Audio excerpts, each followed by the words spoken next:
devastating. This is also a residential area, so we don't quite know what the scenario is on the ground. There were a number of people we showed were being wheeled into a hospital. We don't know if they're survivors from this crash or if they were bystanders or they were residents of the particular area or the locality where the crash took place. So a lot of unanswered questions right now, very initial days. We can only tell you that a statement has been issued where certain details have been shared with us, and it's quite clear now that the two pilots latched on to that distress that they were obviously facing as soon as the plane took off, issued a mayday call, but there was very little reaction time for them to do anything consequential to avert a tragedy of this magnitude. Now, the last time we had a tragedy in India of this magnitude was on August 7, 2020, where an Air India Express flight 1344 crashed, and that was a devastating crash also.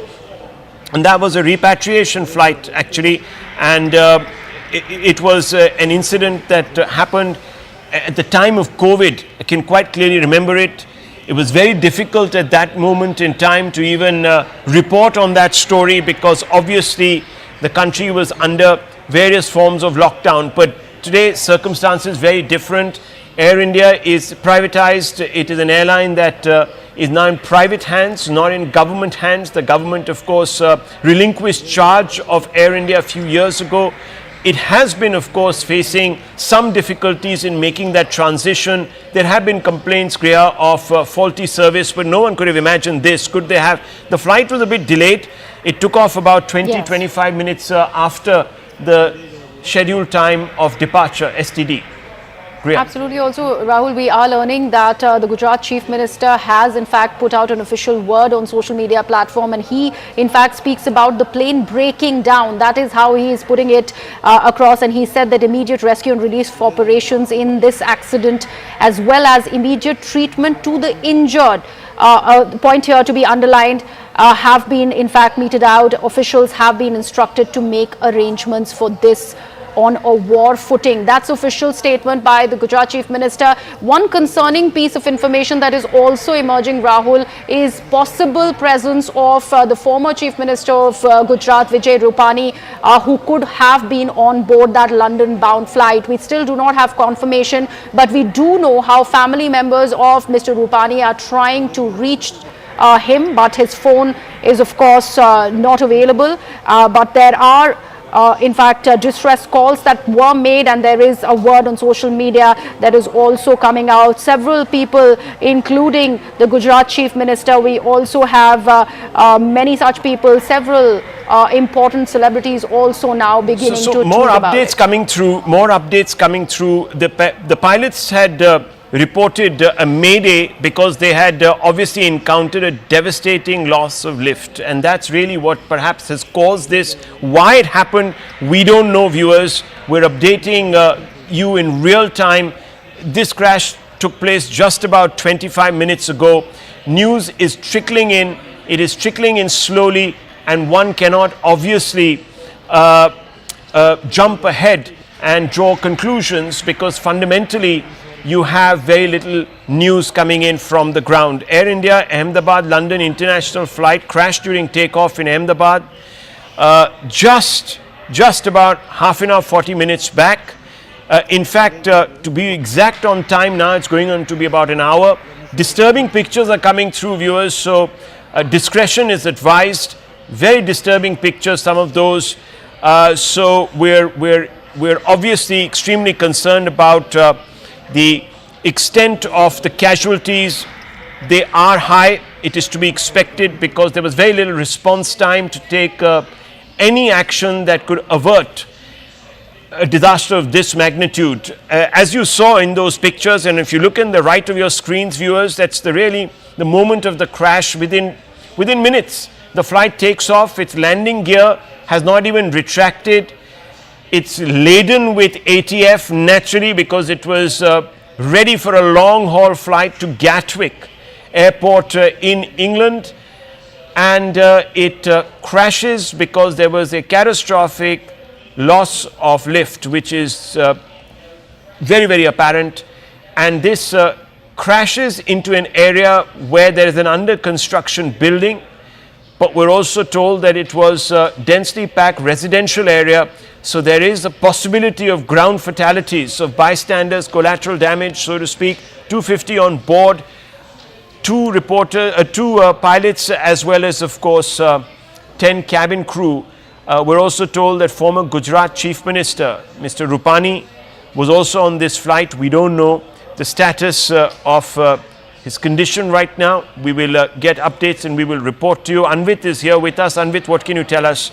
Take us through some of these pictures.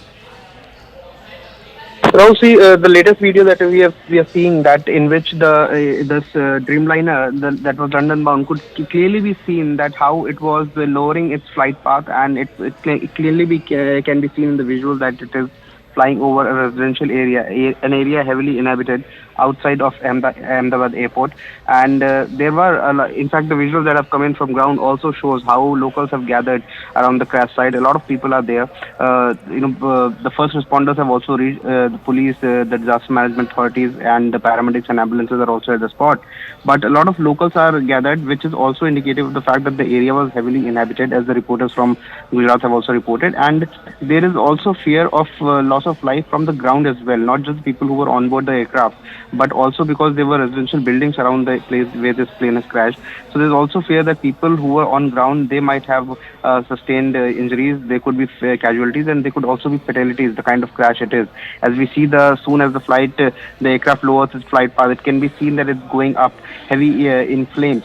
So that is also indicative of the fact that the magnitude of this crash was high, and that also lowers the chances of survival of the passengers who were on board, which also is a scary fact that is coming out from this news. But other than that, the details we have managed to gather so far is that it was around 13:39 IST, that is the 1:39 p.m. when this flight had taken off from the airport. And this was a Dreamliner. It was 787, which usually has a capacity of 240 to 250 passengers and crew on board. And what we're learning is that there were at least 242 passengers that were on board. The authorities from safety regulator in India have also confirmed this. And the airline, however, has not come out with the number of fatalities and number of casualties in this manner. But this is confirmed that it was a Dreamliner, a B787, and it was an AI-71 flight that was operating from Ahmedabad to Gatwick.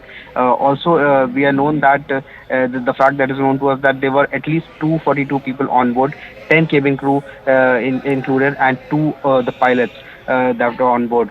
Also, we are learning that there was a mayday call that was made by the crew and by the pilots of the ATC, to the Ahmedabad ATC. And when the ATC tried to get back in touch with the pilots, there was no response, because probably, like you earlier also mentioned, there was a very short response time, as we also can see in the visuals, that the plane was flying low at the time. It had only been 10 minutes that the flight had taken off. So the plane was still flying low, and we can only see its flight path going down over the residential area when it goes up in flames.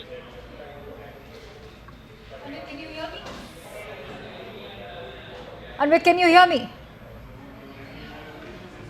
All right, we seem to have lost that connection, but all right, Rahul, if you can see these visuals going on to also indicate the impact of this air crash, how disastrous, how catastrophic it's been, looking at the debris that's been scattered all over. What we are learning is right now that all emergency services have been activated. The fire services have also reached the ground level. But Rahul, as you've been indicating, this is a densely populated area where the crash has taken place, and perhaps there could be also a possibility of ground fatalities as well, something that Anvit was also highlighting. I'd like to bring you in on that aspect. Yeah, we've also got updates coming in from the DGAAIB, Director Investigation, and the GO team are all leaving for Ahmedabad. We're also being told that the Director of Air India has responded, and he has expressed his utter sadness at this particular tragedy. And this tragedy is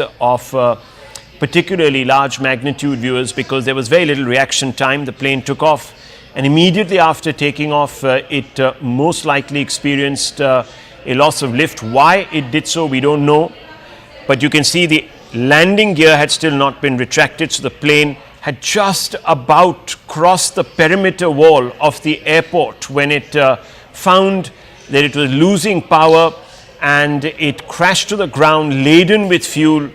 There wasn't even time to jettison the fuel load, and it did issue a mayday call. The pilots issued a mayday call, but it did not obviously result in any bid to avert the crash because no one had reaction time here. It was very limited reaction time, and what you're seeing is the aftermath of that crash. That plane goes down, and immediately as it goes down, there is a huge ball of fire that erupts, completely overshadowing the horizon, and you can see a number of those chawls, a number of very densely packed residential areas are right under the flight path of this plane. So we're expecting news of collateral damage on the ground. We also have no updates.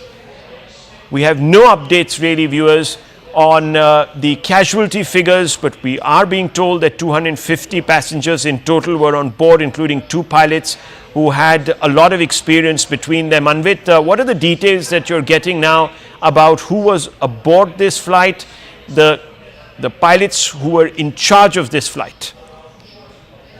See, if we talk about the people who were on board, starting with the captain of the flight, the captain Sumit Sabarwal was handling the flight. He was an experienced pilot with more than 8,200 hours of flying, and his first officer was Clive Kunda, who also is said to have at least more than 1,100 hours of flying experience. Now, these were the 2 pilots. Other than that, there were 10 cabin crew that was on board the aircraft, and other than that, so in total, there were 242 passengers that were on board this aircraft. Now, this was a London to Ahmedabad to Gatwick flight. We are being told that it was a Dreamliner. It's usually a big aircraft of a capacity of at least handling at least 240 to 250 passengers. And the kind of incident, Rahul, it is, the kind of accident and the visuals that are coming in, they are clearly indicative of the fact that the magnitude of the incident is huge.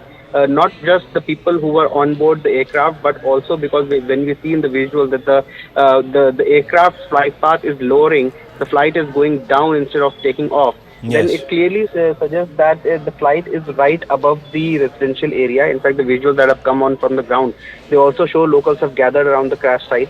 Other than the first responders, be the police, the ambulances, paramedics, or the disaster management authorities, and the firefighters. Along with that, we can also see hundreds of locals have gathered there because it is a residential area and there are certain, it's a heavily inhabited area, and that is one reason why it is also being feared that there could be casualties from on ground as well, not just the people who were on the aircraft and the way. Just hold your thoughts, Anvit. I just want to quickly update London Gatwick. The airport management has also issued a statement clearly intended, of course, for those who were expecting their loved ones to come to London.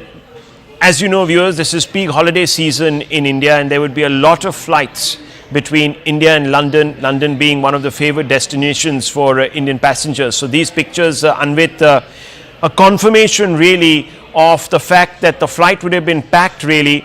This Dreamliner plane, Boeing Airlines in any case, has been under a little bit of controversy over the past few years. Anvit, over to you again for updates. And Rahul, also keeping the incident in mind, as a result, this Sardar Vallabhbhai Patel International Airport, that is the Ahmedabad airport, that has also been made non-operational right now. So all the flight operations are temporarily suspended until further notice, and the airport authorities have said that passengers are advised to check their status of flight and with the airlines and check the latest updates before proceeding to the airport.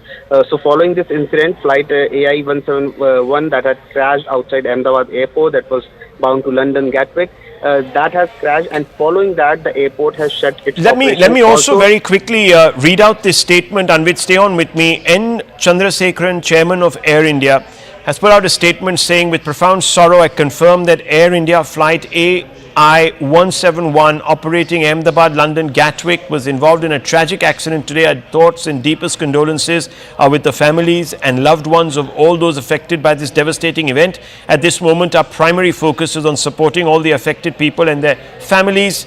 We're doing everything in our power to assist the emergency response teams at the site and to provide all necessary support and care to those impacted. Further updates will be shared as we receive more verified information. An emergency center has been activated and support team have been set up for families seeking information. Anvit, do we have any idea about casualty figures as of now?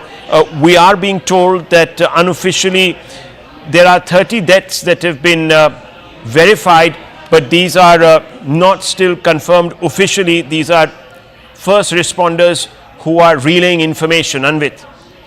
Yes, Rahul, see, number of 30 people, 30 fatalities is coming out, but certainly in these incidents, what really happens is that number of fatalities go up gradually, because the number of people who are being taken out of the aircraft and from the debris, they will be rushed to medical facilities. Many of them, there is a possibility, it depends on the magnitude of crash, however, but there is a possibility that many of them can also survive the crash, given the fact that they are provided with the medical facilities on priority and with no delay. But that also certainly, and completely depends on the kind of injuries they have sustained. If it is an injury that can be managed, and if it's not a fatal injury, then certainly there are chances that when you get medical facilities in time and without any delay, then certainly their chances of survival increase. So gradually, given this, what we are learning from the sources that from on ground is that the number of fatalities, unfortunately may go up.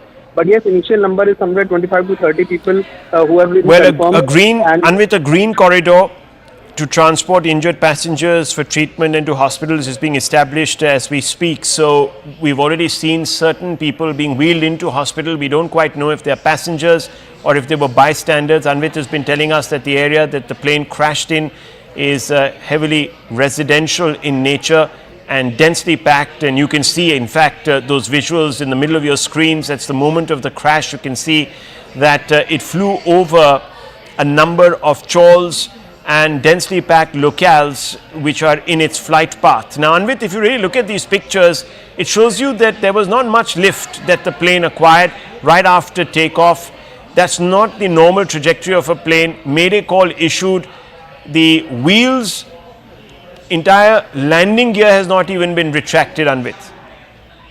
Yes, that is correct. Also, in these incidents, the last moment communication between the pilot and the ATC is usually very crucial in investigation of such crashes. So once the investigation begins, the black box will be retrieved, and the data from the black box will clearly suggest that what was the there was Anvit, a mayday call that was issued by the pilots. So clearly they realized very early on that there was a problem. Stay on with me. I want to bring in Payal Mehta. She's got some updates. Payal, over to you. Rahul, what I do understand that both Prime Minister Narendra Modi, Home Minister Amit Shah and the Gujarat CM, Bhupendra Patel have spoken to Ram Mohan Naidu, the Civil Aviation Minister. Ram Mohan Naidu, currently is in Vijayawada, and there is no direct flight to Ahmedabad from there. So he's been flown in a special flight. He's been rushed to Ahmedabad to look into the situation, and he's going to reach there by about 5 p.m. The concerning news that is coming in is, of course, that of Vijay Rupani, the former Gujarat Chief Minister, being on board on that flight as well. But what his office currently is telling us, Rahul, is that he's badly injured as well. We'll have to just wait and see for more updates, but most unfortunate scenes coming to the fore, and like you're mentioning, like Anvit is reporting, that the government of the day is very, very concerned about the episode, and they'll get to the bottom of it. Okay. And therefore, the emergency teams have been rushed, and so have the investigation teams have already been rushed. Yes, 3 national disaster response force teams comprising 90 personnel have been moved, as Payal was saying, from Gandhinagar to the plane crash site. A total of 3 more teams are being moved from Vadodara, according to the NDRF. Let's listen into some reactions that we're picking up from the ground. These are eyewitnesses.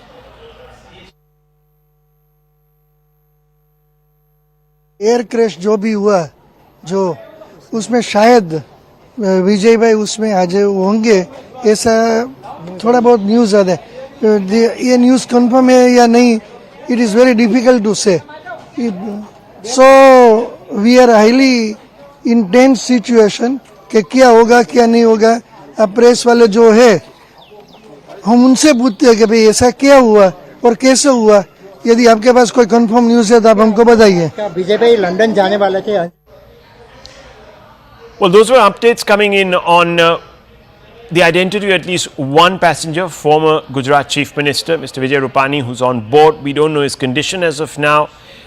We're getting conflicting details really about whether he's injured, but we will update you on all of that. The fact of the matter is right now, viewers, at 5 minutes past 3 in the afternoon, we have a statement, and that statement seems to suggest the following, and let me read out this statement to you. Flight AI-171 from Ahmedabad to London Gatwick earlier today was involved in a crash shortly after takeoff outside the airport. Those pictures in the middle of your screens tell you exactly what happened because it captures the moment of the crash. Because of the crash, Sardar Vallabhbhai Patel International Airport, Ahmedabad is currently not operational. That's the latest detail there. All flight operations are temporarily suspended until further notice. So if you were expecting to travel from that airport, we'd advise you to check with your airline. And of course, people who were expecting to land in a particular space time after taking off from this airport will also be advised to contact their loved ones and relatives and inform them. We're putting out this statement. Passengers are also advised to check with their respective airlines for the latest updates before proceeding to the airport. This is a statement that has been put out by the Sardar Vallabhbhai Patel International Airport spokesperson. We also have some other news coming out that seems to tell us now a little bit more about the scenario on the ground. So this is a report that has been filed. Let's go straight across to it. इस वक्त मैं मौके पर हूँ, ये भिखारी नगर का इलाका है। मैं कैमरामैन को बोलूँगा कि आप देखिए कि यहाँ एयर इंडिया की जो टेल वो टेल यहाँ पर दिख कर आई है और सामने वहाँ पर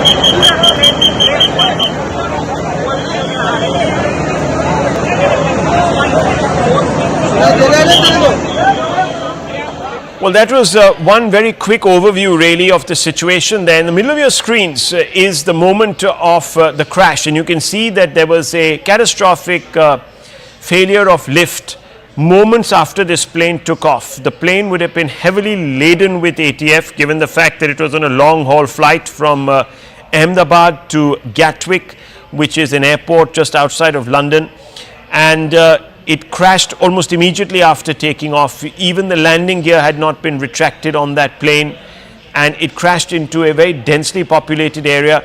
The exact crash site, conflicting reports once again, but we are being told was an under construction site. A building was being constructed there, and you can see in the backdrop of those pictures to the left of your screens that there is a building that stood in the way of that aircraft. The fuselage of the aircraft and the wings, etc., scattered all over a wide area. We don't know if there were casualties on the ground. This is a quick summary really of the accident. The aircraft was a Boeing 787, registration VT-ANB, which is also its call sign.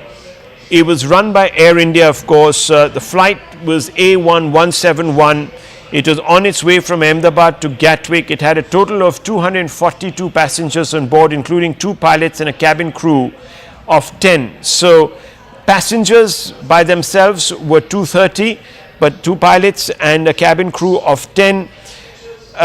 It took off at 13:39. It was delayed by a few moments. As it used runway 23 at Ahmedabad, it issued shortly after takeoff a mayday call.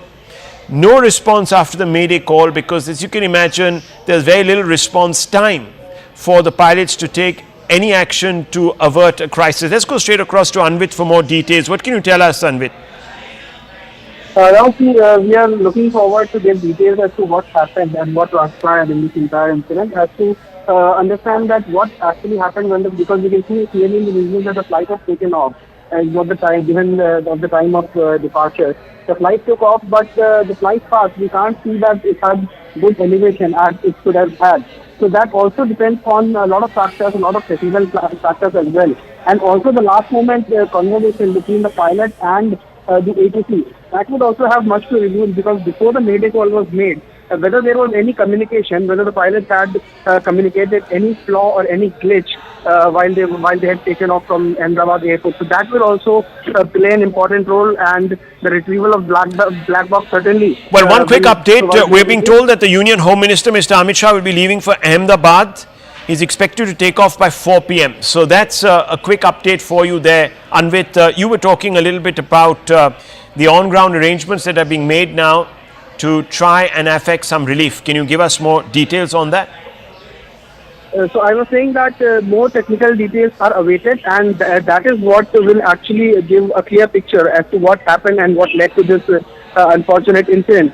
Last moment conversation between ATC and pilot, and also the communication that was sent out by the aircraft to the ATC, and that will also have much to reveal as to what eventually happened that led to this crash.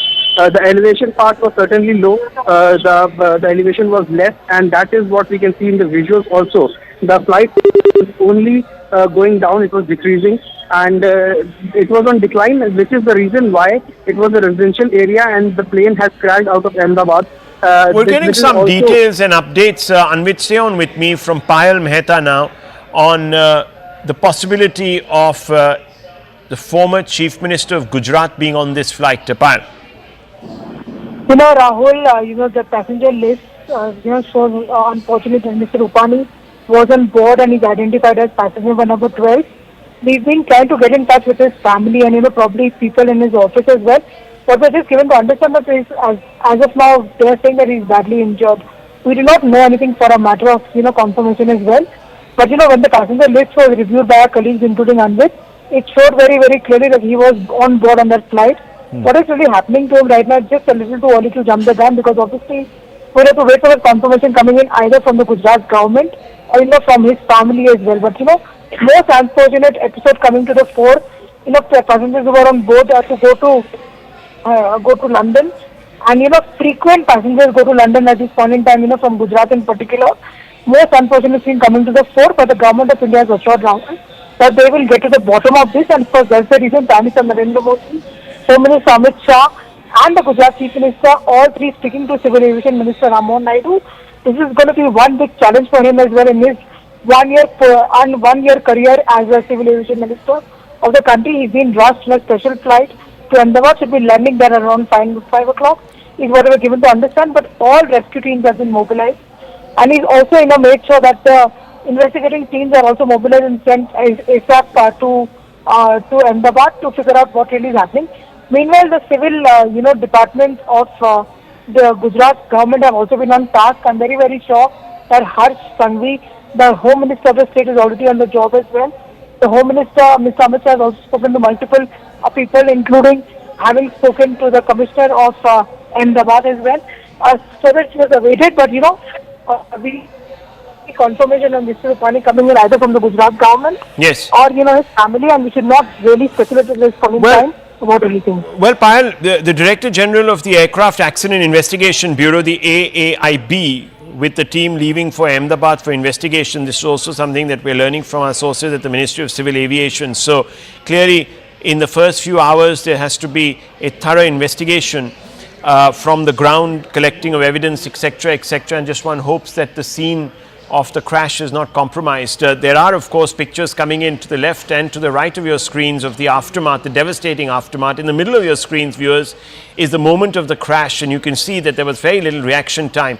Now, Payal, in a situation like this, what is the protocol that is usually followed in government? Will there be immediate meetings to determine the next steps? What exactly is on the cards? There will be immediate meeting that's going to be there, and of course the Civil Aviation Ministry will do its own probe. Yes. And like you mentioned, the probe teams have been rushed as okay. well. We're also being told, hold your thoughts, Payal, just hold your thoughts. I want to go straight across to Arunima for an update on the Union Home Minister Amit Shah. Yes, Arunima. Yes, as Home Minister Amit Shah is just flying off to Ahmedabad. He is the local member of parliament as well. And this is coming at a time when people are still speculating. These are just speculation. Nobody is confirming it as yet. But there are speculations whether this was an accident or whether this was an act of sabotage. So since he is also the Union Home Minister, both in his dual role as the Home Minister and the local Member of Parliament, and somebody who knows Gujarat like nobody else does, he's already spoken to the Chief Minister, and his presence there is aimed to aid rescue and relief efforts. From the central government side, if anything that the state government requires to retrieve the situation, if there are any survivors, if they need any medical aid, if they need to be flown out of Ahmedabad, taken to Bombay, taken to Delhi, whatever needs to be done, I think the best man is being put on the job by the Prime Minister. The local Member of Parliament, the Union Home Minister rushing to Ahmedabad, should be flying off within the hour is what we are told. Yes, we're also being told, of course, and I just reported this, the Director General of the Aircraft Accident Investigation Bureau with his team is leaving for Ahmedabad for an investigation. This is according to Ministry of Civil Aviation sources, because viewers, in the right aftermath of a crash, you need to sanitize and in some ways or the other ensure that the scene of the accident is, or the crash is not compromised, because there's important, very important details that emerge from there. I want to go straight across to Griha, who has a list of the passengers aboard. Our prayers, of course, with each one of them. Griha. Distressing times, Rahul. We are only, our heart goes out for any family members who possibly are watching this. This is the list that has been, in fact, put out. It has been released, and there you can see passenger number 12. There has the former Chief Minister of Gujarat, Mr. Vijay. Crash हो गई है, जिसमें preliminary हमें पता चला है कि 223 जितने पैसेंजर थे यहाँ पे जिस बिल्डिंग के ऊपर गिरी है वो डॉक्टर्स का हॉस्टल है। इंसिडेंट बनने के विदिन 2-3 मिनट्स में पुलिस, बाकी सभी बॉडियां, सिविल एडमिनिस्ट्रेशन, कॉर्पोरेशन वगैरह सभी लोग आ गए थे। फायर फाइटर वगैरह स्थल पे हाजिर है। लोगों को बचाने की और रेस्क्यू करने की कार्रवाई जारी है। ऑलमोस्ट 70 से 80% एरिया हमने क्लीन कर लिया, बाकी आने समय में हम लोग क्लियर कर लेंगे। मैं सभी मीडिया के मित्रों से रिक्वेस्ट करता हूं, सभी हमसे सहयोग करें, जितनी पुलिस, उसके अलावा जितनी भी agency, army, BSF, CISF, corporation, collector office के सभी स्टाफ, सभी यहाँ काम में लगे हुए हैं। प्लीज हमसे सहयोग करिए और थोड़ी सी हमारे लिए जगह बना के रखिए, ताकि हम एम्बुलेंस को ग्रीन कॉरिडोर बना के हॉस्पिटल तक पहुंचा सके। Thank you. We're talking about the passenger list that has been accessed by CNN News 18. We are only hoping that the family members, you are not watching, but this is the list that has been released. Here you can see passenger number 12, if we can close in on this particular list, has the former Gujarat Chief Minister Vijay Rupani's name on it. It says boarded. He in fact was very much there on that flight. We do not have any details as of now from his office about Mr. Rupani's whereabouts, so we don't want to in fact draw anything up for conjecture, but this is what we are in fact seeing through this particular list that is out. Let me also give you a lowdown on the kind of people, the nationalities that they belong to, or the people, the 242 people who were on board this ill-fated flight. We are learning through this particular list, and there are nationalities here, Rahul, where we learn of many people, not just Indians but also from Britain, who were on board. They had the British passport, so about 52 British individuals were on board this aircraft. Also one Portuguese from this list that we learn of, and the rest were Indian. So this is what this list in fact lays bare, the number of passengers who have boarded, several of them also children. That's how distressing this is, because we are talking about 242 in this case, and also a statement there, confirmation that Gujarat, the former Gujarat Chief Minister Vijay Rupani had boarded this particular flight. Very, very unfortunate scenes, viewers. To the left is a flight manifesto, at least parts of it, and you can see that this was a flight that was carrying a large number of citizens from different parts of the world, including British citizens. There you can see Griha just talked us through some of those people. Let's go straight across to Yesha for more details. Yesha, what can you tell us? We know that this flight has crashed moments after it took off. We're being told that it crashed into a doctor's hostel. Absolutely. In fact, this very flight that we speak of was an Air India flight from Ahmedabad headed towards London. It was involved in a crash shortly after the takeoff. And right outside the airport, details emerge as to within 8 to 9 minutes of the takeoff from Sardar Vallabhbhai Airport, was where the flight in fact took off, and it has in fact fallen into a residential area. All of these are preliminary details which have emerged. In fact, more details speak about how the Home Minister is also headed towards Ahmedabad to take a stock of the situation. The Prime Minister has also spoken to the Civil Aviation Minister and has asked all of them to head to Ahmedabad and to ensure all possible assistance possible. What's also important to note is that as of now, details from local sources have spoken about how there have been more than 40 bodies that have been brought to the hospital. So far, no official source has in fact gone ahead to mention as to what can be the toll here, but it seems to be a massive tragedy, particularly because so far Ahmedabad Airport has also been kept non-operational for any further flights from here on, which is where all the local authorities have been rushed to the spot, and there are expected to be more than 200 people who would have been on board that very flight. So yes, all the particular stakeholders responsible, be it the Tata Airlines or for that matter, other stakeholders, they've all been kept on tenterhooks to ensure that that those who are injured or those who were involved there, plus residents who've been injured in that very incident, are rushed to the local hospital. All the local authorities have been kept on alert. Yes. Yeah, well, the updates that are coming in now, of course, official sources, and we're not going to, of course, play out anything that hasn't been verified. So what we're now being told is that Captain Sumit Sabarwal was an LTC with 8,200 hours of experience.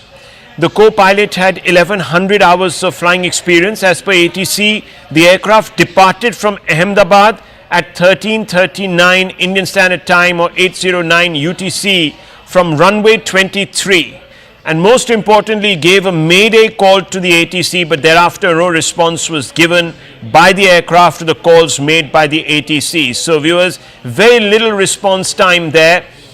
The Union Home Minister is on his way at 4 o'clock to Ahmedabad.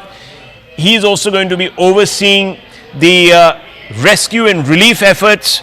We know that this plane crashed almost within minutes of takeoff. You can see that it was reduced to a ball of flames, towering ball of flames. And I want to go across to Mr.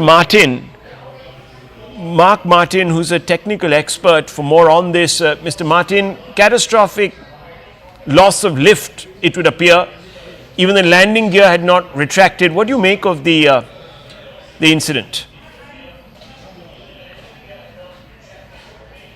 Mr. Martin, can you hear me? Yes. Hi. Good afternoon. Thanks for having me. Well, from what we know, I think it's very, very initial, and I don't believe it's right that we speculate on this. But I think from what we know so far, this guy had about 254 passengers on board. The 787 capacity is 265, so it is almost a full aircraft. He was full with fuel and cargo. He took off. And I think what appears to be the issue here is that the power assurance that he was trying to get from both his engines, those really didn't help and support him much. So, I mean, the pilots that were flying were very qualified. They had a TRI. There was one of the pilots was a TRI, which is a examiner and instructor and a senior captain. So obviously he was well versed with the situation and knew how to deal with emergencies. So clearly, I think a full-blown investigation has to be called into this. The DGCA must be involved. The AIB should be involved. We should also get EASA and the FAA and TSB, because this is the world's first 787 crash. Never have we seen a crash. And what is worse is that the 787 has been flying with Air India for the last 15 years, and with zero incidents except for minor maintenance issues and spare parts. And this is the first time we've seen a catastrophic event after the takeover of Air India by Singapore Airlines. So clearly there's clearly there has to be a holistic investigation into the entire incident and event, and we need to get to the bottom of this, because this is going to send a rippling message to the world on the efficacy and safety of the 787, which has been one of the safest aircraft ever produced by Boeing. So are you saying that there has been no crash prior to this of this particular airline? Is that what you're saying? This particular aircraft, the 787 Dreamliner, 787-. Sorry, what I meant was the aircraft. Yes. Yep. Yes, the 787-Dreamliner.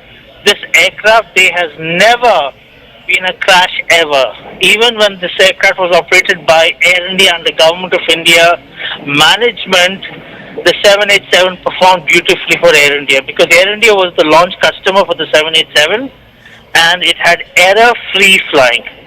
Sure, there were maintenance issues, there were groundings, but back then this aircraft was one of the best, and it still is. It still is a technology trendsetter. Well, so clearly, let me just hold on, Mr. Martin. I'm also being joined by Mr. Devesh Agarwal, who's an aviation minister. I would like, aviation expert. I want you to stay on with me. I want to also bring in Mr. Agarwal and involve him in this conversation. You've probably seen the pictures, Mr. Agarwal. They obviously tell a catastrophic story, horrific story, heart-sinking visuals.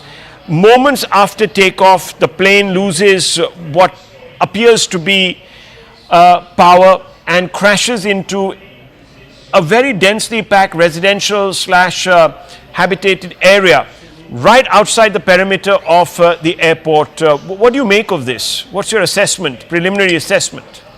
Let me first preface by offering my deepest condolences to the families of the bereaved and my prayers that they find survivors. In fact, my cousin sister works in the civil hospital where the aircraft crashed. She was unable to talk because there was quite some smoke. She was telling me that there is a student hostel immediately adjacent to the building in which the aircraft crashed, and there are students who are not accounted for.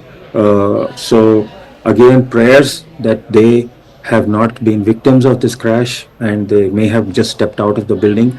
So that is where I'm going to preface it. I was listening to what Mark was saying. Yes, this is the first quote unquote accident. There have been, I'm not sure if there has been a hull loss earlier due to the grounding.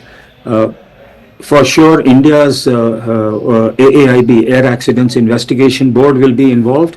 And from the United States, you will get the NTSB, because it is the aircraft is made in the United States. I don't see EASA playing any role because they are the European regulator. Definitely there will be representatives from Boeing and from GE, because this was a Gen X engine. The launch customer was All Nippon Airways I forget the exact date, but they used the Rolls-Royce engine on their 787s. Japan Airlines and Air India, they used the General Electric Gen X engine, and there was an issue right at the beginning which delayed deliveries of the GE equipped, or rather GE powered 787s. So this was delivered in January 2014, but its serial number is 26. That means this was the 26th aircraft or 787 that was made. But as I said, 11 years is nothing in terms of this aircraft. It's a very modern aircraft, as Mark said very correctly. Modern systems on board. I see the video, and obviously there has been a loss of lift. Why that has been a loss of lift is what I think everybody's going to focus on. From what I could discern from the ADSB data, the aircraft was traveling at roughly around 174 knots, which is close to 350 kilometers. It achieved a height of right around 700 odd feet. It was ascending at roughly about 900 feet per minute, which is pretty decent for immediately after takeoff. So, I mean, this has happened literally a minute or two after takeoff. The ADSB data shows that it has happened within a minute or so of liftoff. So, and you can see the landing gear is still down. So, why they have had such a major loss of lift? The General Electric Gen X engines, if you see, they power all the 777s in the world.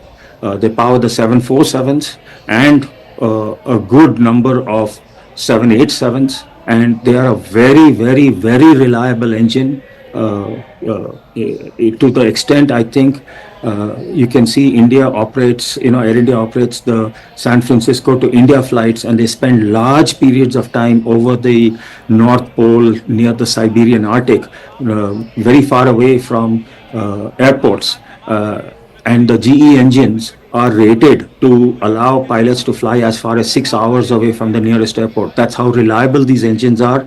And whether it's regulators or designers, they feel confident in terms of the engine reliability that it will not fail. Even if one engine fails, an aircraft is certified to at least take off. So it may not be able to maintain high altitude, but it'll definitely take off, and tests are done. In fact, there are videos online where there's been a case of a Lufthansa A321 taking off from Frankfurt, and a bird got sucked into its engine and the aircraft took off. So I don't want to speculate. Surely there's been a loss of lift, but why that has happened is very difficult to say. Is it unusual? Is it unusual for both engines to? I presume this would have been a result of both engines. There was a mayday call that was issued by the pilots. Of course, the ATC didn't have time to respond because obviously there was very little reaction time. But is it usual for both engines to pack up? No. No, sir. That's what I'm saying. It is unusual for even one engine to fail. That's what I was saying. The GE engines, this is based, the Gen X engine was a derivative of the very famous GE 90 series engines, which are extremely long-lived engines. I can't even hazard a guess. Maybe Mark will know how many GE 90 total family engines, but I will venture to there's an accident, but who's the खबर मेरे को नहीं आएगी.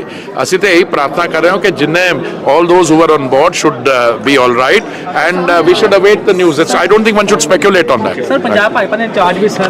हाँ जी, वो तो पहले यार खबर तो ले लो पूरी. Well, viewers, there are all sorts of course, inputs that are coming in. We don't want to really lend anything to any rumor, so we're going to continue to stick with the official record that we are being shared moment to moment by the authorities. I can tell you that the last update, and Devesh Agarwal is here with us, and we're going to stick with him, but I want to quickly go across for more updates to Payal. Now we know a few things. For example, that this particular flight did send out a mayday call. The pilots did call for help. There was very little time for the ATC to do anything about it, and clearly for the pilots to also react. It was a craft laden with ATC, which explains why there was this huge ball of fire and flame that rose up into the horizon. But what are the updates you have, Payal, right now for us to share? Rahul, of course, the investigation teams are on their way, and it is for them to come out and do the entire investigation. Of course, a lot of talks have been doing the rounds as far as the efficiency of these engines are concerned. The expert that you were just speaking to, as in terms of what could be the reason as well, we do not want to speculate at this point in time. And added us, the government has also assured us that they will be giving us timely updates, from time to time, telling us what really is happening.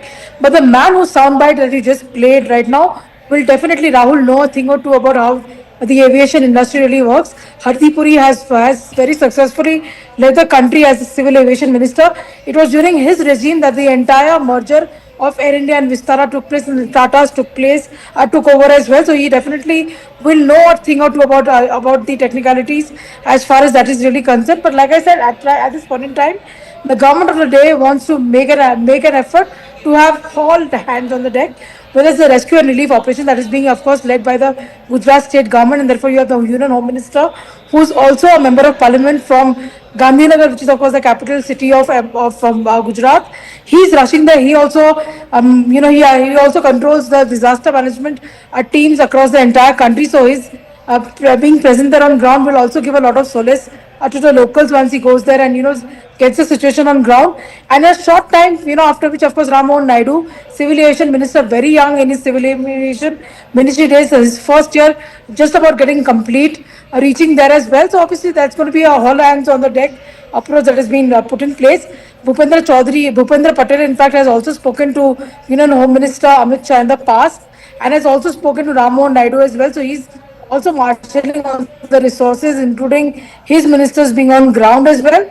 We can just hope and pray that the casualties are minimum, but we'll have to just wait and see on the numbers, because many people are being rushed to the nearest hospitals possible. All kind of help is being given, and therefore the Union Health Minister has also asked for all medical help to be rushed to the accident site as soon as possible. Well, let me go across to Devesh Agarwal. Thanks indeed for that update from Payal there. We're also being told that the Union Home Minister is on his way to Ahmedabad. He's going to depart at about 4 o'clock from Delhi. The AIB is already sending 3 teams to go and scour the crash site for clues, etc. We were speaking to Devesh Agarwal, aviation expert, to express dismay at the catastrophic failure of the Gen X series of GE engines, which he says are very, very reliable. In fact, Mr. Agarwal said that the plane can fly on one engine. For 2 engines to fail is very unusual. Would you still stick by that statement, Mr. Agarwal, and give us a little bit of a background on this engine? Well, one thing, please, as I said, I never ever said that there's a failure of the Gen X engine at all. I said there is a loss. From the video, we can make out that there is a loss of lift on the aircraft. Okay. What has happened is obviously going to be determined by the accident investigators. I was only saying that the GE Gen X engines are extremely reliable engines. They are fitted on more than half of the world's 787 fleet, and I can't even recall how many 787s are currently operating, but they're in the hundreds. And it's a very reliable aircraft. Please, I've never made that statement. Please, is my humble request, because this is a sensitive time, and I am a person by nature. I don't like to speculate on reasons for a crash. We have seen a loss of lift, and that is, the crew has been very experienced. It's a very experienced crew. It is a stable aircraft. What has happened will obviously be, what can sometimes trigger a loss of lift, Mr. Agarwal? See, you could have a loss of engines. You could have, and why did those engines lose the power? Is it a bird strike, or is it possible that you get what is called a microburst, wind shear? What happens is, in this normally though happens in thunderstorm conditions, you have air rising and a column of air shooting down towards the ground. And so it sort of tends to push the plane down. If you remember, Delta Airlines had a crash, if I remember, Delta 191 back in Dallas-Fort Worth, which was as a direct result of a microburst right as they were getting ready to land at the airport. So we don't know why there is a loss of lift. And to be honest with you, one engine failing itself is out of the very, very far-fetched possibility. Both engines failing is an impossibility. There is obviously something else that has happened that has caused the loss of lift. These 2 engines are too reliable. And as I pointed out, the aircraft could have climbed with one engine. So definitely there has to be some other reason. We just don't know. We absolutely don't know. You can see the pilots have not even retracted the gear. So the aircraft is not in what we would call in a clean condition. So it's what, 700 feet off the ground. It's at a climb rate of 1,000 feet per minute. That means that 70% of a minute, less than 45 seconds after takeoff. It's just within 45 seconds to a minute after takeoff. There's obviously something else that has happened that has caused this loss of lift, and that's what needs to be investigated. And I really do hope that the Indian government, the AAIB, takes a lead. If you recall the way the NTSB gave timely updates, they had public briefings and timely updates, and they accepted questions from the press, or rather the media, and they gave timely information. That, I think, is what is going to be the determinant of how India and Air India is viewed by the world of True, aviation. of course. I'm sure that the government will do what it has to do, Mr. Agarwal. The point of this entire broadcast right now is to give you quick updates, really, on what has transpired. So, Mr. Agarwal, just stay on with me.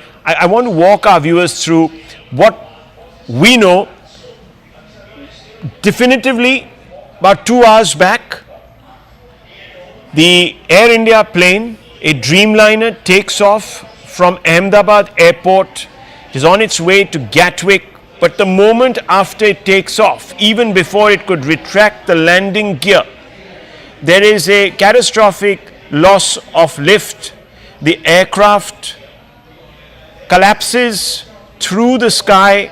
You can see those pictures in the middle of your screens into what we're being told is a doctor's hostel attached to a medical college. Immediately you see a fireball that emerges above the horizon. The crash site is a very, very thickly populated area just beyond the perimeter of the Ahmedabad airport. The flight path directly under it are a large number of residential buildings. We don't have updates from whether there have been casualties on the ground unrelated to the passengers who have been on board. If there has been collateral damage, we have no clue about that. We can confirm that some people who are injured have been rushed to hospital. Whether they were passengers or others, we can't confirm. On your right is the immediate aftermath. You can see almost nothing is left of the plane. There is a picture of the tail sticking out of a portion of the building. What we can tell you is that the two pilots were very, very experienced and that they had issued a mayday call. Why this particular flight lost lift, we don't know. Nothing on record as of now. I want us to go straight across and listen into this soundbite from the local police authorities. Let's go straight across to that. Incident बनने के within 2-3 minutes में police, बाकी सभी बॉडियां, civil administration, corporation वगैरह सभी लोग आ गए थे। फायर फाइटर वगैरह स्थल पे हाजिर है। लोगों को बचाने की और रेस्क्यू करने की कार्रवाई जारी है। ऑलमोस्ट 70 से 80% एरिया हमने क्लीन कर लिया, बाकी आने समय में हम लोग क्लियर कर लेंगे। मैं सभी मीडिया के मित्रों से रिक्वेस्ट करता हूं, सभी हमसे सहयोग करें। जितनी पुलिस और उसके अलावा जितनी भी agency, army, BSF, CISF, corporation, collector office के सभी स्टाफ सभी यहाँ काम में लगे हुए हैं। प्लीज़ हमसे सहयोग करिए और थोड़ी सी हमारे लिए जगह बना के रखिए ताकि हम एम्बुलेंस को ग्रीन कॉरिडोर बना के हॉस्पिटल तक पहुंचा सके। Thank you.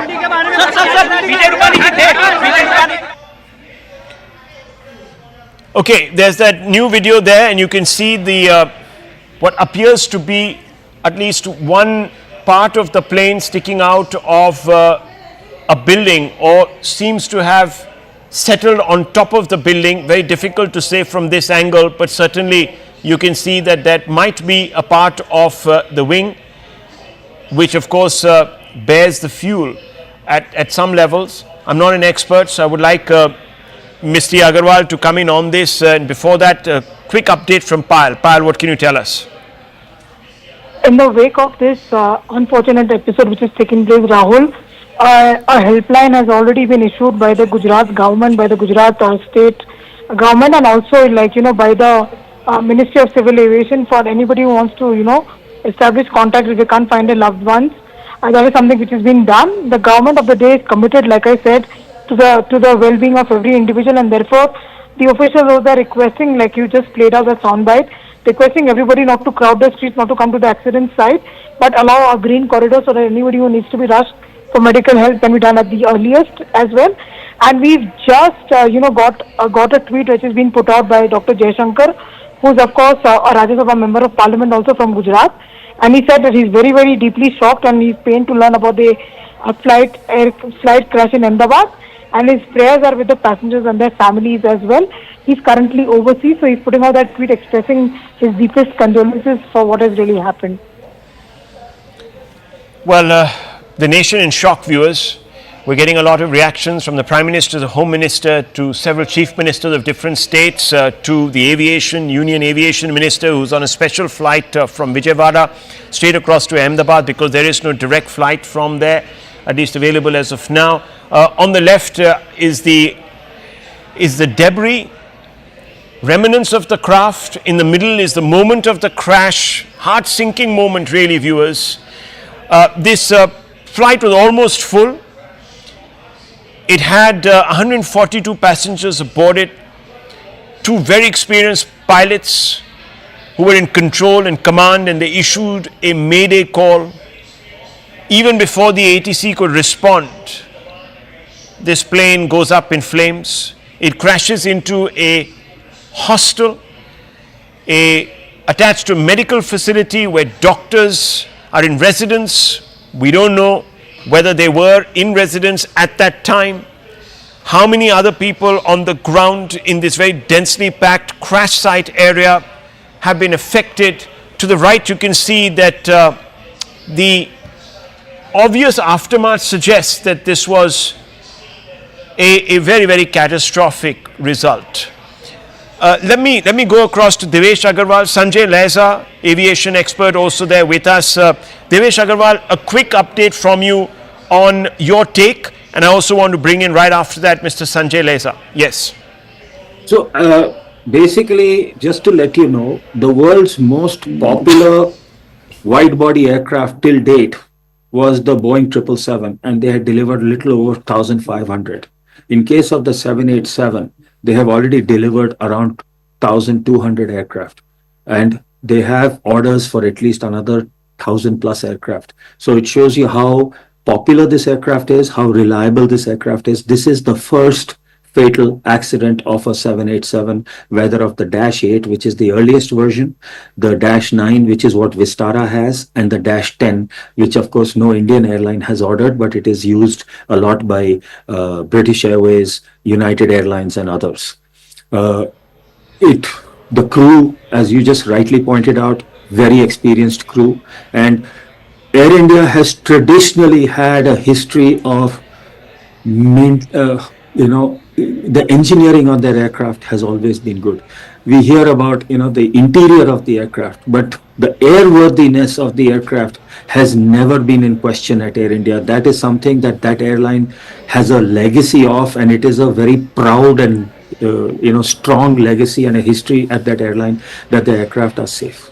So why that loss of lift has occurred, that is where it's going to be, I think that's where the investigation is going to focus.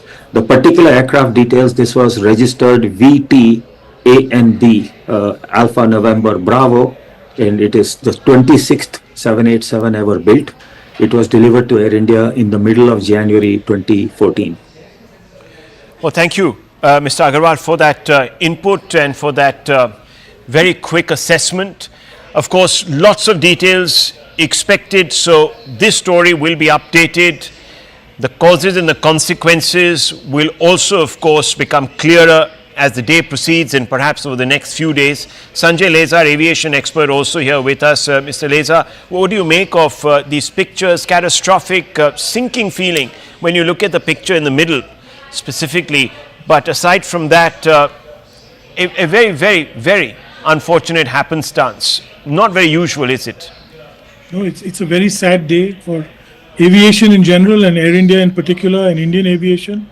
My heart goes out to many of my former colleagues who've probably on that aircraft as well as in the company. Prayers and thoughts with them. Very tragic, and it's pretty certain, or it appears to be that either the aircraft had major engine failure, whether it's through ingestion of birds or just stalling. But you can see loss of power and the aircraft dropping, like Devesh was saying earlier. The 787 is one of the most sturdy aircraft which has not had any fatalities or any accidents like this so far in its history. This aircraft is only 11 and a half years old. So again, a very new aircraft. Like he said also, that Air India aircrafts are very well maintained engineering wise. So that should not have been a problem. The pilots were very well experienced, more than 10,000 hours between them. So, really one is left scratching his head trying to figure out what could have been at the bottom of these two engines failing and the aircraft sinking. Also, it's rammed into a building which is a medical college and a medical college hostel. It was afternoon time, and we believe, the lunch mess must have been full of kids who were studying in that hostel. So I worry about what may have happened over there. Part of the aircraft tail seems to have, been lodged on the roof of that building, and the rest has collapsed beyond that. It's a very, very grim situation. We can see, we've already heard from sources in Ahmedabad that, almost 40 bodies have been recovered. We don't know what's happening so far. I think 11 or 12 were taken to hospital. Whether they have survived or not, we're not certain. We're still in the realm of speculation as far as that is concerned. But it's a black day for aviation in India and the world over, really. Mr. Lezar, from what we gleaned from our short conversation with Mr. Agarwal was that the Dreamliner can fly also on just one engine. So this sort of adds another layer to the fact that there was this catastrophic failure of lift. I don't know if it was engine induced, and neither did he want to actually hazard that guess, but what do you think really happened here? A mayday call was issued, the landing gear hasn't been retracted, so it's very, very early in the flight. How would something like this anomaly gone undetected? Is it possible? Would checks have been, are checks conducted before a flight takes off for a long haul? What kind of checks are they? Can you just walk us through some of the preparatory procedures? Well, there's no question about checks. Checks are taken whether it's a long haul or a short haul. There are detailed checks that go on by the ground engineers as well as the pilot himself. Either the first officer or the PIC does a walk around. Typically it's the first officer, they check. Systems are checked, so there's absolutely no question of not having been checked. You're right, so is Devesh, that the one engine could have helped it, but obviously it's clear from images. We don't have any data. We know that it took off 175 knots was the speed. We know it was a hot day, so the profile of the weather profile, takeoff profile must have been built according to that. Also very heavy aircraft, 240 passengers plus baggage plus fuel for a long haul flight to London. So it's not exactly light. Possibility of perhaps both engines having stalled is all I can say, because there's absolutely zero lift. When you look at the image that you're playing on your screen right now, it shows that the aircraft has struggled to lift off and is just not climbing. There's zero climb. And rightly, as you mentioned, the pilot did issue a mayday call, which the DGCA itself has reflected in its press statement. And before the ATC could respond, it just hit the building and went up in a ball of flames. He couldn't direct the aircraft anywhere, could not maneuver it to safety. So correct me if I'm wrong, Mr. Lezar, the GE engine, the Gen X series of GE engines are known to be very reliable. Very reliable. They are very reliable and very, very powerful engines. So, I'm only speculating that there were birds that, bird hit that happened. That's about it. I can't think of anything else. This was a major ingestion or, something that caused both engines to stall. Because even in the videos that I've seen, I've not really heard the engines, the togas being introduced or the power of the engines coming into force. So I really can't tell, from this distance, sitting far away as we are, and we really is not fair to speculate beyond that. True. A bird hit, could it result in this kind of an incident? Multiple bird hits could stall the engine. It's about stalling the engine, and this is the most critical phase of flight, takeoff. As you all know, landing and takeoff are the most critical, but takeoff is particularly critical because you could lose complete power as we see as happened here. And the fact that he issued a mayday call, just pushes us towards that conclusion, unless there was catastrophic failure in both engines that we do not know about as yet. Mr. Lezar, we were told that the Boeing could actually fly on one engine also, in case there was a bird hit to one. In this early period of flight, is that possible? Well, I don't know if one engine would be able to lift an aircraft with, at this stage of flight with all that load. But be that as it may, it's pretty clear. You can't see the aircraft bank to either side. It's obvious that there seems to be total loss of power in this aircraft. Not from one, possibly both engines. That's what I can surmise from the videos and the data that we've received so far. Yeah, well, the data, of course, at this instance is very, very sketchy, viewers. We're only getting information that we're reeling that has been confirmed and put out by the authorities in question, because doing anything else would be to hazard misinformation, which is not our intention at all. But the pictures are now quite clear. There are first responders on the scene, a building, as you can see on the right, there's a lot of smoke emanating from that building. Clearly it's the ATF that is cloaked to that building. Whether there have been people inside that building that have also been affected, we don't know. We have seen bodies and being pulled out of the wreckage. We also have seen people the injured rather, being wheeled into hospital. Obviously, we can't tell you if those are passengers or if there were people on the ground, but the scenes are extremely overwhelming. Let's go straight across to the MOS of Civil Aviation who has spoken to our network. Let's play that out. Sir, हमसे बात करने के लिए शुक्रिया। मैं जानना चाहता हूं कि अभी फिलहाल वहां की स्थिति क्या है, किस तरीके से सरकार जो है वो मदद कर रही है। जी, अभी तो वहाँ की जो गवर्नमेंट है, स्टेट गवर्नमेंट के साथ हमारे अधिकारी संपर्क में है। राहत बचाव का कार्य भी शुरू हो गया है जी, और हम भी घटनास्थल पे पहुंच रहे हैं। मैं भी थोड़ी देर में वहाँ पे पहुंचूंगा। माननीय HM सर, देश के गृह मंत्री अमित भाई भी वहाँ पे पहुंच रहे हैं। तो अभी सभी स्तर पे कार्रवाई शुरू है, काम शुरू है। और सर, प्राइमरी इन्वेस्टिगेशन में क्या कुछ सामने आया है कि एग्जैक्टली रीजन क्या था? नहीं, अभी तक तो जांच चल रही है। अभी कुछ हम इस पे बात करना उचित नहीं होगा, लेकिन उसकी जांच चल रही है। मैंने अभी भी मिनिस्ट्री में सभी वरिष्ठ अधिकारियों के साथ मैंने मीटिंग भी करी है, लेकिन उसका सामने आएगा एक्चुअली रीजन क्या है, वो सामने भी आएगा। लेकिन अब तो पहला काम हमारा है कि वहाँ के राहत बचाव का कार्य में हमें ध्यान देना है, पहले वो तो काम करना पड़ेगा। मोदी जी, मुझे ये जानना है कि आंकड़े जो है कैजुअलिटी हो या फिर इंजर्ड हो, उनके अलग अलग आ रहे हैं क्या आपकी तरफ से? नहीं, अभी तो कुल 242 लोग थे जी, 230 उसमें यात्री थे, 12 क्रू मेंबर्स थे। तो अभी तक तो कैजुअलिटी आ रही है सामने। अभी तक कोई ऑफिशियली कैजुअलिटी हम नहीं बोल रहे हैं, सभी जांच भी चल रही है। पहले तो राहत बचाव का काम शुरू है, बाद में उसका। ये जो फ्लाइट क्रैश हुआ है वो रेसिडेंशियल एरिया में हुआ है, तो क्या वहां पे लोग कितने इंजर्ड हुए या वहां की कैजुअलिटी का कुछ आंकड़ा? वही तो मैंने अभी कहा कि राज्य सरकार के संपर्क में हमारी सभी टीम है वहां पे। तो अभी सामने नहीं आ रहा है कि, लेकिन वहां भी राहत बचाव का कार्य जो शुरू है उसमें पहले तो इन लोगों को बाहर निकालना है। इनको इमीडिएटली वहां पे मेडिकल इमरजेंसी को पहले उनको वहां पे हॉस्पिटल में शिफ्ट करना है, मदद करना है। I'm also joined by Captain Kishore Chinta, who is the Chief Pilot of Sirius India Airlines Private Limited.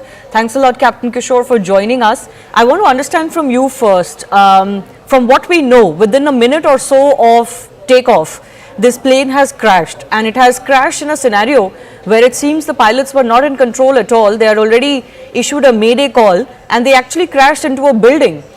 What do you make of what could have happened?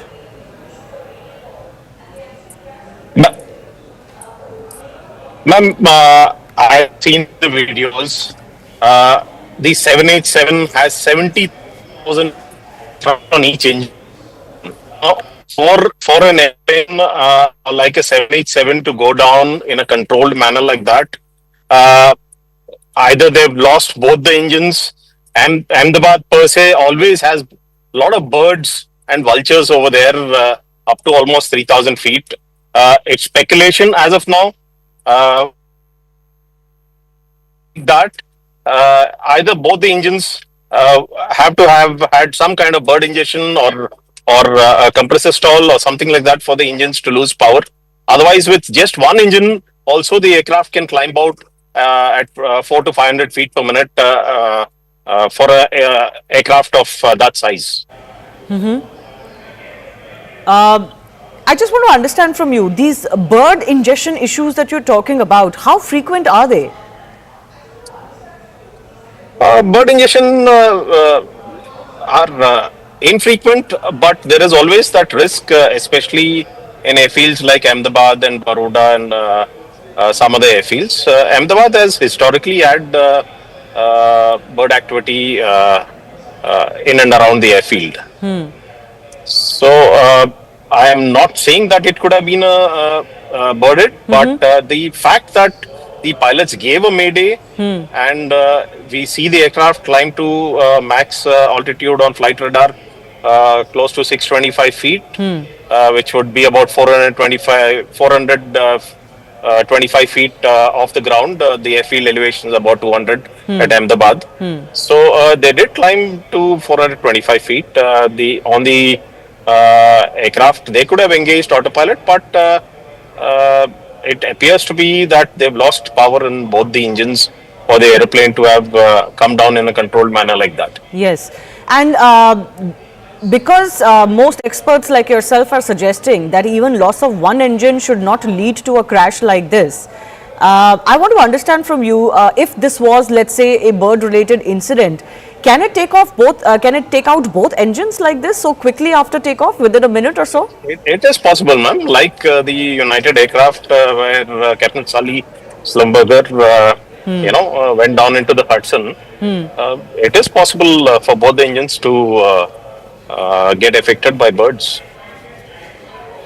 Okay, and looks like there would have been very little reaction time to control anything. What do you make of the situation the pilots would have faced if this, let's say, both engines went out so quickly after takeoff?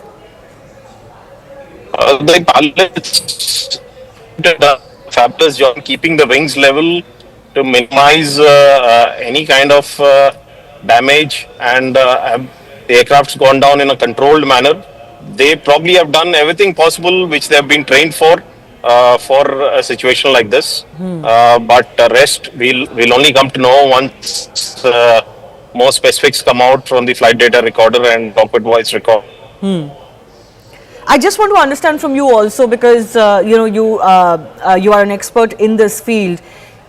Apart from a bird hit, what else can lead to a crash like this so soon after takeoff, where the speculation is that not just one but both engines went out? What else is a plausible reason? I don't see another plausible reasons, ma'am. This has to be loss of both the engines for the aircraft of the magnitude of 787 to go down in this manner. And this is the world's first ever Boeing 787 crash. So that's the track record of this aeroplane. And the pilots are highly experienced, well trained. So the only probable cause would be loss of power on both the engines, just at the time they were getting airborne. And that's extremely rare, isn't it? It's probably 1 in a million kind of scenario. There's probably nothing anyone could have done in this case. If there was no obstacles immediately after takeoff, probably they could have, glided down onto the ground to as minimal damage as possible. But with buildings over there, they seem to have landed on top of one of the under construction buildings. We do not know the damage or the loss of lives on ground, but more details will be coming out as and when the DGCA Aircraft Accident Investigation Bureau brings out details. Just stay with me. Speaking of those buildings that this plane has crashed into, and I'm sure the pilots would have tried to avoid as much as possible, but it looks like they really couldn't avoid crashing into a building. We have information that the flight has crashed into BJMC, which is a hostel where many MBBS students stay. And these are some visuals also that we were running earlier of the hostel, including the canteen, etc., where there is damage because of the impact of this airline crash. And we don't quite yet know what the damage could be as far as students there in the building is concerned. But certainly news is coming in that some of them have been injured, and we hope that they get quick treatment. Praful Patel, former aviation minister, is also joining us over the phone line. Mr. Patel, thanks a lot for your time. Extremely sorry scenes that are coming in from Ahmedabad, and of course news of heavy casualties as well.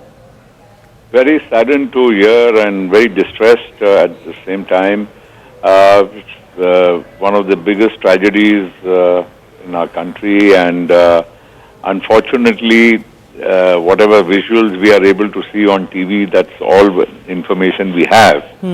But considering that, today's aircraft are very sophisticated, very technically advanced, to see a situation like this, unless we know the full details, will be very difficult to comment on that. But at the same time, whatever visuals we see on TV, our hearts go out to the passengers and their families. We don't know what is the fate of many, so I only pray and hope that most people survive this horrific crash. Yes, the pilots were extremely proficient. Praful Patel, there are 133 casualties that we are getting latest updates on. We are hoping that some rescue operations are able to find some injured who can receive some treatment. But many international passengers on board as well, and many countries on alert now, including UK. We are told that as many as 50 plus passengers were from UK. We are also told that former Gujarat Chief Minister Mr. Rupani was on board. Well, I've seen Mr. Rupani's name on television, and having been a person who's known him for many years, I only hope and pray that he is well. But at this moment, there is no information about any of the passengers. And of course, as you said, there are many passengers of different nationalities, mostly UK, besides Indians. And I think we really feel very sad, because at the same time, I would like to repeat that today's aircraft are very, very sophisticated.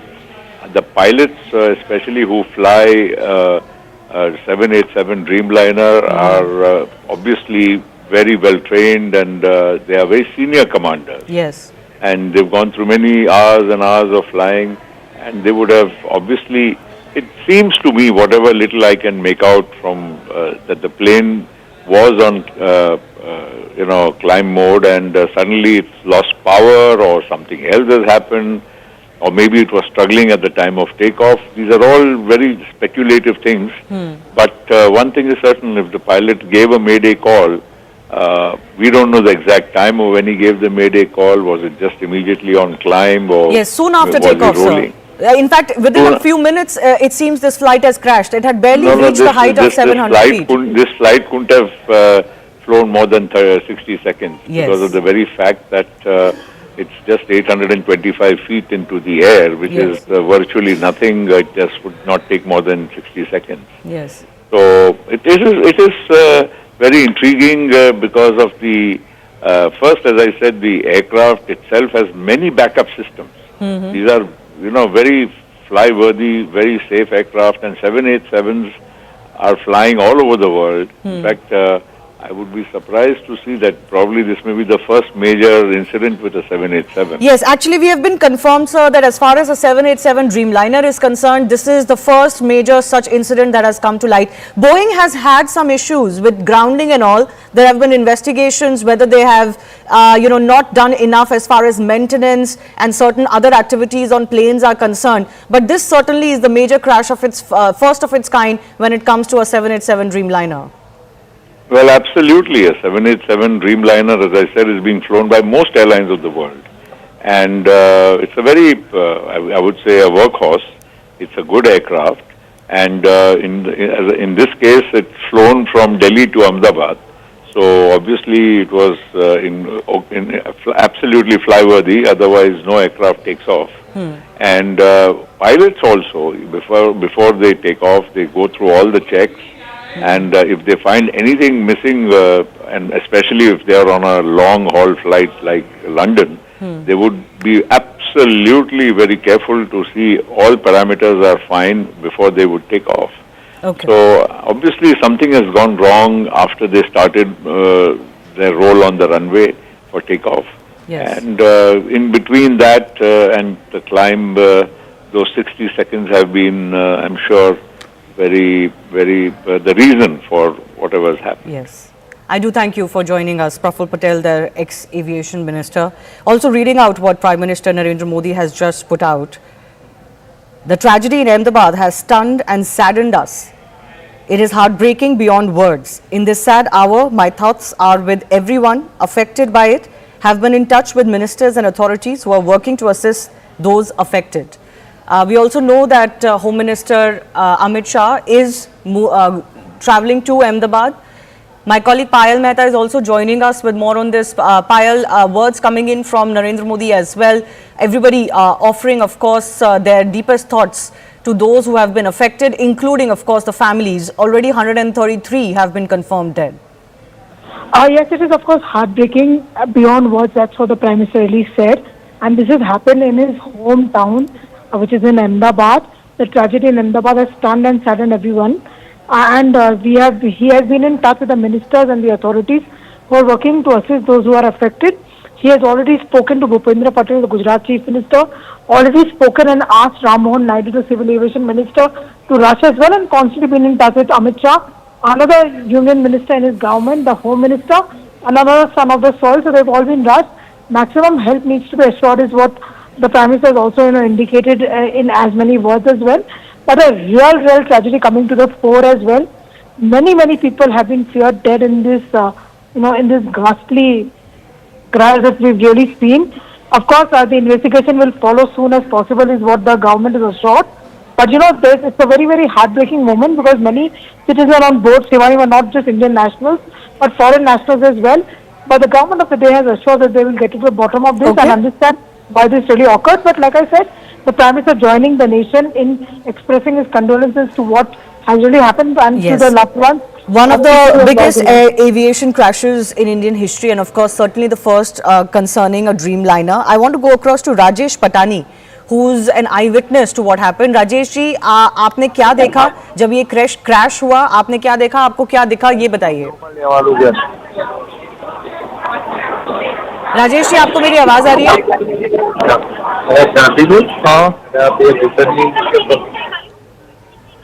आप crash के वक्त कहाँ थे? आपने क्या देखा? ये बताइए.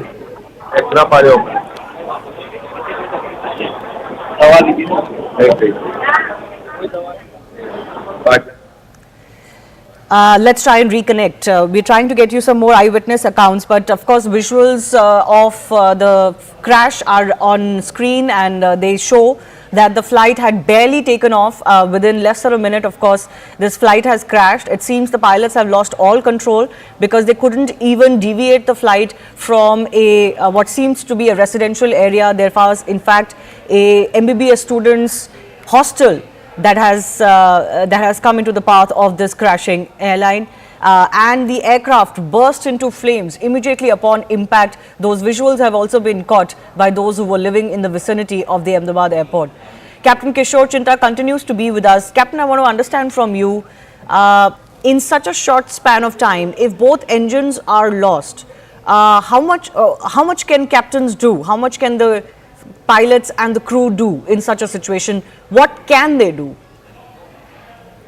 There's not much the pilots can do other than look for an area where they can crash land the aircraft in the safest possible manner. So in this case, they barely had any height in hand to change the direction of the aircraft anywhere. See, the most prudent thing they could have done was to keep the wings level and glide into a path which is most safe, which would minimize casualties on impact with the ground, rather than having bank on, wherein the risk of the aircraft cartwheeling and more damage and more casualties. So the pilots probably did the most prudent thing, having probably lost power. Okay, and how does this loss of power really happen? What causes it? Loss of power could be either due to bird ingestion, the engine compressors stalling and not producing any more thrust.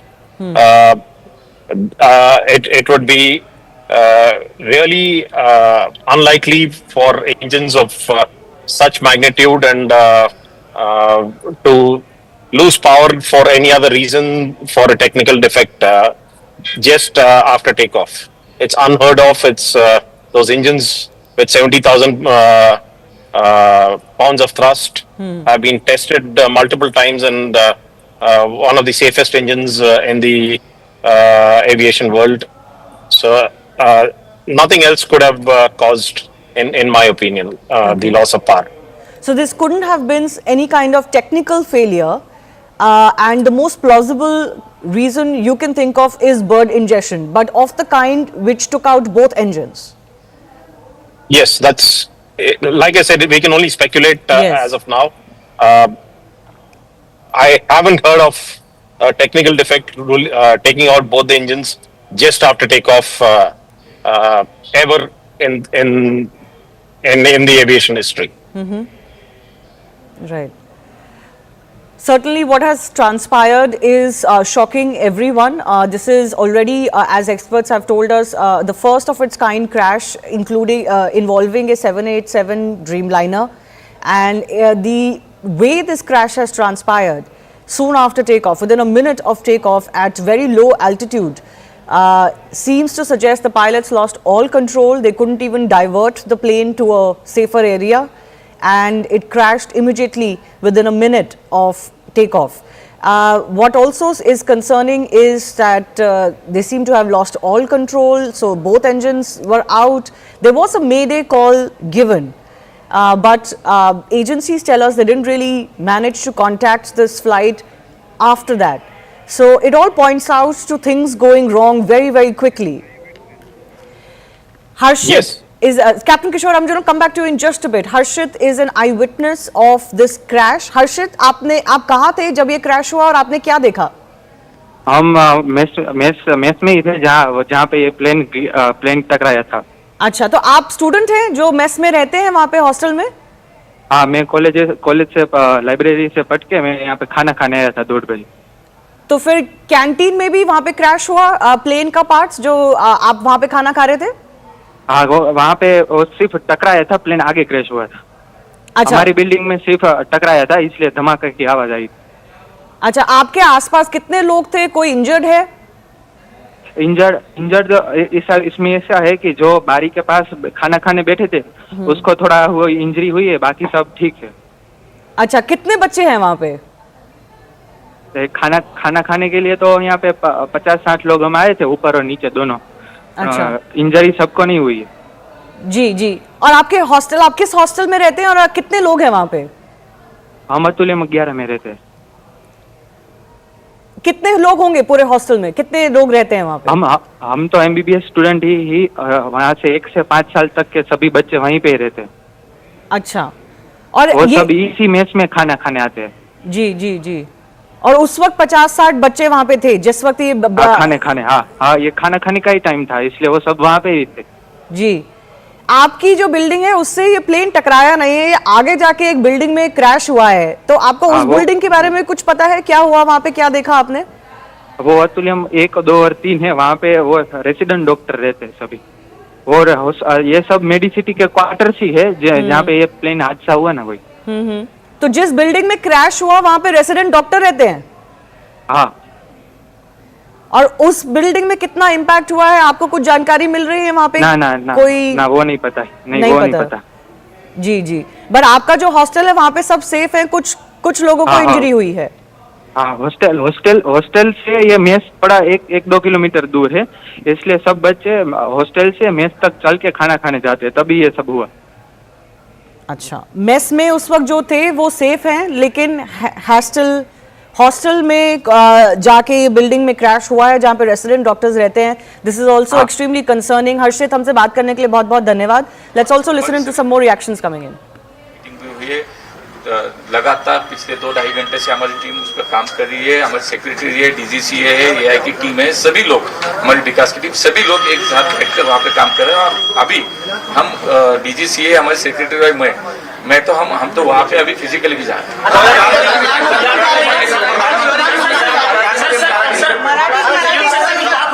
प्रधानमंत्री जी इसका monitoring कर रहे हैं। माननीय प्रधानमंत्री जी ने नायडू जी से हमारी सभी लोगों से बात भी की है, वो मॉनिटरिंग कर रहे हैं। हमारे होम मिनिस्टर वहाँ पे पहुँच रहे हैं और मुझे लगता है कि सभी स्तर पे ये अभी राहत का कार्य बड़ी इमरजेंसी के लेवल पर ऑडिट होगा क्या? सभी प्लेन का इंडिया के ऑडिट होगा? नहीं, अभी तो आज मुझे लगता है कि पहली बात तो यह है कि हमें इससे पहले बाहर निकलना है। बाद में सब होगा, उसकी जांच होगी, उस पर रिपोर्ट आएंगे, उस पर असल में क्या रीजन है वो भी सामने आएगा। या मुझे लगता है कि थोड़ा सर, टाइम इन दिनों कंपनीज जो है सारी एयरलाइन कंपनीज, क्या वो बहुत सस्ता ले रही है क्या लोगों के जान को लेकर? क्योंकि कोई भी मतलब बारिश हो जाए तो प्लेन में कुछ होगा। मुझे लगता है कि कोई जो रियल उसका रीजन है वो सामने आने तक थोड़ा सा सर, जहाँ पे प्लेन गिरा वहाँ पे कुछ कैजुअलिटी हुई है? लगता है, लगता तो है, लेकिन थोड़ा सा मुझे लगता है कि ऑफिशियली थोड़ा सा बिल्डिंग में कुछ लोग रह रहे थे ऐसे भी। सर, डॉक्टर्स हॉस्टल बताया जा रहा है। नहीं, यहाँ से एनडीआरएफ की टीम भी गई है, वहाँ पे बाकी सेना दल की टीम भी गई है। मुझे लगता है कि सभी जो टीमें हैं सभी लेवल पे वहाँ पे काम शुरू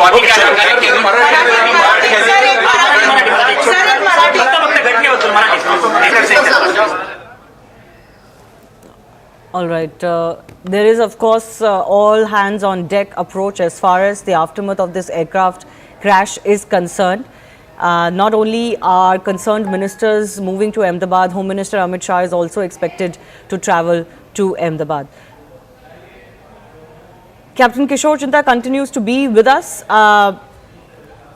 This is, of course, a situation that will possibly need a lot of investigation to figure out what exactly happened, because it seems like a crash that hasn't really been seen of this nature and also of this aircraft itself before. So much deep investigation required as far as this case is concerned.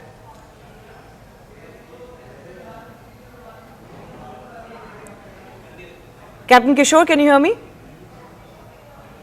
Yes, ma'am. Yeah. So the standard procedure of the Aircraft Accident Investigation Bureau, which is already on site, will follow the laid down protocol for fatal accident like this, and I'm sure they will do the due diligence with all possible data that can be collected from the flight data recorder and the cockpit voice recorder and the eyewitness accounts. I'm sure no stone would be left unturned by the AIB inquiry team. I myself have done a fatal accident investigation, and I'm sure the actual cause would come out in due course of time.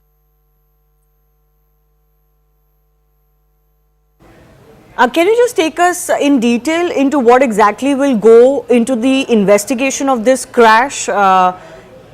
The black box is going to become extremely crucial. Yes, ma'am. The flight data recorder and the cockpit voice recorder are manufactured to withstand crashes of this magnitude, and they will be recovered in due course of time, and they would be analyzed.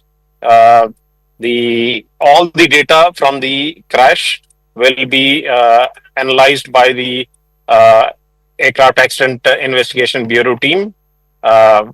They will piece together every single aspect of the flight path and the possible causes of why and what happened, whether it was loss of power, whether it was a technical defect. Everything will be there in the flight data recorder, and they will be analyzing that, and they will analyze the flight path of the aeroplane based on the data available, and the mayday call will be recorded on the CVR as well as the ATC transcript of the radio transmissions which they received. All this will be correlated, and then the inquiry team will piece together their facts and figures and come out with the conclusion on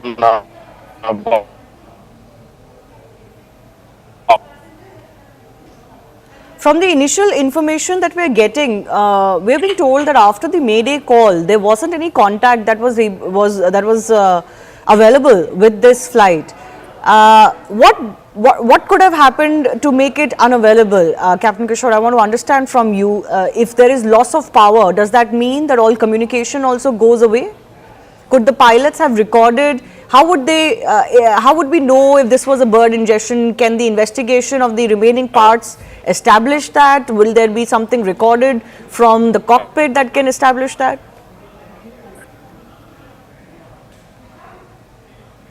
There are enough standbys.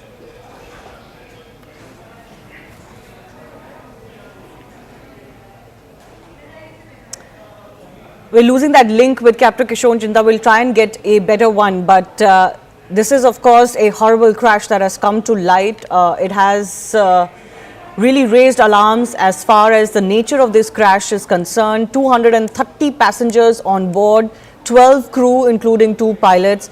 Already we're getting figures that 133 have been declared dead, but of course rescue operations are ongoing. There is firefighting operations that are ongoing. You can see those visuals where parts of the plane have actually crashed into the building and they have been stuck into the building debris as well. My colleague Payal also continues to join us. Payal, more updates coming in from your end. What all do we know about the efforts that are ongoing? Plus, who all is expected in Ahmedabad? We've just learned that Civil Aviation Minister of State Muralidhar Mahol, the DGCA team, and of course Civil Aviation Secretary Mr. Samir Sinha, they're all being rushed to Ahmedabad also to be alongside Ram Mohan Naidu, Amit Shah and the others as well, and go into a thorough inquiry mode as far as is concerned into the entire matter. And we're given to understand that they're currently on their way to Ahmedabad, and they will also be, joining the team and joining the rescue and relief operation as far as this is really concerned, because it's an all hands on the deck approach that Prime Minister Narendra Modi really spoke about. Shivani, it is of course a very, very tragic episode which has come to the fore, and therefore Mr. Muralidhar Mahol, the Minister of State for Civil Aviation, along with the entire team from DGCA, the Civil Aviation Secretary, and the other technical officers are also being rushed to Ahmedabad just as we speak. Yes. This is a crash that has really, in aviation history, experts point out, Payal, that this is definitely one of the worst crashes we have seen, and also given the aircraft involved and the nature of the crash, but also in India's history, this is one of the worst aviation tragedies we've seen.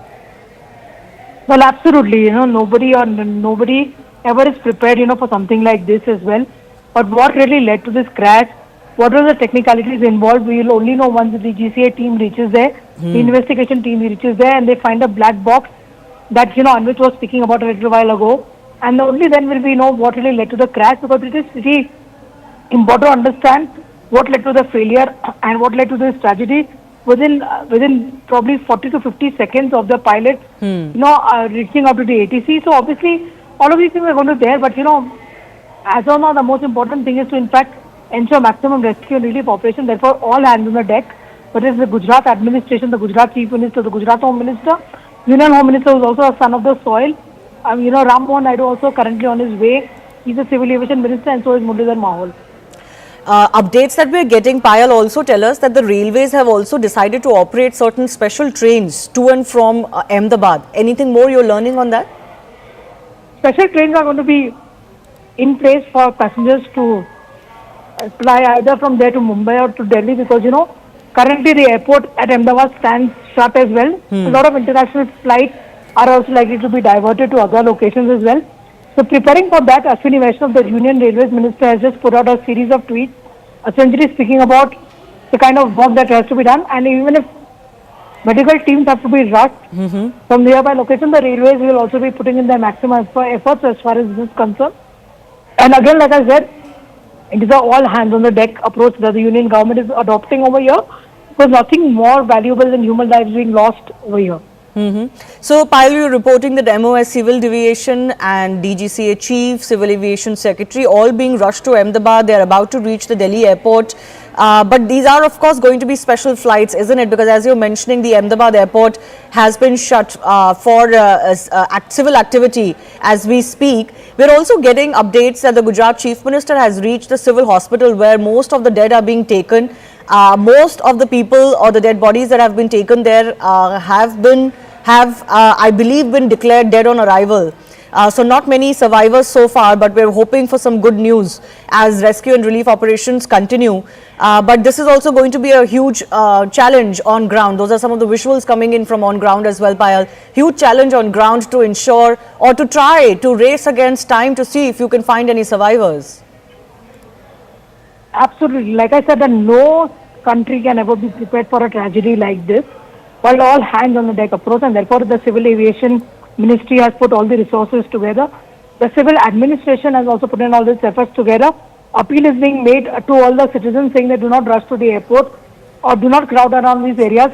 Make sure that we are able to get a green corridor in place should we need to rush somebody for medical emergency.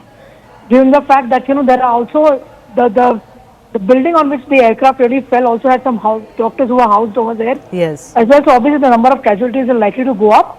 As far as Mr. Mohal is also concerned, it is pretty possible that he might just be on that flight with Union Home Minister Amit Shah. He's also Mr. Amit Shah's, MOS in the Ministry of Cooperation. So obviously he's been rushed. He was at the Civil Aviation Ministry just a short while ago. He's just been asked to rush from there immediately, along with all the officials as well. So obviously that is something which the government of India is looking to do to make sure that maximum efforts are there on ground. Yeah.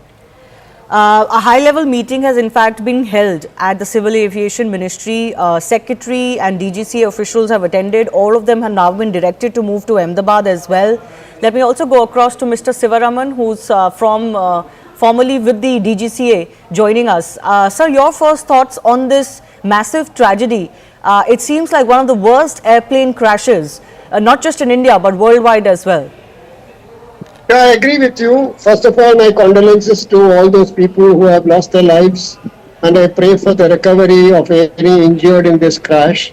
It is really surprising to me also because I have seen a couple of accidents in my career as DGCA, investigated some of them, and also seen other accidents outside India. This is really strange because the aircraft had taken off normally, and at 800 feet it started going down flat. Which means it had lost its lift. I mean, that's what I can guess only, because I am not an expert in this area, neither am I a great pilot or an engineer. But however, it seems after the first mayday call, the pilot could not communicate with the ATC, which means a lot of things could have happened inside the aircraft, might have been filled with smoke, or the pilot would have been unconscious. Nobody knows what has happened. Because normally this is a very, very fine aircraft and very few crashes like this have taken place. And that too immediately after takeoff. Even if one engine had failed, the pilots are quite competent to handle it. And that is had taken off after 800 feet, he could have very well handled it. If both the engines had also failed, it would have been possible for him to land it. But quite possible that the plane did not have any lift at all for him to maneuver it to some space where he could have landed. One should not make any wild guesses. I am reasonably certain that how they would be able to recover the black box, the CVR, and moreover, this aircraft can transmit its engine parameters to the ground. And I am sure Air India would have set up these facilities. Similarly, the DFDR, which records all the flight data, they could have also been transmitted to the ground. Because these facilities have been in existence for a very, very long time. And I am sure Air India would have seen to it that these facilities are available. And in this particular case, when I contrasted with the accident that took place of the Air India 320 in Bangalore, the authorities have acted very swiftly. And they have acted magnificently, I must say. All the required help has been rendered to the people there on ground. And also people have been moved very fast from the accident area. I only pray that at least some people come out alive from this accident, and I hope that the authorities will be able to find out what really went wrong. One should not miss any aspect of investigation, particularly in these very tense times. Because, I mean, I don't want to be very explicit on this matter, but every angle should be explored, and every possible agency should be involved in investigating this accident. Sir, in your experience, what follows next as far as the investigation itself is concerned? See, as far as investigation is concerned, earlier as DGCA, I used to conduct the investigation myself. Now they have got an investigation board, and I am sure accident investigation board, the DGCA authorities should be fully involved along with them, and they should not be excluded from it. The Federal Aviation Authority, they have got excellent facilities. They have investigated many accidents in the world. They should be involved. The engine manufacturer, particularly the GE, should be involved. The aircraft manufacturer, Boeing, all of them without hesitation should be part of the accident investigation. Because we must get to the truth of this entire thing. Yes. No, absolutely. This is one of the worst crashes, especially given its nature as well. In aviation history, all around the world, there is much alarm. And condolences and thoughts are coming in from across the world. Captain Sam Thomas, former pilot, is also with us. Captain, your thoughts? Any thoughts on what you think could have gone wrong? Good evening. I don't really want to hazard a guess as to what has actually happened. And while our thoughts and prayers are with the victims, what I'd like to say that with the limited evidence that we have, and we are seeing through the visuals that the aircraft has lost power on or rather is not generating lift enough, and that can only happen when both engines are not developing power. And the reason for that can only be found out once we have the DFDR data. And until then, it's in the realms of speculation. And we understand that people are interested in knowing exactly what has happened. To that extent, we can only say that the weather seems absolutely clear. And the reason for losing power on both engines is extremely rare. If you recollect, there was an incident on the Hudson where an A320 lost both its engines due bird hit, and a lot of people are drawing that comparisons. This airplane, the 787, is a much bigger airplane, and a few birds will not be able to cause problems to a single engine or leave alone both engine catastrophic failure. So at the moment we have very, very sketchy details, and the Aircraft Accident Investigation Board would be in a much better position to bring out these details. And at the moment the incoming details that we have is that both the engines did not develop sufficient power. Yes, I'm going to come to you on that issue of how both engines can go out, because that's extremely rare. That doesn't really happen, and that is really raising alarm here. But we also have a video that has been shot by one of the passengers. I'm told a British passenger who was on board before the crash. Let's just play that out. We are in the airport, just boarding.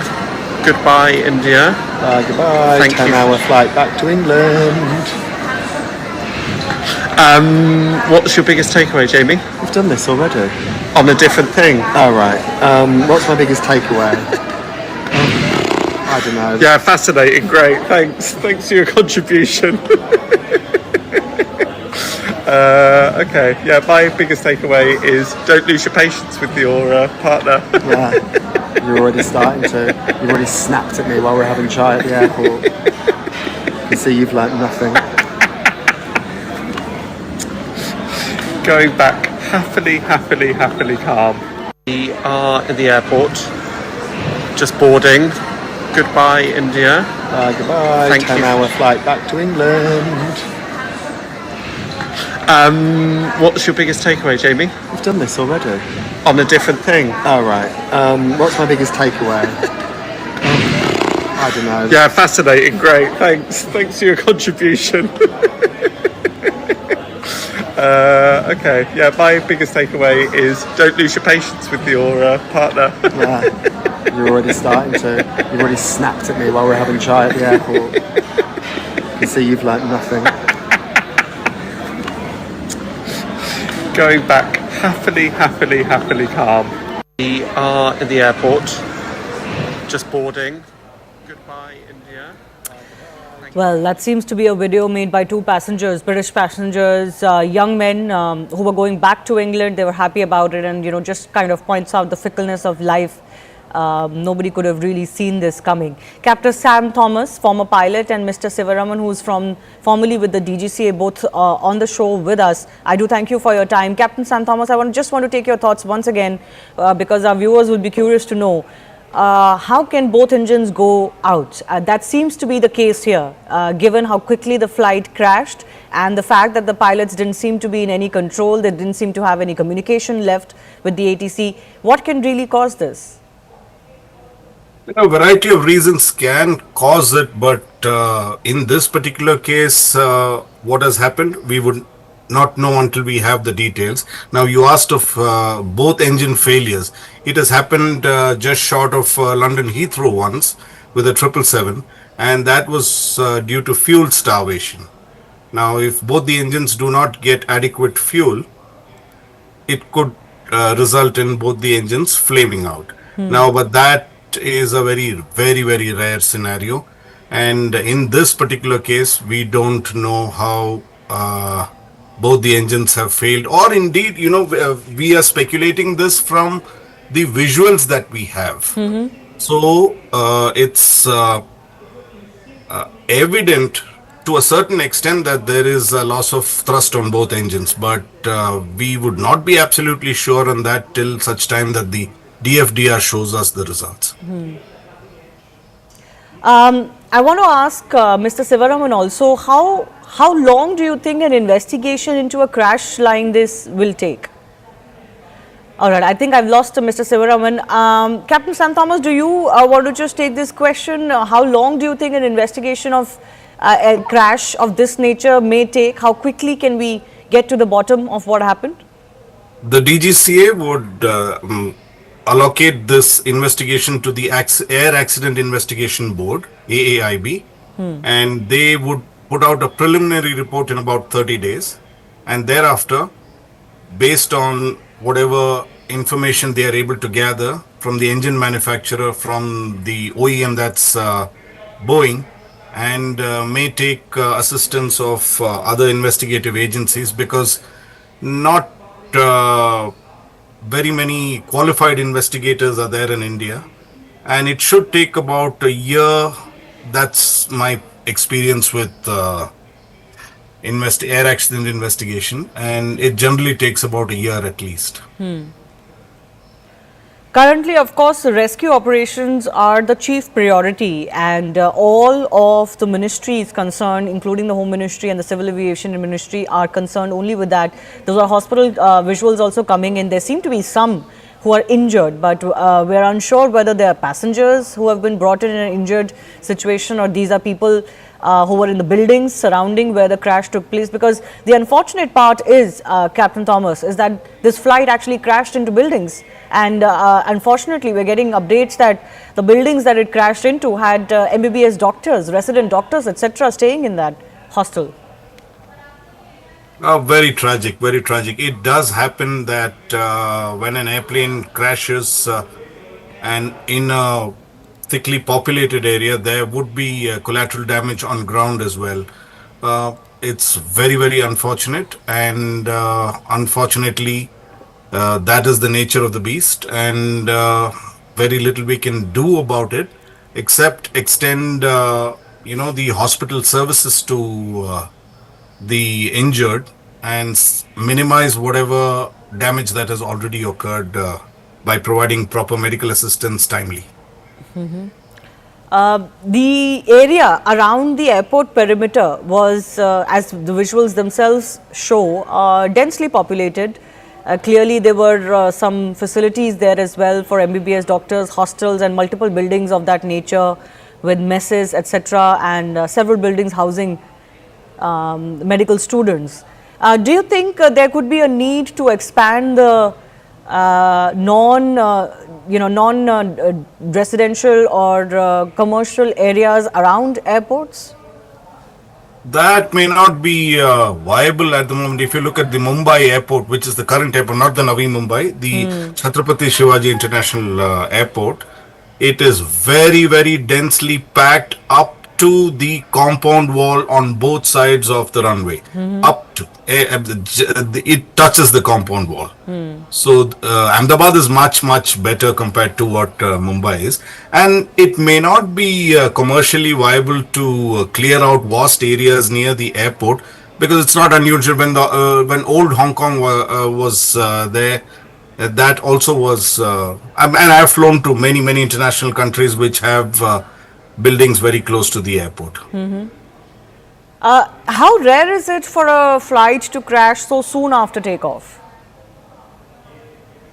See, a crash as such can happen at any phase of the flight. Though the takeoff and landing are some of the phases that most commonly it happens, but there is no set rule that it could happen only at this phase of flight. It could happen at any phase of the flight, and takeoff and landings are more critical than say a climb or a cruise. Yes. In this situation, Captain Thomas, it seems like the pilots didn't have any time at all this could have transpired within a minute of takeoff. Yes, because the altitude reported and what we have right now is 741 feet or 800 feet, which is pretty quick. They have also given a mayday call, and actually there is very little time to do. If you've lost both engines, there is very little you can do, and the more you try to deviate from the path, the faster you're going to stall. So what they have done from the visuals seems to be the only choice that they had and the only natural way to do it. Losing both engines so soon after takeoff, we were being told that this flight, of course, the airplane had no issues. It had flown earlier today. It had reached Ahmedabad and was onward to London. There didn't seem to be any problems. Any guesses as to how, apart from, let's say, bird ingestion issues, what else could cause this so quickly? I mean, our business, you really don't hazard a guess, because then we lose face within the community. So, because that is not something that is done. I understand. But any technicalities that could come into play here? Very difficult to say, ma'am. It's how to lose both engines. I can't recollect, I mean, except for the Hudson landing and the Heathrow. I think in the history of aviation, we've had very, very few dual engine failures. So there is not sufficient data to point to the fact that, this could cause, of course, fuel starvation or fuel that is contaminated is one of the reasons. But other than that, I don't know anything else that could bring down both engines, that too of a 787. Yes, and this is why whatever experts we're speaking to, Captain, we're asking the same question and again, because the nature of the crash is raising alarm, isn't it? So soon after takeoff, even though takeoffs are sensitive, but losing both engines, crashing into a building, and literally no time that had elapsed for a flight that was clearly deemed to be fit. There were no issues with the airplane that had come to light. Earlier, I was speaking to a captain who pointed out that around this airport, there are many bird-related issues. Is that the only plausible reason that comes to mind? I do understand. I have operated to Ahmedabad several times and there is a bird issue. But once again, you would need very large birds and a large number of birds to put both the engines off. Which is very, very unlikely. I know all over India we have a bird problem. That's in Bangalore we have a bird problem, but not significant enough to affect the engines of a 787. These are very big engines, very reliable engines. Even if you were to hit a bird, it will ingest it and throw it out pretty quickly. Right. We're also playing out those visuals that are coming in of the Chief Minister having reached the civil hospital. Major focus right now is on getting help on ground, both at the crash site and also, of course, as far as medical facilities are concerned. We're getting to know from CRPF that about 150 personnel are involved in rescue operations. And we're also getting to know that some operations have begun, in fact, at the Ahmedabad airport. SpiceJet, one of the airline operators, have put out a tweet saying that operations have resumed. Passengers are advised to check their flight status regularly via their website. So we were being told earlier that till 5 p.m. there would be a cancellation of all airport activity, given the nature of this attack having, the nature of this crash having taken place so close to the airport premises. But at least as far as other operations are concerned, we are being told that they may be up now. People in Gujarat, the government, the agencies are working against time to ensure that they can mobilize as much help as possible. Visuals coming in from that civil hospital as well, where the Gujarat Chief Minister is also visible. He's visiting the facilities. I'm not sure of how many injured have been brought in so far. We don't have any update on that. But certainly we did get an update earlier that 133 have already been declared dead. That's almost half of the passengers list. 30 passengers were on board plus 12 crew, including 2 pilots as well. All authorities are working to ensure that they can first focus on ensuring that both the crash site and other facilities are up to speed. BSF has also pushed 2 teams. CRPF Rapid Action Force 100 personnel have been sent, and from Group Center in Gandhinagar 50 personnel have been told to reach Ahmedabad. I'm also joined by Captain C.S. Randhawa, who's President of the Federation of Indian Pilots. Thanks a lot for joining us, Mr. Captain Randhawa. Your first thoughts on this crash that has taken place? It was an extremely tragic crash which has happened in Ahmedabad, and I came to know about just about 1 hour and 30 minutes after the crash, and I could attribute this maybe due to birds, because Ahmedabad has got a big problem about birds. So until unless, because the captain has given a mayday call. So a mayday call, if it was one engine failure, he could have easily handled it. Even if it was an engine fire, he could have handled it. So the 2 possibilities which are very, very likelihood which could have taken place is both engine failure due to bird strike or some jamming of the control. And how does that, we've spoken about bird ingestion issue and how rare that would be for both engines to go out because of that issue so quickly after takeoff. But you're talking about these jamming issues. Can you explain what they are and how they happen? The jamming of the control could have taken place, maybe the elevator, because that is what is responsible for the aircraft to lift off, and I presume that the aircraft has initially taken off and maybe about 200-300 feet, and 200 feet you engage the autopilot, and thereafter it has started descending, if you see the video. Now I'm going by the total video clip. Rest will come out in the DFDR and the CVR, what has taken place, because there has been no call after the pilot has given the mayday call. Right, exactly. There has been no communication after the mayday call. Yes. No communication whatsoever, and like once in a million chance it does happen, like we saw the Hudson crash where the aircraft was ingested, both the engines were flamed out by the ingestion of the birds.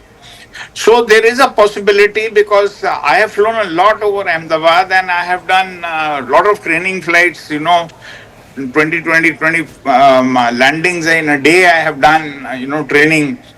So birds are a big problem there. There is no doubt about it.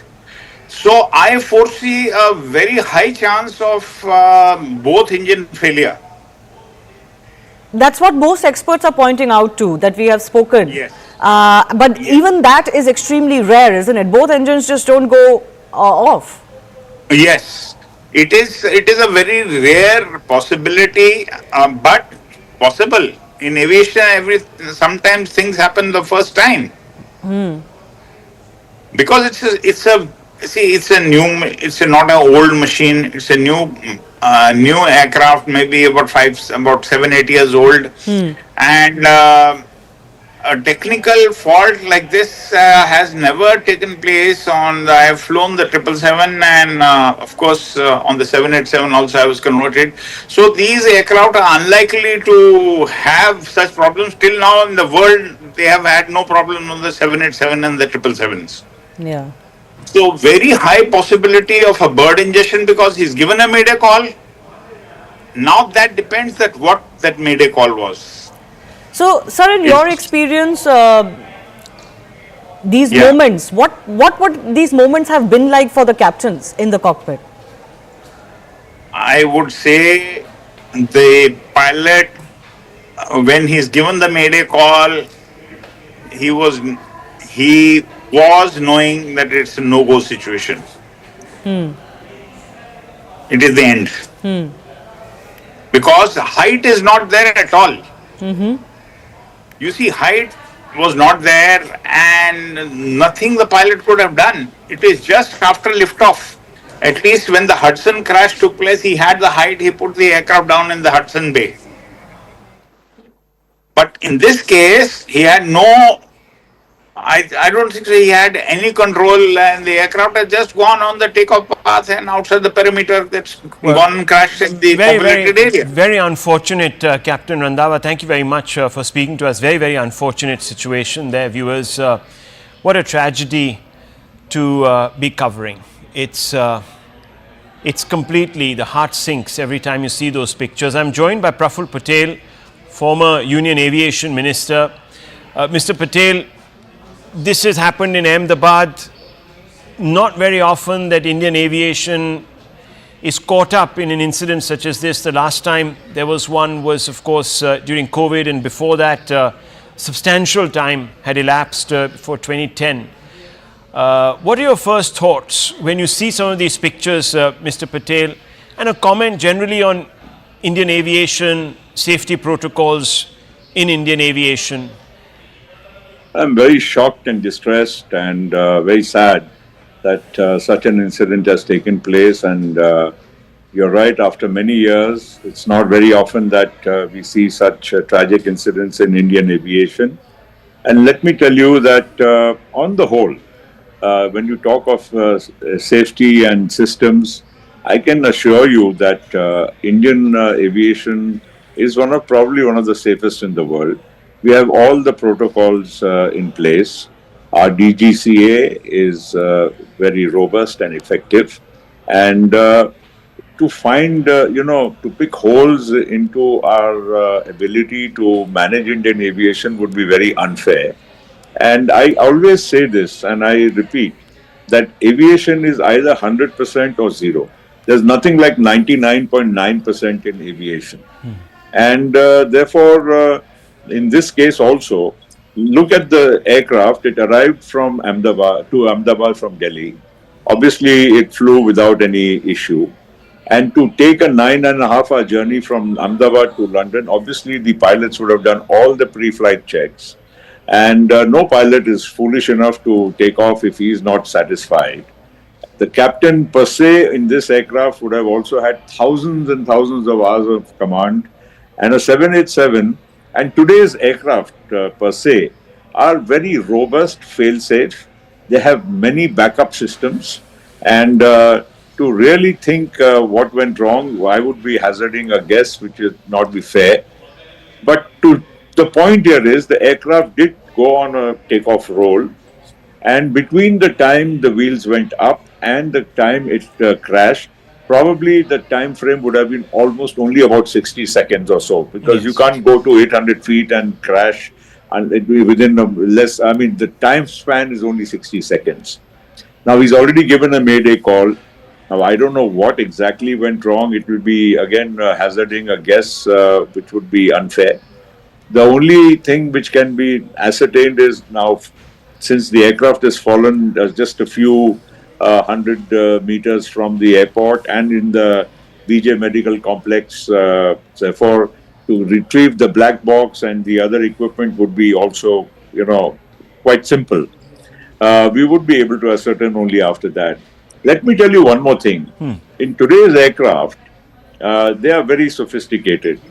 All the parameters of an aircraft, right? Every single second the aircraft is in the air, all the parameters are recorded, not only by the aircraft, but they are also transmitted to a central command, real time, of the airline itself.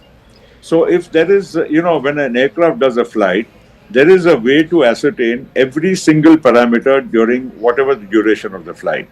So if anything would have gone wrong prior to this flight, or which may have escaped the attention of anybody, I'm sure this will be retrieved in no time once the equipment is found. Now, Mr. Patel, just to go back in time, because this fleet, the Dreamliner, very, very safe. I think from what the experts are saying, and I only have them to sort of lean on, for facts. They've said that this is the first time a Dreamliner has actually crashed anywhere in the world. Now, most of these Dreamliners were purchased, I suppose, about 10, 12, 15 years back by Air India when it was still government owned. Obviously, there would have been a huge procedure that must have unfurled within government to select the plane. There would have been due diligence. There would have been all sorts of studies that would have been conducted. Well, most certainly. I mean, first, the procedure itself in government is a very robust procedure. Goes through several layers. And ultimately, the basic selection of aircraft is done only on technical parameters. Because, the airline, requires a certain type of aircraft for certain, lengths of the flights. You want to go to the US, you want to go to the European countries, or to, 8-hour flights, 12-hour flights, and so on. And the kind of configuration you want.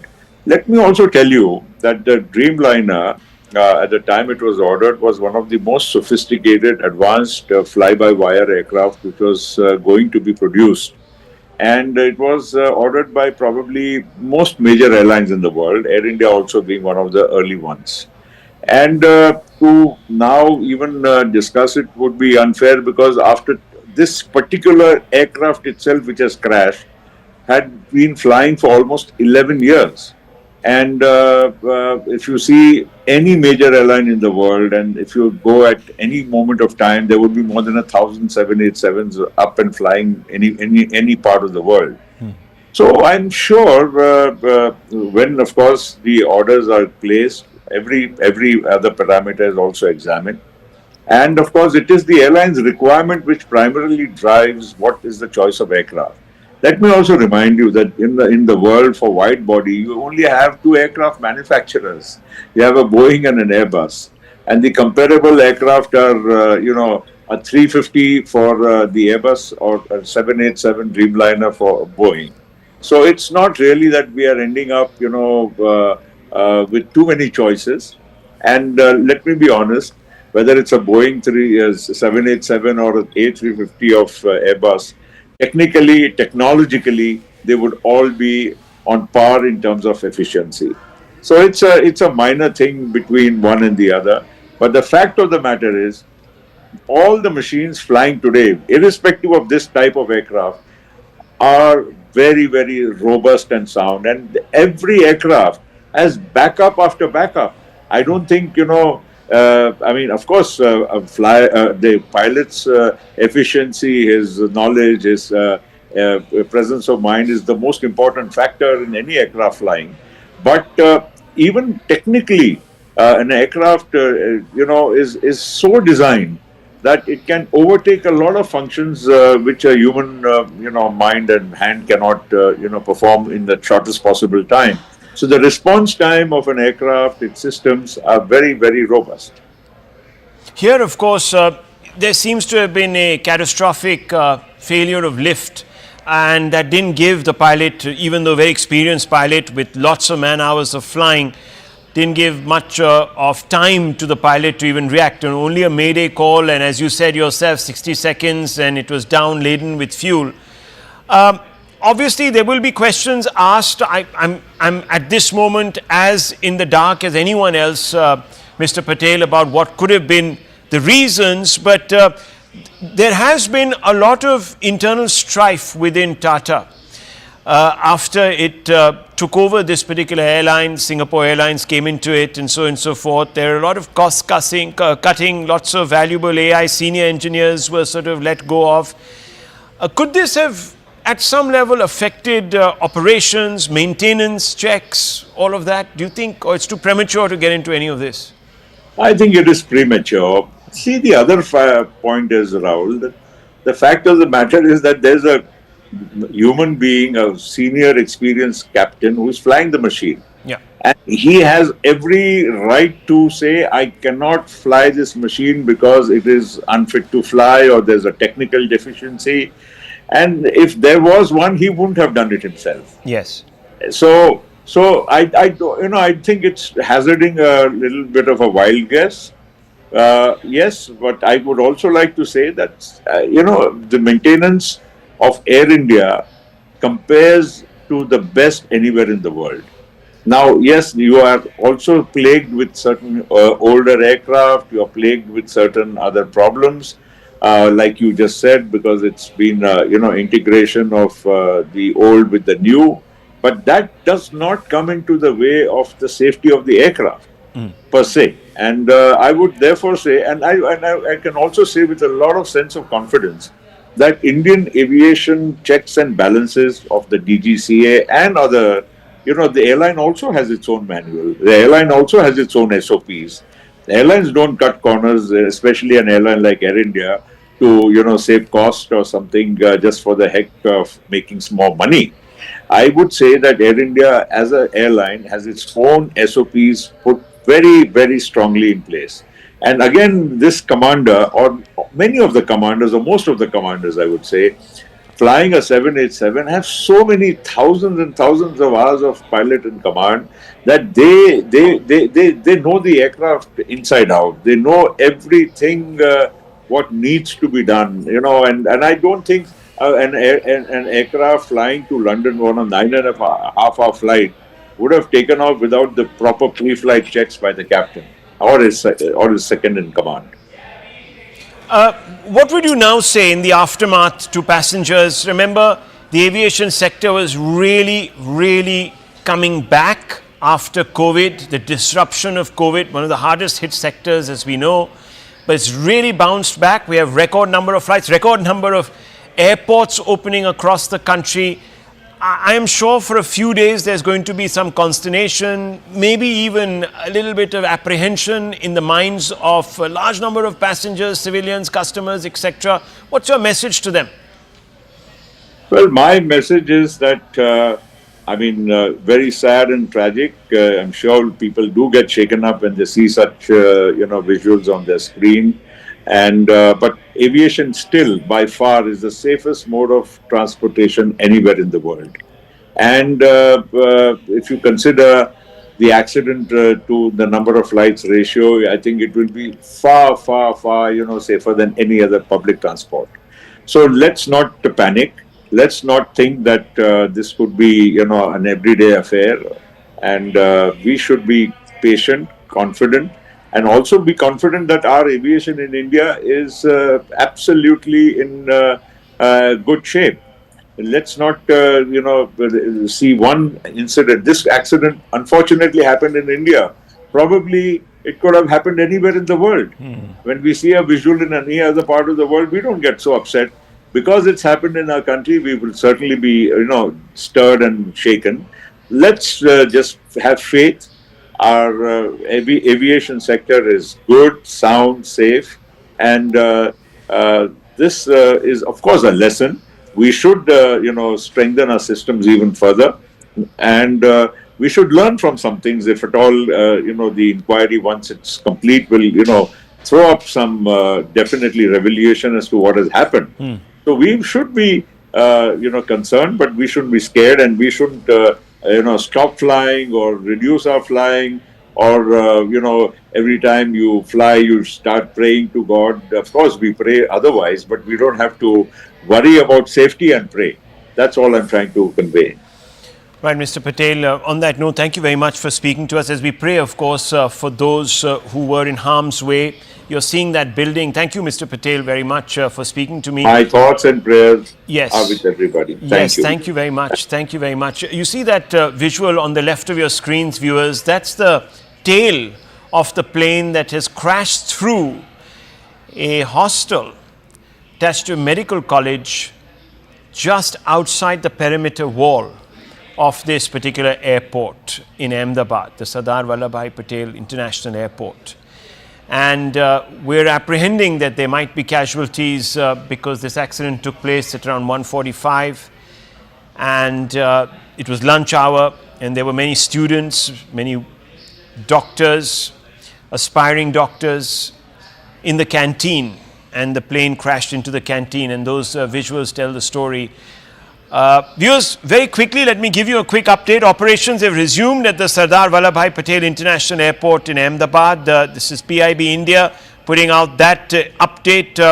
The airlines And the Aviation Ministry have put out a medical emergency helpline and a control room helpline. It's 0793508211. That number will flash as it is right now under our screen. You can see it. You can call in if you have apprehensions that some of your relatives or others that you know might actually be in harm's way. I want very quickly to give you a quick overview, viewers, as we continue our coverage. The RPF disaster management team, headed by ASC and ADI plus 6 staff, along with hospital team, 6 doctors, 20 staff and 7 ambulance, rendering all possible help in rescue operation. The tragic Air India flight crash at Ahmedabad. We don't still know if there have been any survivors. We are gleaning through data that is coming in through the hospitals to figure that one out, but quite clearly that's the timeline to the right of your screens. At 1:39 it takes off. Within 60 seconds it has a catastrophic loss of lift.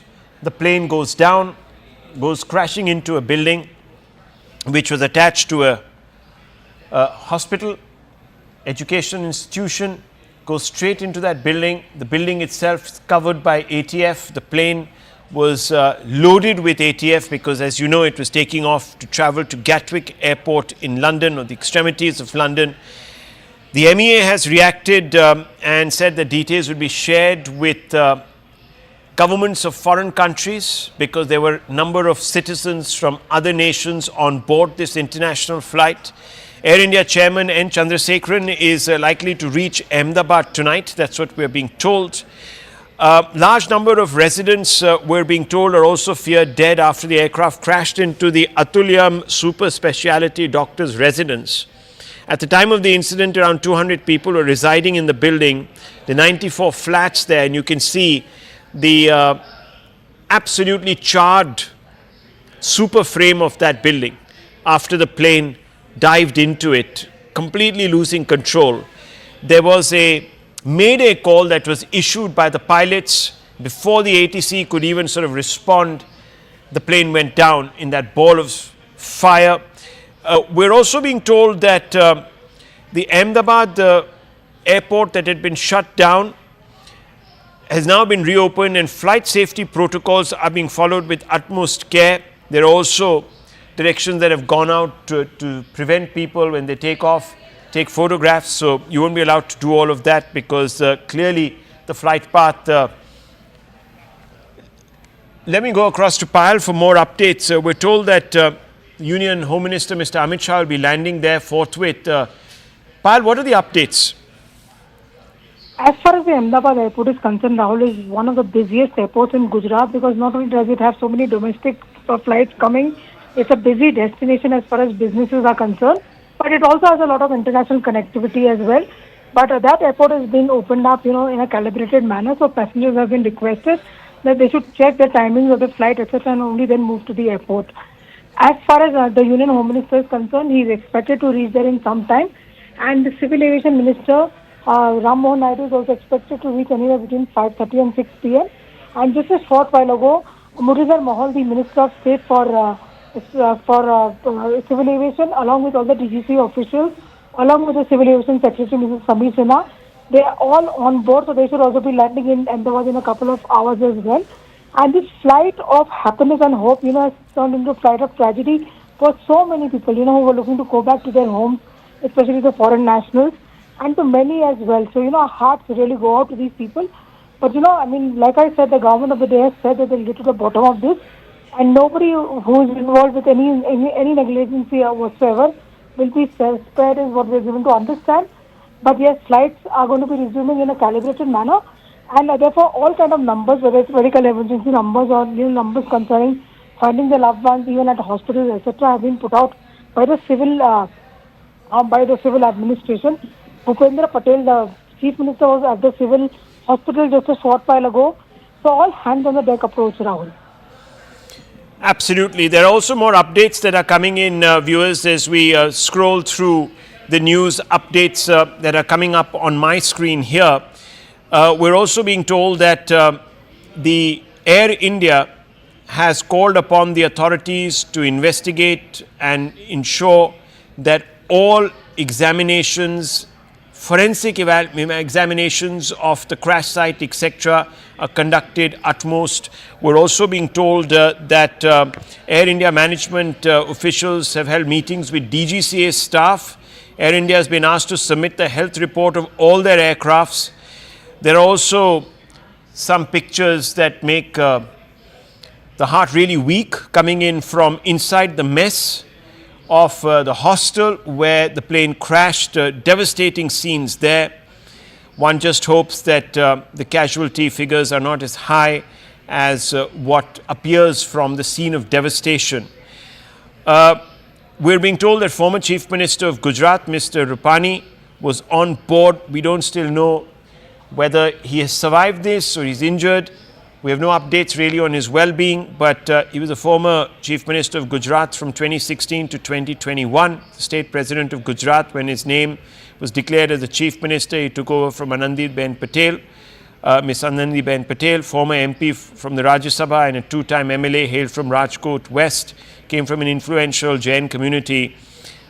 He didn't fight the 2022 Assembly poll, citing his wish to step back from electoral politics. He was currently in charge of Punjab for the BJP and was on his way to England and was aboard that flight. There are pictures also coming in of the ill-fated crew of this flight, and we are told that there were at least 10 crew members on board this flight from different parts of the country. Many leaders, many countries are extending commiserations, shock at the events. Remember, this is the first time in recorded history that the Dreamliner has gone down. Very reliable aircraft. Many people are convinced that this aircraft could not have suffered the failures that are being attributed to it. But viewers, as we know, one can't give in to speculation. This is an extremely sensitive situation right now, and therefore one cannot hazard any information on what could have gone wrong in a speculative way. We're being told now, no survivors of this crash, but we are going to not take that at face value till the authorities come out and give us some sort of a confirmation. But Payal, it does seem that the outlook is not good. Okay, we don't have Payal. We're going to go back to Payal in just a few moments. But hotline numbers have been set up for people to check in and find out on the state of affairs and, of course, on their own relatives. We are being told that there were 53 British nationals, 7 Portuguese, and 1 Canadian on board this Air India flight. 169 Indian nationals were on board. It was a flight that was almost full, Ahmedabad London flight, and at this time of the year, viewers, there is huge traffic between the two destinations given the fact that this is a peak holiday season. I want to go straight across to Anvit. Anvit, a lot of people heading out to London on this particular flight. We're getting some details. We're being told unofficially that the possibility of survivors is very slim. What's the update that you're getting? Yeah, certainly, you see, Rahul, that toll is what we are being unofficially confirmed by the sources on ground. It is being said that it has already been counted up to 150, and it certainly is unfortunately expected to only rise from here, because the kind of incident it was, and we initially also saw how the plane went up in flames. It clearly was indicative of the fact that the number of casualties and fatalities would certainly be high. Not just those in the plane, but also on ground. The collateral damage that it has caused, because it was a heavily residential area, and the building in which the plane had crashed, which was the doctor's hostel, that also, from there also, a number of occupants had to be rushed to medical facilities, and deaths have been reported from there as well. So ground damage certainly is there, but all what we are being told by the officials who are in this rescue operation, that number of survivors is really bleak, as what we are getting from the ground. Also, because the incident that this is, and what we are being told by the experts, is that the two major chances that this incident took place, one is dual engine failure, which could be, one reason could be power outage, or another reason could also be bird ingestion. But it is also being said that it's very unlikely that bird ingestion would cause both engines to go down. Another reason what we're learning is could be control jamming, which is also a subject matter of investigation, and the AIB will now take over the investigation as their teams are already on ground, and the investigation in this manner will also be done. But what we are learning from the ground is yes, that the fatalities have increased to more than 150, and chances of any survivors are really, really bleak, which is unfortunate. Well, that is very, very sad news if true. We're going to hold back on giving you those numbers because we don't have confirmation from official sources, and CNN News 18 will not report casualty figures, even speculate on casualty figures, given the fact that this would be extremely traumatic. That's the moment of crash, viewers. You can see that the plane lost its ability to lift off. Even its, as you can see, landing gear had not been retracted. So, moment the plane takes off, it presumably experienced a catastrophic loss of lift, as some of our experts have told us.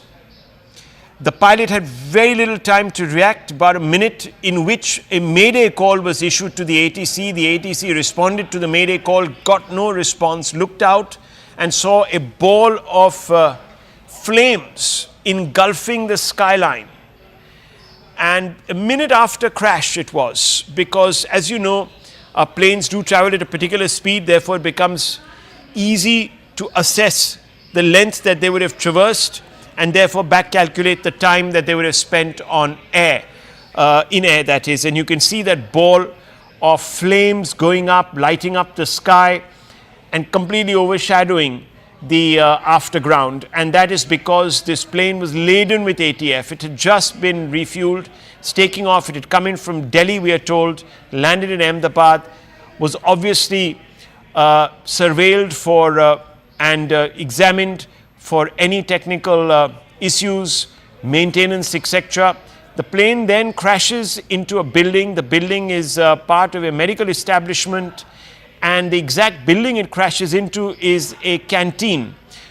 And lunch hour was on, it was in the middle of lunch hour, and parts of the fuselage and debris from the plane lying littering this particular building, and you can see that the tail section of this building is sticking out. Tail section of the plane is sticking out of the building, and inside we're told there were several doctors who were undergoing training, and those people have been injured. Some of them might not have made it out. There are, of course, more visuals of the debris on fire in the immediate aftermath. You can see the ground scorched, trees, just about anything within the perimeter of the crash site reduced to ash, carbon.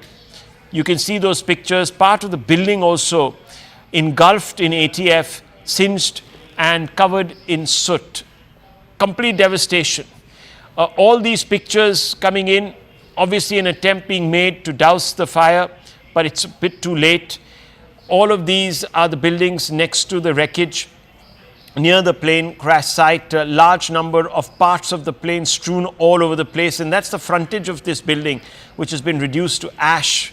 It's covered in soot because, as I told you, the plane was laden with ATF, and you can see other remnants of this plane, electronic parts, etc., strewn all over the place. There is some piece of luggage that might have survived, but most of this particular craft consumed completely, and that's the debris that is being removed, is salvaged. Obviously, there would be a desperate search for the black box, because that needs to be taken and examined to determine what could have gone wrong. Right now, no use speculating on it beyond the fact that the plane suffered a catastrophic loss of lift. Now, what that was due to, we don't know. Was it engine failure? Was it a bird hit? We have no clue. And these are survivors who are being rushed to hospitals. We don't quite know if these are passengers or if these were people on the ground or they were the young doctors. Let's go back to Anvit. Anvit, these people who are being wheeled into the hospital, do we have any clarity on who they are? What's the nature of their injuries, etc.? Okay, we don't quite have him, but there is a lot of grief, a lot of shock on the ground, and you can see that being reflected on the faces of some of those people who were witnesses. It must have been very, very traumatic, not just for those who came and bid their loved ones farewell, but also those in England who were expecting their loved ones to land in the next 11 hours or so. These scenes, viewers, are extremely unfortunate. This particular brand of aircraft, the Dreamliner, has not in its history suffered a crash. And we can tell you that Boeing shares are crashing right now across the globe because, once again, there are questions being asked of the company. Boeing has had its issues.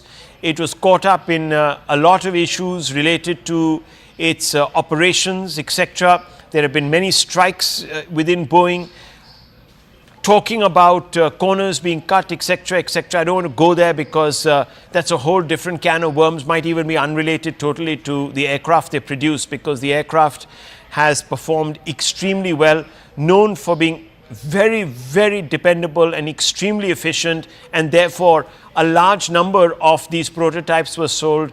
More than 1,000 have been sold since the Dreamliner, this particular Dreamliner, was brought into service and incepted and inceptualized. So there you have it, viewers. These are the pictures coming from all the parts of the city. Ahmedabad right now is caught in the grip of this crisis, and heart goes out to those who were expecting or are expecting the kith and the kin of these passengers. We're expecting for them to have a safe flight. Let me go across to Anvit. Anvit, what is the latest coming in on perhaps the preliminary estimations as to what might have gone wrong? Any more details about the circumstances under which this flight took off? Anvit, can you hear me? Okay, Anvit, can you hear me? Are you there with us? Flight A1, AI 171 Ahmedabad to London, reportedly carrying 242 passengers. Troops of 100 RAF and GCCRPF Gandhinagar involved in rescue operations. More details, of course, waited on casualty figures, but we're told that the prognosis is not too bright, that many people would have perished in this. The details, of course, to the left of your screens. Anvit, if you're there, can you hear me? Yes. What are the details we have? We know for sure that the Dreamliner, this particular make of the Dreamliner, has never had a crash. And it's the first crash anywhere in the world of a Dreamliner, of 787 Dreamliner. It had a call sign VTA and B, was the 26th to have been purchased by Air India. These are numbers, of course. Data don't tell the entire story. What are you learning from your sources? Certainly, see, like you rightly pointed out, that Dreamliner and Boeing 787s do not have a history of such incidents, and since their introduction in probably 2011, this is the first Boeing 787 Dreamliner that is reportedly crashed or met with a mishap that we are reporting on. And if we talk about the situation on ground, visuals are really scary. Death toll has already crossed what unofficial figures are, around 150, and the sources that are on ground are reporting that it is likely to grow because the kind of incident it was, and how we have the visuals we've been playing out for our audiences, that how the plane as it crashed, it went up in flames, and the chances of survival of any passenger that was on board are bleak, is what the officials are saying. However, it has not been officially confirmed that all on board are dead. It's not confirmed yet.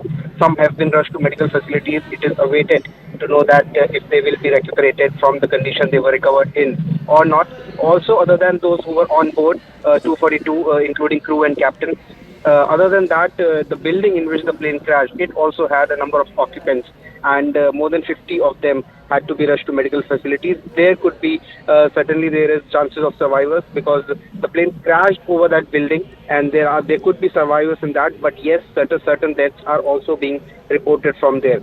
Amidst all this, Ahmedabad airport has also put out a tweet saying that the airport is now operational. It had been initially shut following the incident. The airport had been shut for operations, and now it has been opened for operations also. If we talk about the details of the incident that took place, the initial details that we had got, revisiting those details, the flight had taken off at 1:39 from Ahmedabad. It was bound for Gatwick, near London, and the accident took place immediately, just 8 to 10 minutes after the takeoff. We are told actually it took place within 60 seconds, actually, a minute and a half. It wasn't 8 to 10 minutes. It was just within a minute. So I just want to quickly come in there. Anvit, just stay on with me, Kaj. I have some reactions to play out. MLA Darshana Vaghela said that, quote, I was in my office nearby when the plane crashed and there was a loud thud. The flats of the doctors have been damaged. The rescue operation will continue, unquote. This is ANI quoting her. ANI also put out the reaction of an individual.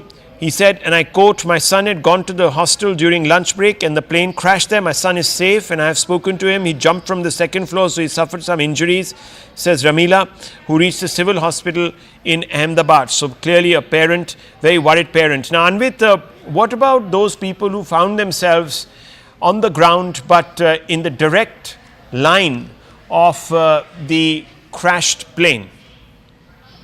See, the incident was completely unforeseen, and when this happened, it certainly raised panic among those who were on ground. Some people had caught this incident on their phones, and they have recorded how the plane went down and the flight path as it was declining on its flight path. That has been recorded. Some videos we have played also on scene. But yes, there certainly was panic when visuals were coming on from on ground. We also saw how locals had gathered, the hundreds of people had gathered at the crash site, which also was another challenge for the first responders, be it the police, the firefighters, disaster management authorities, or the paramedics and ambulances. That also was a challenge, and many people had gathered, Okay. but that is also one Anvit, just hold your thoughts. That is the Gujarat Chief Minister, who has just emerged from the hospital after visiting those that were taken there. And we showed you pictures of people being wheeled into hospital about an hour and a half back. One just hopes that the prognosis from the hospital is not as full of foreboding as what we're being told by our sources. And on the right, you can see that's the mess that has been reduced to ashes there. Parts of the plane, this is the tail of the plane crashing into the roof section of this cafe, bringing the roof down. An eyewitness has been quoted as having saying that after my office 200 meters from here, as soon as I stepped out of the office, I heard a very loud noise and smoke filled the area. Suddenly a commotion broke out here, and then we saw that this incident had occurred. When I reached the spot, I saw debris scattered here. There was a fire and smoke was billowing here. Nothing was visible. We then came to know that the wings of the aircraft fell here and that an aircraft crashed. We don't know about the casualties, but there is a building here where doctors reside. And that's the building that we were talking about, viewers, out of which is sticking out the tail of the plane in a rather ominous way. Now let's play out some eyewitness depositions. यहीं मेरे office में बैठी थी, जैसा धड़ाका हुआ मैं वहाँ office से वहाँ गई। बहुत बड़ा प्लेन क्रैश हुआ था, तो बहुत धुआं और आग लगी थी। जो डॉक्टर्स के फ्लैट थे उनको बहुत डैमेज हुए हैं, और उसमें से कितने डॉक्टरों को हमने निकाला है, लोकल कार्यकर्ता और सब मिलके। बाद में जो प्लेन में से निकाले हैं वो लोग भी बहुत बड़ी दुखद दुर्घटना, बहुत कितने लोगों की मौत, कुछ अभी कोई अंदाजा नहीं लग रहा है। रहने वालों को भी बहुत नुकसान हुआ है। हमारी बहन जा रही थी लंदन, 1 बजे जा रही थी। 1:10 की फ्लाइट थी और जा रही थी लंदन। लंदन जाने से पहले ही क्रैश हो गया प्लेन। मेरी साड़ी था, वो खम्बीसर थी, लंदन जा रही थी।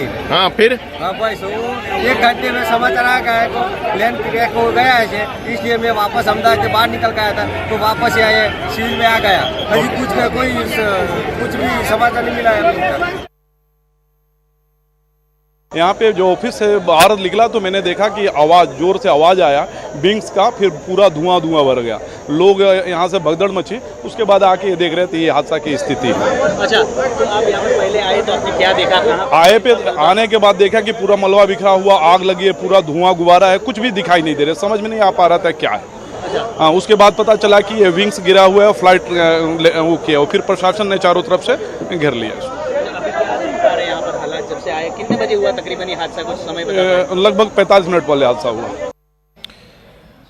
Viewers, everyone expressing shock and pretty much confirming the sequence of events there. The plane takes off within a minute. It's down. It crashes into a building that houses a number of doctors because it is part of a medical establishment. In fact, the building was the cafeteria. You can see the pictures on the left of the plane tail of the plane that is sticking out of the top of that building, the roof section of the building. Below, those are the pictures from within the building. A lot of material there reduced to dust, burnt to smithereens. Anvinit is with us.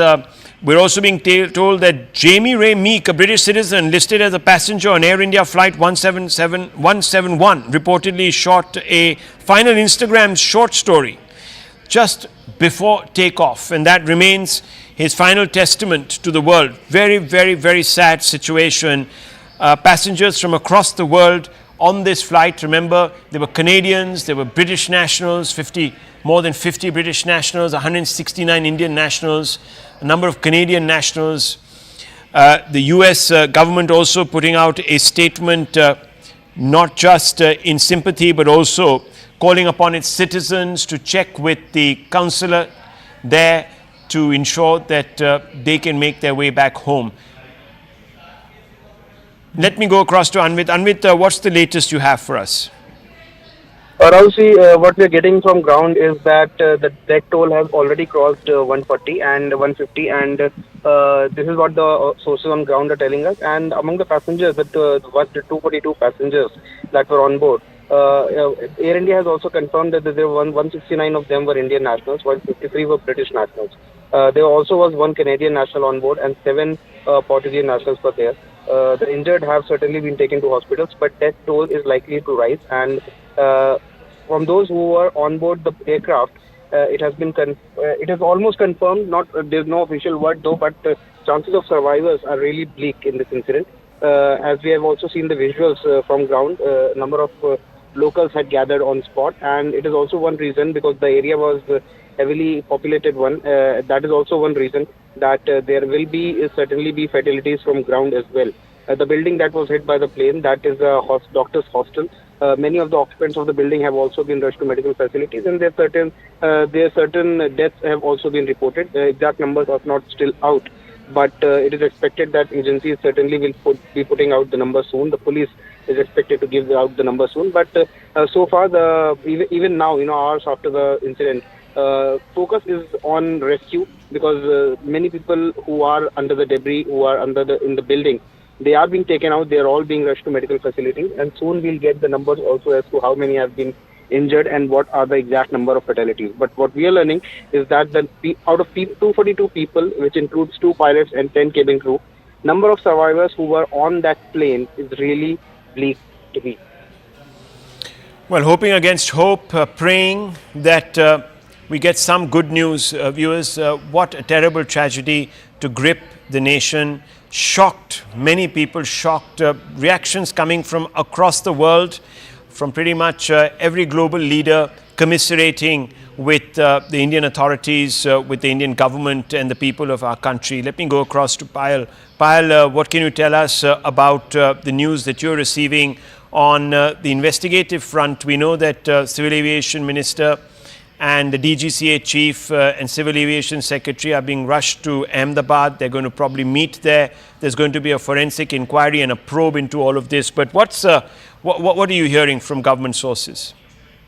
Well, as far as the government is concerned, Rahul, one thing is for sure that it will be a thorough investigation which will be done, because this also involves the unfortunate demise of foreign citizens, and therefore the government of India is extremely sure that there will be no lackluster, attitude at all as far as this is concerned, and therefore all the investigating agencies concerning this have been lost towards thought. We'll have to just wait and see how this forensic investigation and other investigation will really follow. And therefore, Civil Aviation Minister Rammohan Naidu is expected to arrive in Ahmedabad anytime now. Union Home Minister, Mr. Amit Shah, who is also the son of the soil, is also reaching Ahmedabad very shortly. And, all the NDRF and other teams are already there in Ahmedabad and helping with the rescue and relief operation. And another flight has taken off from Delhi to Ahmedabad. It consists of officials from the DGCA, consists of the Civil Aviation Secretary also, and Bhupendra Patel, who is the Minister of State for Civil Aviation. The government of India has assured not just the people over here, but also to all the foreign nationals and their countries that a thorough investigation really will be done. It's very difficult at this point in time to point a finger at anybody in particular, given the fact that this is a modernized equipment, it's a modernized flight that had actually taken off from Ahmedabad, and therefore all efforts will be made to make sure that we get to the bottom of it as well. Right. And there is something which the government of India has assured. Well, of course, premature viewers to even speculate about the reasons. It's too early in the day to do that, but clearly there was something very, very wrong that led to this unprecedented tragedy. No Dreamliner has crashed, especially of the 787 Boeing variety, anywhere in the world. India is the first place where this has happened. So obviously, viewers, there's going to be a lot of dismay, and there will also be a huge focus. Muralidhar Mohol, who is the Minister of State for Civil Aviation and Cooperation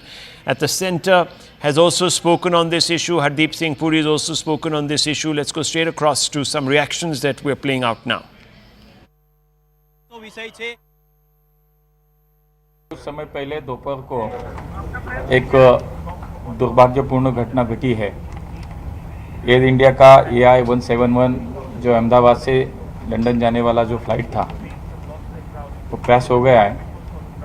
उसमें कुल 242 लोग थे, 230 passenger थे और 12 crew members थे।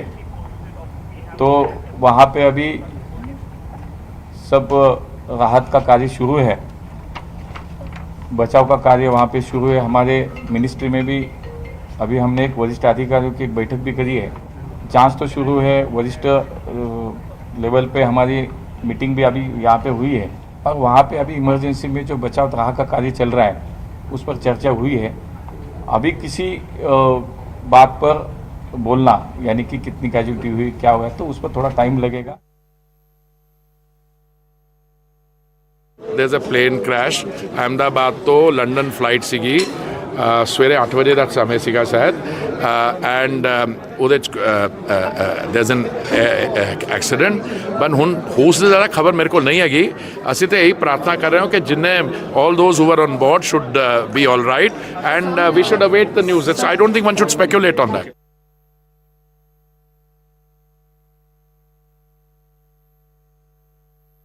बहुत दुख की बात है, कैजुअल्टी कंफर्म नहीं बटा, बहुत दुख की बात है कि एयर इंडिया का एयरक्राफ्ट क्रैश हुआ है और जब एयरक्राफ्ट क्रैश होता है तो घटना बहुत बड़ी होती है। इसलिए इस समय पर इतनी जानकारी मिली है तो हमारी अपील यही होगी सरकार से, हालांकि सरकार खुद कोशिश कर रही होगी कि सभी यात्रियों को बचाएं, सुरक्षित पहुंचाएं और उनका इलाज हो। और हमारी भगवान से ये प्रार्थना है कि अगर इतना बड़ा एक्सीडेंट हुआ है तो किसी की जान न गई हो और हमारे पायलट भी सुरक्षित रहे हो। Viewer statement coming out from Boeing.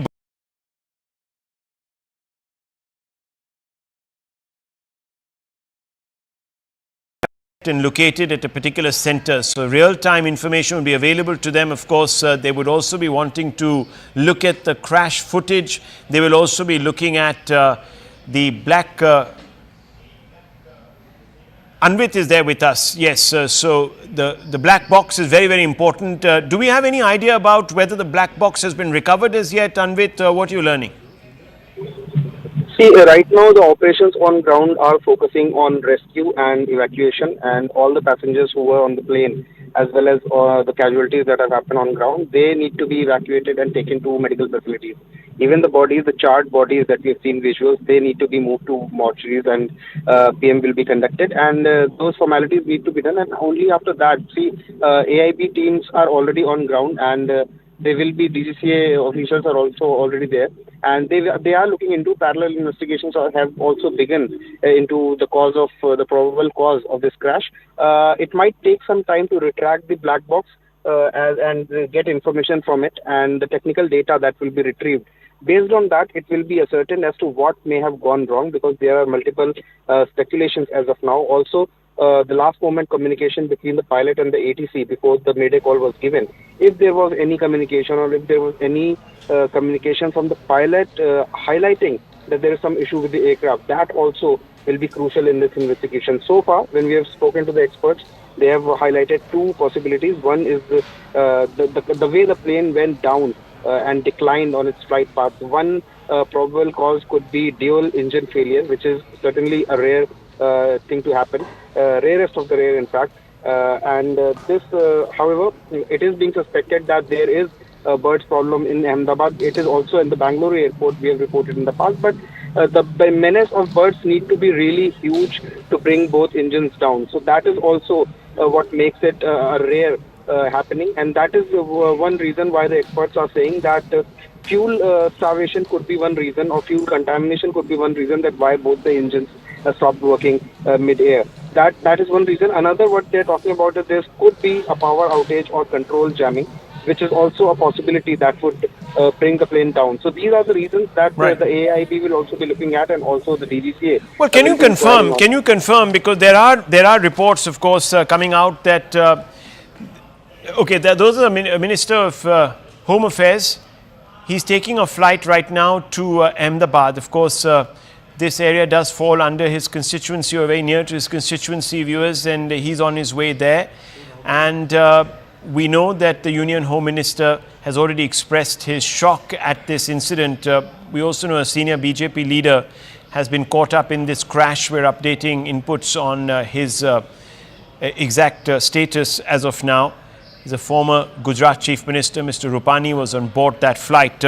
What we are being told right now is that there is a lot of speculation that is going on in different circles about the reasons behind this crash, and many people are looking very closely at the footage. And as we have been pointing out through the afternoon, that when the plane took off, it didn't even have time to retract the landing gear, and suddenly suffers a catastrophic loss of lift, which people don't quite know how it could have been possible. How did it actually happen? Because fundamentally, the Dreamliner has known to be extremely robust. There have been questions that have been appearing of recent, however, on different aspects of it. Federal Aviation Administration of America had said last year that it was investigating claims made by a Boeing engineer, and there have been, of course, this is well documented, it's been on various Netflix series, etc., who said that sections of the fuselage of the 787 Dreamliner were improperly fastened together and could break apart mid-flight after thousands of trips. Well, no such incident has been reported of recent, and if clearly that was not exactly what happened here, you can see that it's the engines that, or perhaps some other issue with the hydraulics that caused this loss of lift, because certainly no part of the fuselage here has come undone. Otherwise, we would have seen this particular plane unraveling mid-air. Let me go across to Payal. Payal, on the right, pictures of the Union Home Minister leaving for Ahmedabad. Yes, it seems that the Home Minister will arrive in Ahmedabad in a short while from now. And of course, the Civil Aviation Minister also. What we are also learning, Rahul, that the BJP State President for Gujarat and Union Jal Shakti Minister C.R. Patel is also on his way to Gujarat. He has even also been asked to rush to Gujarat. He's also not just the state president, but he's also the union minister. He's the son of the soil as well. He's also been asked to go there and aid in whatever rescue relief operations are required. With the unfortunate news coming forth that, there could hardly be any survivors as far as this crash is really concerned. And obviously, that is something which everybody is waiting to see what has been the cause of this. Because I've been speaking to at least quite a few experts and quite a few union ministers, including former civil aviation ministers, Rahul. And they're very surprised because this is, of course, a modern state-of-the-art aircraft. What really led to this? So nothing is being ruled out as of now. And our colleague Manoj Gupta had just spoken to us a little earlier, and he basically also said that the sabotage angle is also being, looked into over here, with the fact that several national and international passengers were on board as well. And what an unfortunate, episode coming to the fore, not just for those people who are actually on the flight, but also for the building on which this aircraft fell, where, the doctors were having their lunch break as well. And a complete, very, very tragic afternoon to speak the least as well. But all hands on the deck approached by the Prime Minister, and therefore multiple ministers are being rushed to the accident site. Well, PIB of India has put out a fact check saying that an old video is being shared on social media linking it to the Ahmedabad plane crash. It shows a view from inside the plane. The video is of a plane crash that happened in Nepal in January 2023. And the PIB says rely only on information from official sources or in mainstream media. For authentic information related to the Ahmedabad crash, contact the helpline number provided by the central government, and that number of course is on your screens even as we speak, viewers. So don't again get sucked into conspiracy theories. There are many people who are going to talk about a lot of things that might not quite fit the facts once we know them. But as of now, we can tell you that Boeing has issued a statement. So we're in contact with Air India regarding Flight 171 and stand ready to support them. Our thoughts are with the passengers, crew, first responders and all affected. So this is a statement that has been put out by Boeing. There is of course a past history where Boeing has been under scrutiny, but has that resulted in this particular incident? One can't say, it's too premature.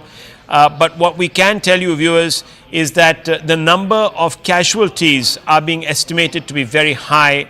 There is a possibility of very few survivors. That's also what we are being told. Unofficially, of course, we don't have any confirmation of the status of the passengers. But what we can tell you is that there were 12 crew, including 2 very experienced pilots. Indians passengers were 169, British 53, and passengers from other nationalities 7. You can see on your screens a Portuguese and 1 Canadian. So that made up the entire 242 passenger list, including of course the crew. And what we are being told, viewers, is that not many might survive this devastating tragedy. I want to go across to Anvit. Anvit, what's the latest on the casualty figures? What are you picking up? And also, of course, from the ground, we know that there were about 50 to 60 MBBS students that are admitted in hospital. It is being said that they are stable. This is the Federation of All India Medical Association that is putting out these details as per discussions with the president of the RDA BG Medical College Ahmedabad and Vice President FAIMA Dr. Dhaval Gameti. These numbers are being put out. 4 to 5 MBBS students are missing. Hope they're okay. 2-3 are in HDU and ICU, so their situation is quite precarious. 3-4 relatives of the super specialist resident doctors are missing right now, and wife of 1 found dead, and most of the passengers of the flight are brought dead. We appeal to everyone to remain calm. So this is the first intimation that we have got from any official source about the possibility of casualty figures. Anvit. Yeah, Rahul, see, the situation on ground is such that some people certainly are missing because the crash, the plane went into a residential area and the buildings have been damaged. The people from ground, many of them are being reported missing. Some are yet to be traced. It is not confirmed whether they are dead or they have been taken to some hospital and they remain unidentified. So these are the problems and the challenges that the first responders and the paramedics and medical experts are facing on ground right now. That is one challenge. Another is that the plane had tons of fuel as it has just taken off and it was bound to go to Gatwick. So it had a huge amount of fuel. Usually it is with the planes that their fuel is contained into the wings, and that is one reason why when planes crash that it immediately goes up in flames. This is one reason, and this is exactly what we saw that happened with this flight as well. The moment it touched down, the moment it touched the residential area where it crashed, the plane went up in flames. And that is one reason why mostly in air crashes, the number of survivors is the least. And even in this incident, hardly there would be any survivors is what we are learning from the sources on ground, which is highly unfortunate. But this is the reality that there might, the chances of survival of anyone on board that aircraft might be very less. Also, there are casualties, collateral damage from the ground because it was the residential area. We saw how the plane's flight path declined instead of rising, and it had been taking off. And it was just minutes after taking off that the flight went down and crashed. So the visuals are clearly suggestive of the fact that they would the casualty figures that have already crossed 150 is what we're learning from the ground. That is expected to only rise. It is unfortunate, but yes, some people have also been rushed to medical facilities and they have been marked safe. This includes a number of hostelers and the doctors who were living in the hostel in the building in which the plane has crashed. So they have been marked safe with some injuries, and they've been said they're out of danger, which is a good news in this. But on-ground situation remains challenging as rescue operations are still continuing. Well, that's not a very encouraging outlook that has been painted there by Anvit. What we can tell you, viewers, is that the FAIMA, the Federation of All India Medical Association, has put out the latest details, and Shivani, it doesn't make for very encouraging reading. 50 to 60 MBBS students are admitted, and thankfully some are stable, most are stable. 4 to 5 MBBS students are missing, and 2-3 in HDU and ICU. But the prognosis on the passengers of the flight is not very good. Shivani. Absolutely. Good evening, everyone. Thanks a lot for staying with us in what is now the second biggest air tragedy in India. An Air India flight with 232 passengers and 10 crew members crashed shortly after taking off from Ahmedabad airport. Now, the plane was carrying 169 Indians, 53 British nationals, 7 Portuguese and 1 Canadian passenger, and was bound for London. Already 130 plus casualties have been confirmed. 130 plus passengers have been declared dead, even as rescue and relief operations are on. The tragedy and crash has been so severe that the worst is now feared as far as the casualties are concerned. The aircraft involved was a Boeing 787 Dreamliner 12, and is believed that the pilots lost both engines and plunged very quickly after takeoff. Before Ahmedabad, Boeing 787, known as the Dreamliner, entered service in October 2011 and had never been involved in a fatal incident. But there have been many concerns over safety and audit related issues with Boeing, the company itself. Home Minister Amit Shah, Civil Aviation Minister K. Ram Mohan Naidu have travelled to Ahmedabad along with other ministry and DGCA officials. News also is that former Gujarat Chief Minister Vijay Rupani was on the flight travelling to London, where his family is currently, and we are awaiting confirmation on his condition. Let's take a look at exactly what happened. Air India Boeing flight AI-171 from Ahmedabad to Gatwick in London crashed immediately after takeoff from the Ahmedabad airport itself. As per ATC, the aircraft departed from Ahmedabad at 1:39 p.m. this afternoon from runway 23. So it was scheduled to leave this afternoon. It departed or took off at 1:39 p.m. There were 242 persons on board the aircraft, consisting of 2 pilots and 10 cabin crew, as I mentioned. The aircraft was under the command of Captain Sumit Sabharwal with First Officer Clive Kundar. Captain Sumit Sabharwal is a line training captain with 8,200 hours of experience. The co-pilot also had 1,100 hours of flying experience. Now, the captains, the crew gave a mayday call to the ATC shortly after its takeoff, but thereafter no response was given by the aircraft to the calls made by the ATC. Now, the flight is said to have crashed within a minute after takeoff from runway 23. It had barely achieved a height of 600 odd feet. And the worst is that it actually lost control so badly that the pilots crashed right outside the airport perimeter. The Air India flight crashed at an under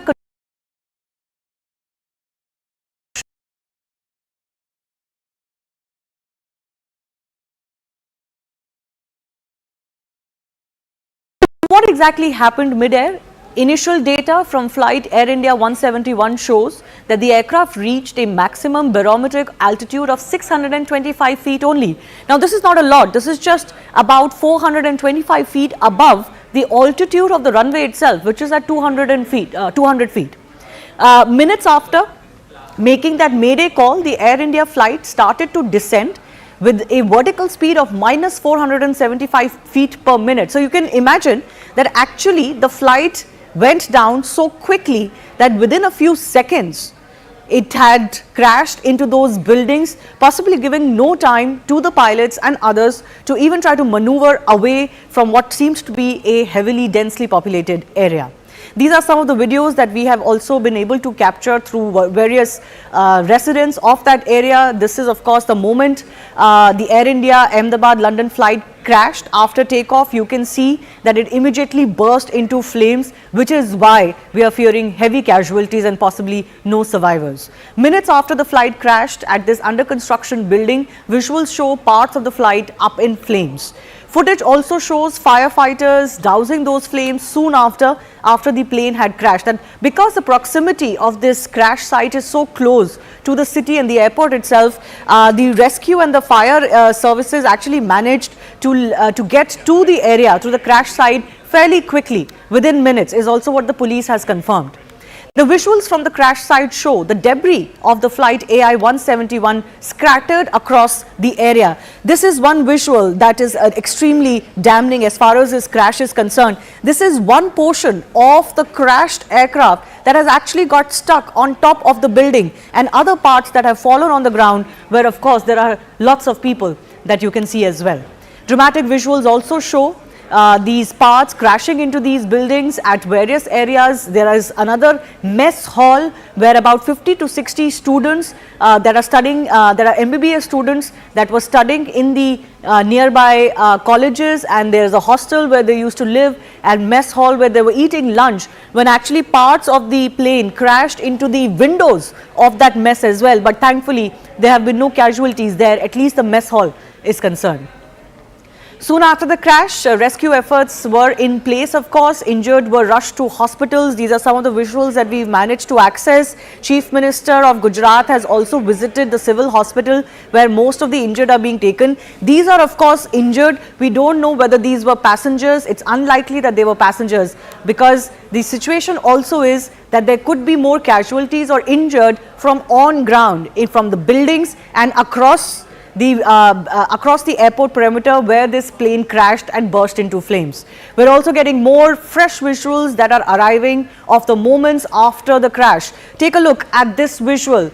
These are visuals of this densely populated area. You can see buildings are also on fire. There is debris on the ground that has caught fire as well. So these are the buildings that have come into the path of this crashing aircraft.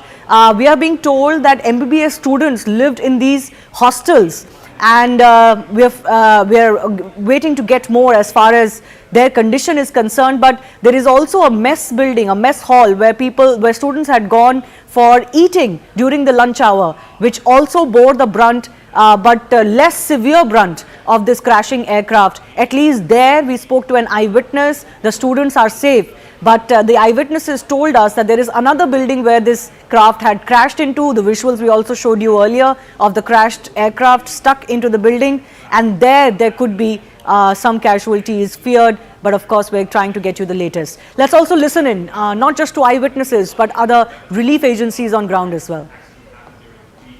यहीं मेरे office में बैठी थी, जैसा धड़ाका हुआ मैं वहाँ office से वहाँ गई। बहुत बड़ा प्लेन क्रैश हुआ था, तो बहुत धुआं और आग लगी थी। जो डॉक्टर्स के फ्लैट थे उनको बहुत डैमेज हुए हैं, और उसमें से कितने डॉक्टरों को हमने निकाला है, लोकल कार्यकर्ता और सब मिलके। बाद में जो प्लेन में से निकाले हैं वो लोग भी बहुत बड़ी दुखद दुर्घटना, बहुत कुछ अभी कोई अंदाजा नहीं लग रहा है। रहने वालों को भी बहुत नुकसान हुआ है। हाँ, जस्ट बोर्डिंग हुआ था, मैं अंदर फ्लाइट के अंदर वॉक करते जा रहे थे, बट सामने बहुत बड़ा धुआं वगैरह दिख रहा था। बट उस टाइम मुझे ये नहीं मालूम था वो प्लेन क्या है। जैसे कोई आग, झाड़ी में वगैरह जंगल में आग लगती है ना, लाइक वैसा कुछ तो लगा था। ये मालूम नहीं था कि वो प्लेन क्रैश हुआ है। तो उसके बाद क्या हुआ? इंडिगो की तरफ से इन्फॉर्मेशन, एयरपोर्ट की तरफ से क्या इन्फॉर्मेशन मिल गया? नहीं, तब तक कुछ फिर हम अंदर जाके बैठे, हमारे साथ में हम फोटो भी निकाले थे, जैसे कोई आग लगी होगी झाड़ी वगैरह में। जब फ्लाइट में बैठे और 10-15 मिनट इधर फिर एकदम से अनाउंसमेंट हो गया कि फ्लाइट डिले हो रहा है। बट वहाँ पे उन्होंने ये रीज़न नहीं बताया कि किस वजह से डिले हो रहा है। डिले हो रहा है इतना ही बताया था। बट अभी वो वाईफाई मतलब इंटरनेट वगैरह सब चालू था, मोबाइल पे न्यूज़ आ गया, तब हमें पता चला कि वो फ्लाइट क्रैश हुआ है। लड़का है ना, वो ब्रेक पड़ा था खाने का, तो हॉस्टल में खाने गया था इधर, हॉस्टल में ही प्लेन क्रैश हुआ। पर मेरे लड़का को कुछ हुआ नहीं, बात हुई मेरी। और इसके भाईबंद है ज़्यादा हुए तो लोग मर गए, ये फिर मेरे लड़का को देखने जाना है अंदर। मेरे को लड़का बोला है कि मैं अच्छा दूसरे माल से कूदा था ना, तो थोड़ा खाली लगा है, ऐसा बोला है मेरे को। और मैं जाऊँ अंदर तो मालूम पड़े ना। ठीक है। हमारी बहन जा रही थी 1 बजे जा रही थी। 1:10 की फ्लाइट थी और जा रही थी लंदन। लंदन जाने से पहले ही क्रैश हो गया प्लेन। मेरी साड़ी था, वो अमृतसर थी और लंदन जा रही थी। हाँ, फिर बस वो 1 घंटे में समाचार आ गया को प्लेन क्रैश हो गया है, इसलिए मैं वापस अहमदाबाद से बाहर निकल गया था, तो वापस आए सिविल में आ गया। अभी कुछ भी समाचार नहीं मिला है। कुछ समय पहले दोपहर को एक दुर्भाग्यपूर्ण घटना घटी है। एयर इंडिया का AI-171 जो अहमदाबाद से लंदन जाने वाला जो फ्लाइट था वो क्रैश हो गया है। उसमें कुल 242 लोग थे, 230 पैसेंजर थे और 12 क्रू मेंबर्स थे। तो वहाँ पे अभी सब राहत का कार्य शुरू है, बचाव का कार्य वहाँ पे शुरू है। हमारे मिनिस्ट्री में भी अभी हमने एक वरिष्ठ अधिकारियों की एक बैठक भी करी है। जांच तो शुरू है, वरिष्ठ लेवल पे हमारी मीटिंग भी अभी यहाँ पे हुई है, और वहाँ पे अभी इमरजेंसी में जो बचाव राहत का कार्य चल रहा है उस पर चर्चा हुई है। अभी किसी बात पर बोलना यानी कि कितनी कैजुअल्टी हुई, क्या हुआ, तो उस पर थोड़ा टाइम लगेगा।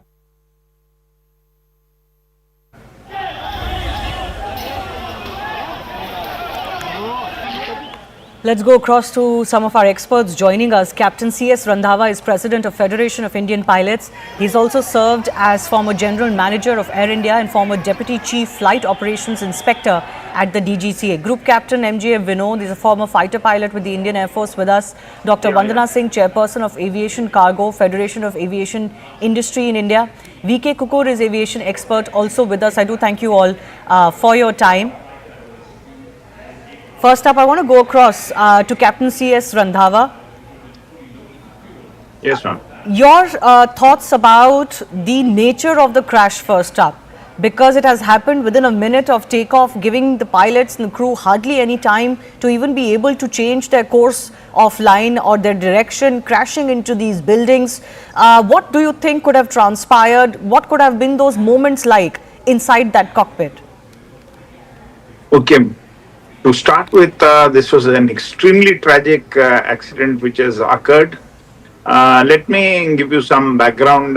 Now, this flight was from Ahmedabad to London Heathrow and must be carrying at least 65,000 to 70,000 liters of aviation turbulent fuel, which is highly inflammable. And it is in the category of the kerosene, and it is much more inflammant than petrol. Now, the aircraft has taken off. The pilot must have engaged the autopilot around 200 to 250 feet. Now, it seems that the aircraft would have been about 500-600 feet when it started descending, which I have seen through the video. And the pilot has given a mayday call.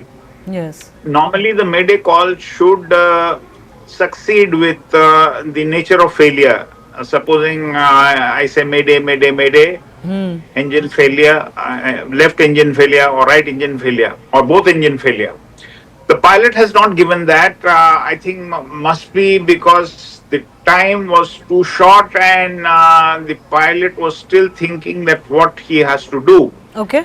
Now there are, I could be wrong, the actual analysis will come after the DFDR, the digital data flight recorder, which will be taken out, which records many parameters of the aircraft, speed, height, engine thrust, your engine oil pressure, temperature. There are various parameters this DFDR, which is called the black box, records. In addition to that, there is a cockpit voice recorder, which has got a recording up to 2.5 hours, and then it starts auto erasing. So these two will be able to tell us during the investigation, which I don't think so, the AAIB, which will be instituted to do this inquiry of the crash, they will take time because even the Boeing company will be involved in, in this investigation. So just hold your thought. Just hold your thought. I'm going to come back to you and all our other experts as well. My colleague from News 18 Gujarat, reporter Maulik Dhamecha, is actually joining us from the BJ hospital where this plane crashed. Yes. मौलिक, हमें जरा दिखाइए वहाँ पे किस तरह का damage हुआ है और आपको क्या इन्फॉर्मेशन, क्या जानकारी मिल रही है कि कोई वहाँ पे जो बच्चे थे, जो स्टूडेंट्स थे, उनके क्या हालचाल है? बिल्कुल पूरा मामला जो है वो 1:30 बजे के आसपास जब प्लेन क्रैश हुआ तब बना था। फिलहाल ये दृश्य जो आपको दिखाना चाहूँगा कि ये जो पीजी अस्पताल है, जहाँ डॉक्टरी की अस्पताल से पढ़ते हुए बच्चे, जहाँ प्लेन क्रैश होने के नाते लगभग 22 से 30 बच्चे थे जो यहाँ पे प्लेन क्रैश होते ही सीधा ब्लास्ट हुआ और ब्लास्ट होने के नाते वो यहाँ जलकर राख हो गए। साथ ही साथ 133 से भी ज़्यादा पैसेंजर जो प्लेन में सवार थे, अहमदाबाद से टेक ऑफ की हुई फ्लाइट जो थी वो लंदन की ओर जा रही थी, पर करीबन एयरपोर्ट से निकलते ही लगभग 1 किलोमीटर दूर आई होगी और 1 किलोमीटर दूर आते ही ये ब्लास्ट होने के कारण सारा जो है तहस नहस हो चुका है। पूरी बिल्डिंग जो है 8 माले की बिल्डिंग अभी लगभग 4 माले की रह चुकी है। पूरा काटमाल जो है वो खसने का काम जो है वो पुलिस, एनडीआरएफ की टीम, पूरा गुजरात पुलिस का फोर्स और साथ ही साथ आर्मी की टीम जो है वो भी जुटी हुई है। लोकल जो पुलिस और फायर ब्रिगेड की टीम जो है वो भी फिलहाल तैनात है। एक जो अस्पताल से निकाले गए जो डॉक्टर की ओर से बोले गए जो मृत लोग हैं उनको यहाँ से पीएम की ओर ले जाया जा रहा है। माना जा रहा है कि आने वाले समय में और भी जो कई डेड बॉडियाँ जो है वो निकाल के यहाँ से रवाना किए गए। कई सारे बच्चे थे, कई सारे युवा थे जो यहाँ से फ्लाइट में सवार होते हुए और कई जो आशास्पद युवान जो डॉक्टरी की पढ़ाई करने आए हुए थे और ये प्लेन क्रैश होने के नाते अभी फिलहाल मौत को भेटे हुए। मौलिक जी, मैं आपसे कंफर्म करना चाहती हूँ एक बार और। मौलिक जी, मैं आपसे कंफर्म करना चाहती हूँ एक बार और। आप कह रहे हैं कि 22 से लेके 30 बच्चे जो एमबीबीएस की तैयारी कर रहे थे और इस हॉस्टल में रहते थे उनकी मृत्यु हो गई है, अस्पताल ले जाया जाएगा।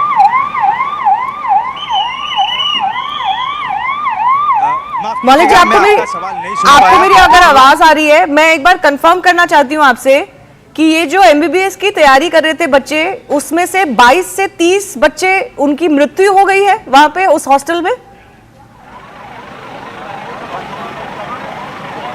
माफ़ कीजिएगा, आपको एक बार क्वेश्चन जो है वो रिपीट करना पड़ेगा क्योंकि एम्बुलेंस की आवाज़ इतनी आ रही है, मैं आपको सुन नहीं पा रहा था।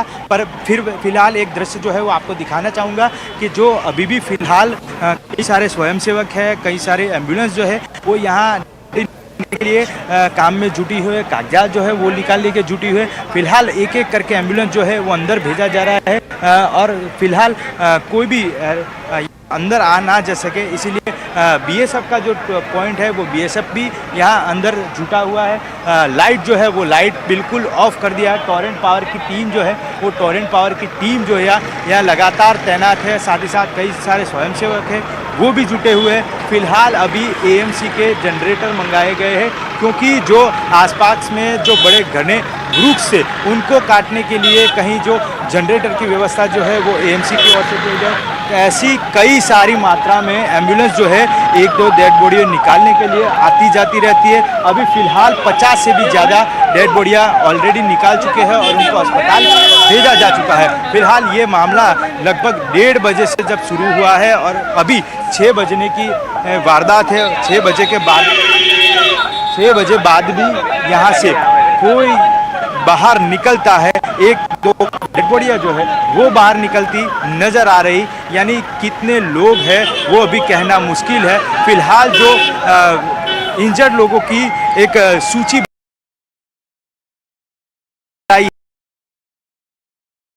इंजर्ड है, उनकी अलग अलग वार्ड में सिविल अस्पताल के अंदर जो है वो सारवार होने जा रही है और बाकी सारे जो लोग हैं उनको यहाँ से डेड बॉडी जो है वो निकाल के आगे की ओर ले जाया जा रहा है। मौलिक जी, अगर आपको मेरी आवाज अब आ रही है, आपके आसपास बहुत आवाज है एम्बुलेंसेस की, मैं आपसे कंफर्म करना चाहती हूँ कि जो बच्चे इस हॉस्टल में थे उनमें से कितनी की मृत्यु हुई है जो आपके पास अभी जानकारी है? अभी जिस प्रकार जानकारी मिल रही है वो बेसिक इन्फॉर्मेशन है। बेसिक इन्फॉर्मेशन इसीलिए क्योंकि जब घटनास्थल पे ये प्लेन जब क्रैश हुआ, ये यही जगह है। मैं आपको एक बार दृश्य के मार्फत दिखाना चाहूँगा कि ये जो जगह है वो बिल्कुल यही जगह है कि जहाँ से प्लेन का कॉकपिट होता है और कॉकपिट के आगे का भाग से लगभग 58 लीटर जितना फ्यूल जो था वो फ्यूल होने के नाते यहाँ टकराया था और टकराने की वजह से ये सारा जो बच्चे यहाँ हॉस्टल में पढ़ते थे, रहते थे, उनको यहाँ लगा हुआ था और ये सारे लोग यहाँ अभी मौत से जुटे हुए। सारे कई लोग जो बच गए थे वो बच गए, उसको अस्पताल में दाखिल कराया गया है, उनकी सारवार जो है वो चल रही है। पर जब तक आंकड़ा मिल पा रहा है कि 22 से भी ज़्यादा बच्चे यहाँ थे, उनको ले जाया जा रहा था और उसमें ये हादसा हुआ और ये हादसे में कई सारे पैसेंजर भी थी और वो जो पैसेंजर का आंकड़ा है वो अब तक 150 से भी ज़्यादा होने का माना जा रहा है। Okay, Maulik Dhameja, thanks a lot for joining us. Let me go back to our guests who continue to be with us. Yes, Captain C.S. Randhawa was talking about what could have possibly gone wrong. I'm sorry to cut you short there. We were getting this live report. Yes, sir. Your thoughts on what could have possibly gone wrong? How can both engines of such a reliable aircraft, the Dreamliner, that had never been involved in such a crash of this nature, happen?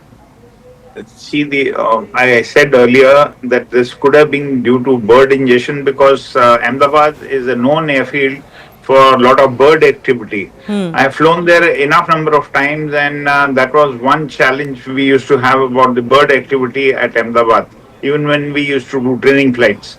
So there could be a possibility that that both engines have flamed out because of bird ingestion.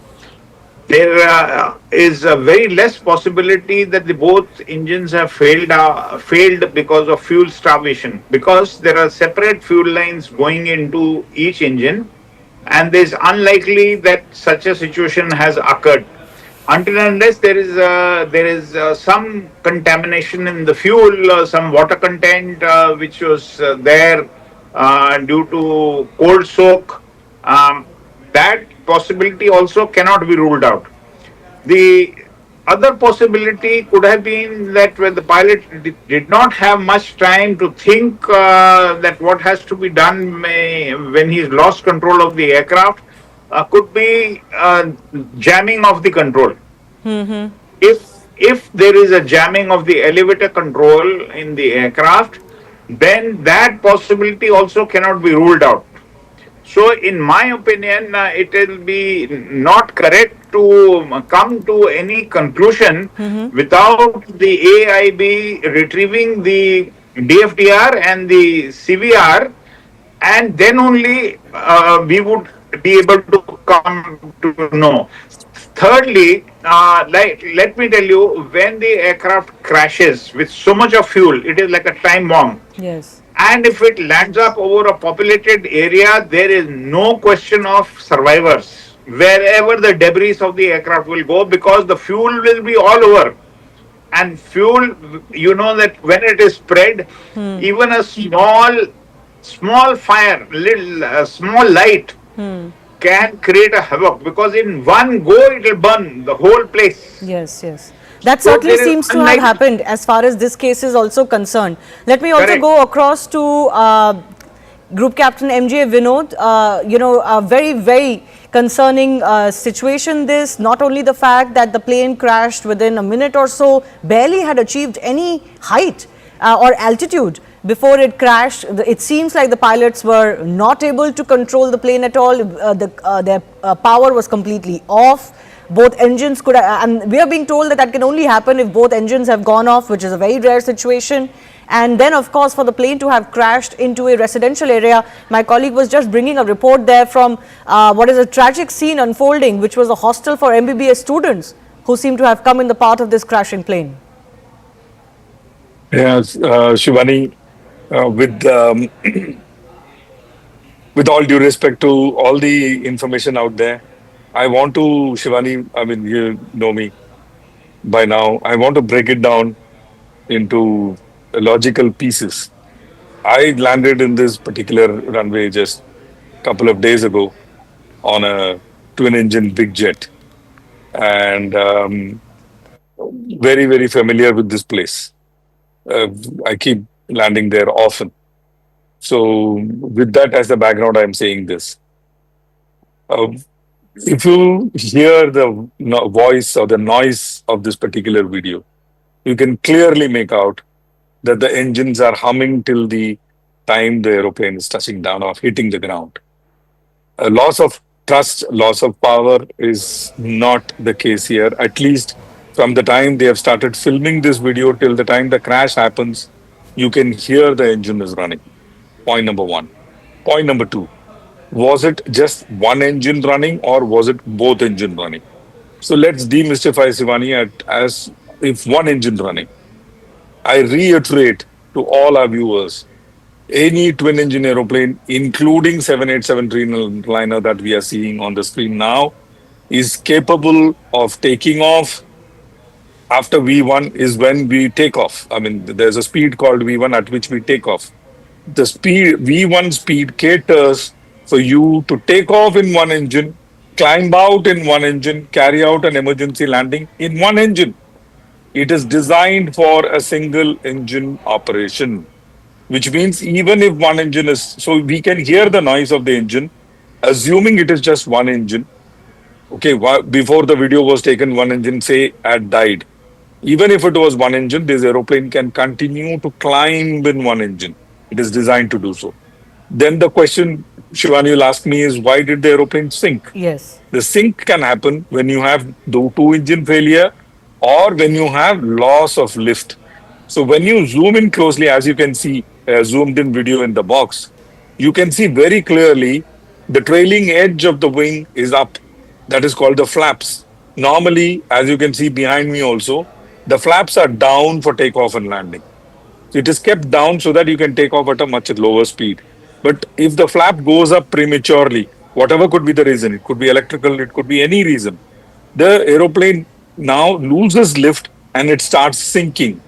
So even with two engines, with loss of lift and heavy aeroplane will not be able to climb out. No, it is just a clarification. As simple as that. What causes this loss of lift? Flaps are up, Shivani, because the flaps are put down so that the aeroplane wings can generate much more lift.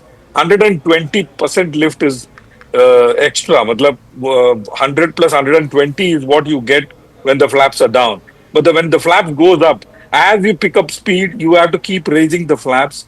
And as you pick up cruising speed, the flaps are fully up, the aeroplane wing is straight, as it is seen in the video. So the flaps have gone up. In 2013, Shivani, this particular entire 787 was grounded because of some electrical issues. And after that, they sorted out the electrical issues and the aeroplane came back online. Are you suggesting that there are technical issues that could have led to loss of flight? Loss of lift? Yes. Possible. But only the FDR will tell us whether the flap went up automatically or the flap went up due to some other reason. Only the FDR will be, and the CVR, the cockpit voice recorder, will be able to tell us. But Shivani, you turn up the volume and let the let our viewers hear the noise. The engine is running.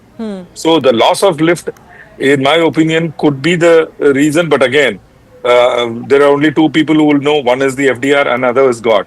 No one else can tell you what went wrong. You know, I spoke to several experts through the day when we first got the update about this crash. And most are suggesting that this nature of crash soon after takeoff in what was clearly a fit aircraft to fly, it had come from Delhi to Ahmedabad and then was flying from Ahmedabad to London, could not have happened given that the pilots had no time to react, respond. After mayday call, they were incommunicado. This couldn't have happened without loss of engine. But you are suggesting that loss of engine is not the case here. Turn up the volume. You will know what I am saying. Just turn up the volume of this particular video. You will know what I am saying. See, sound is a very, very important clue. Visual, yes, but sound is a very, very important clue, especially, you'll be surprised to know, and the viewers will be surprised to know, with sound, you can even make out what is the RPM of the engine.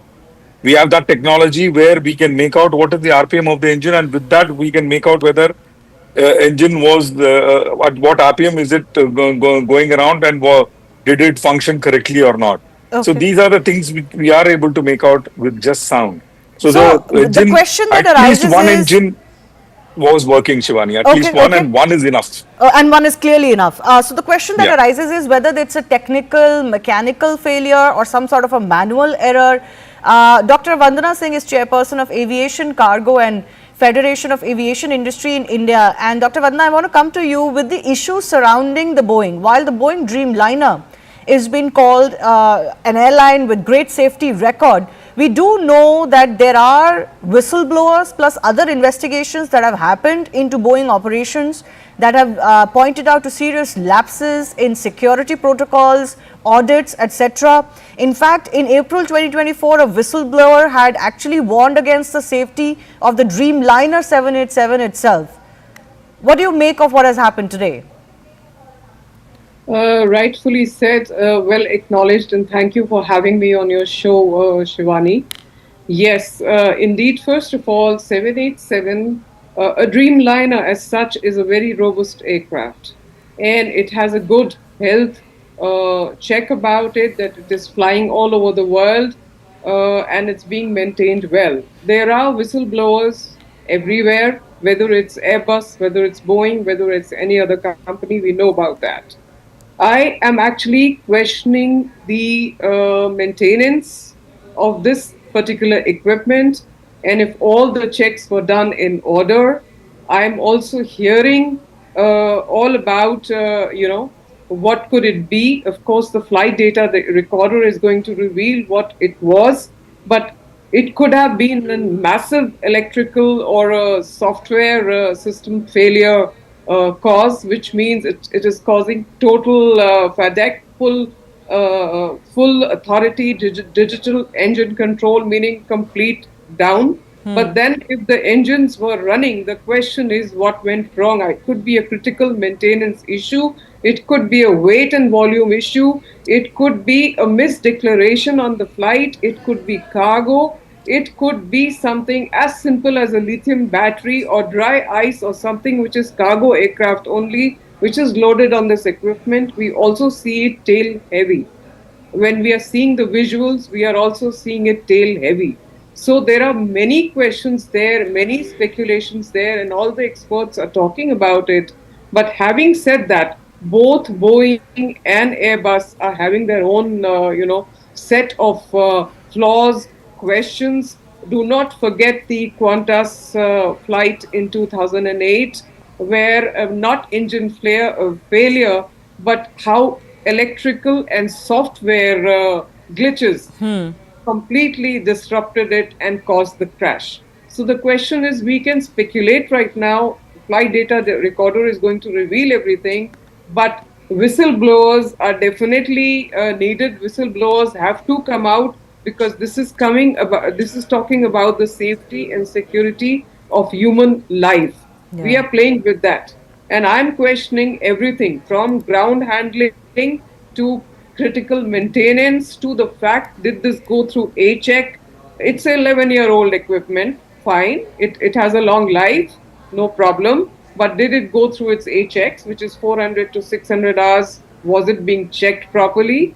And I won't even question the C check or the D check here, which happens every 12 to 24 months, or D check, which takes after every 6 to 8 years. Was that being done? Were the audits being done by Air India? We are doing audits on Turkish Airlines, very good. Are we doing audits on Air India? Are we even checking if everything is in order? Is the maintenance coming into play? Are the people there, actually the engineers, doing their job? Is there contamination of the fuel? Why is it tail heavy? Is there a misdeclaration of weight volume? What is it? These are the questions that come to my mind at this point of time. Over to you. VK Kukur, what do you make of it? This is a unique kind of a crash, if I can say so. You can correct me if I'm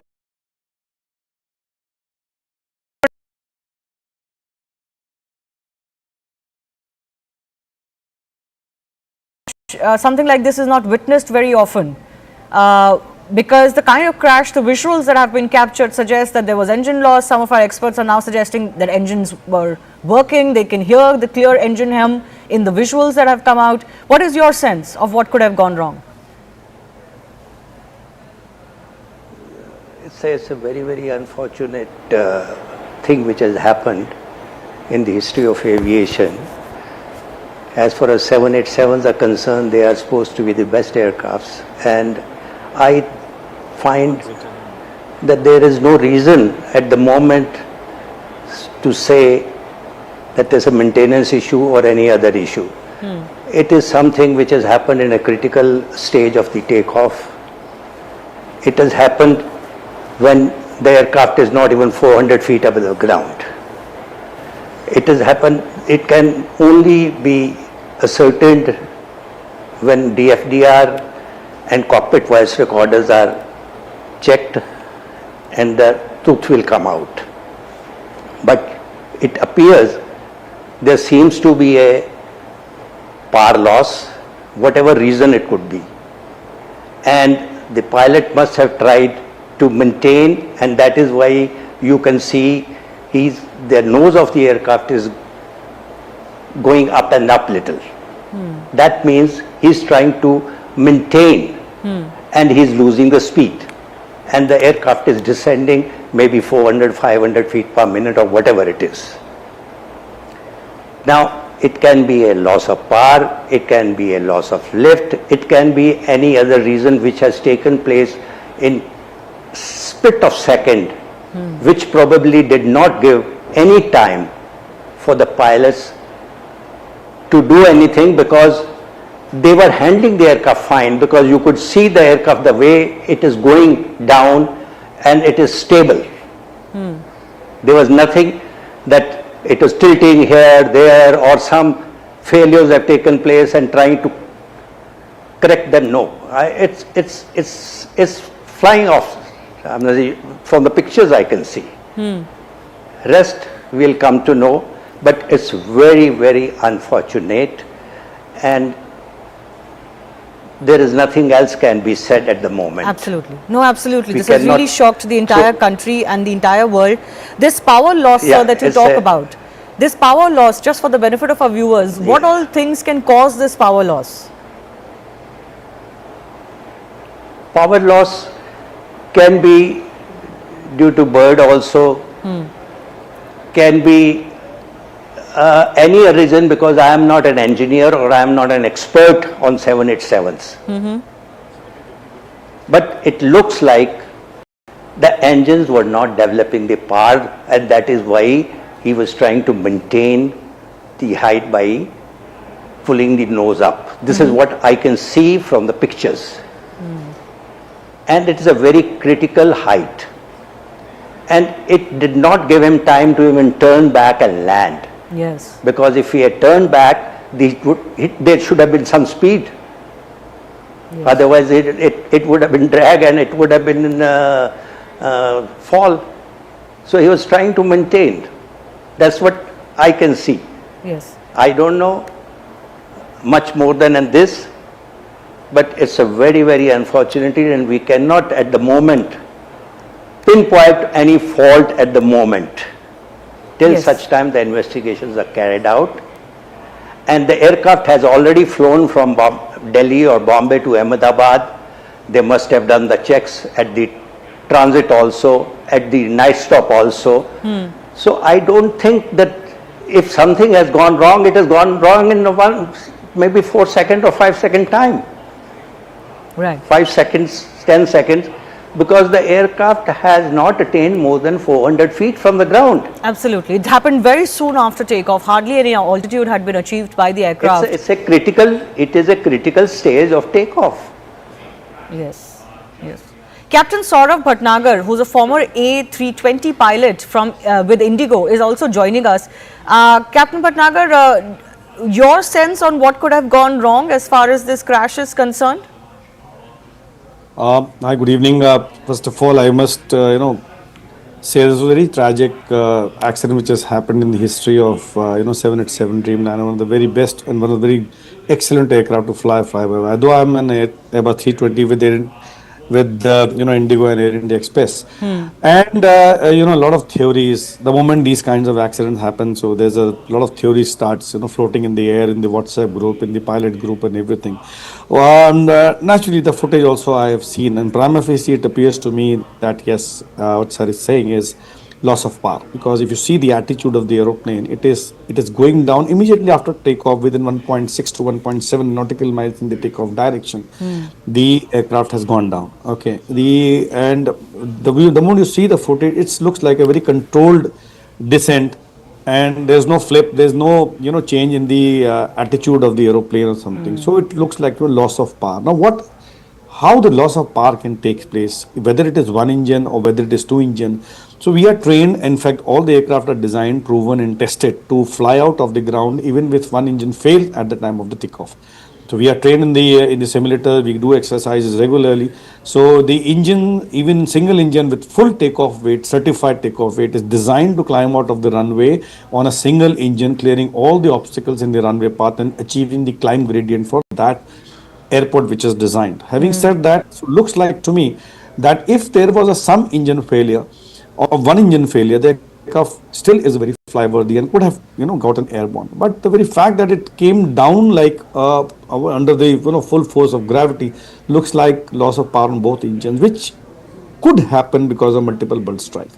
If you have a multiple bird strike or on both the engines, and even though the engines are in the process of winding down and not even the loss or thrust is reduced, or there's some pipeline break on whatever can happen, right? But the engines are not producing that much thrust. And the aircraft had just taken off with full weight, all of it going to London with so much of weight on board, full fuel, everything. What you see immediately on the fire, the ball of fire, the black smoke is of fuel. Anything other than that, when you have an electrical circuit, on fire, that is a white fumes are there, but the black ones are always the fuel. It was a full fuel. So it's so prima facie, it appears to be a loss of engine or power on both the engines, but it's premature to say anything as of now. We all are speculating, and we all are giving our own theories. The flaps, which is a lift augmenting device, it's seen that the flaps are up, it's not down. The landing gear is down, which is again, it's quite surprising, because first the landing gear goes up and then the flap goes up. So the flaps is up in this case. So we are just speculating. And with my experience, what I can tell you is that this is what we cannot confirm. It's all unconfirmed. The inquiry official will tell what exactly, but it's quite tragic that has happened today. Sir, can I ask you, in your experience, this happened very soon after takeoff, within a minute or so. The crew, the captain gave a mayday call, there was an SOS call. Could you, in your experience, just share with us what those moments could have been like inside the cockpit, given that something has gone wrong so terribly that the plane is unable to lift? Yeah, you see, the first thing is the mayday call is given. It's a distress call. So there are two calls in international aviation fraternity. In basic, it's distress and urgency. So distress is mayday, mayday, mayday. Urgency is pan, pan, pan, pan. So this is it is to identify what kind of the emergency the aircraft or the aircraft is experiencing. Mayday means that it's in a distress. It means that the aircraft is under imminent danger, or the occupants of the aircraft are under imminent danger, and it could, in the civil parlance, you can say that yes, the aircraft is about to crash or something, or out of control, right? When the aircraft goes out of fuel and says mayday, mayday, that means the aircraft is not able, it's not a flyover, they're not able to sustain in the air. Okay, that is what there's the imminent danger to the lives or to the aircraft and everything. That is why it's a distress call given. The very fact that the pilot gave the distress call of mayday, mayday, mayday, it means that he did not have whatever could have been done, what already been done.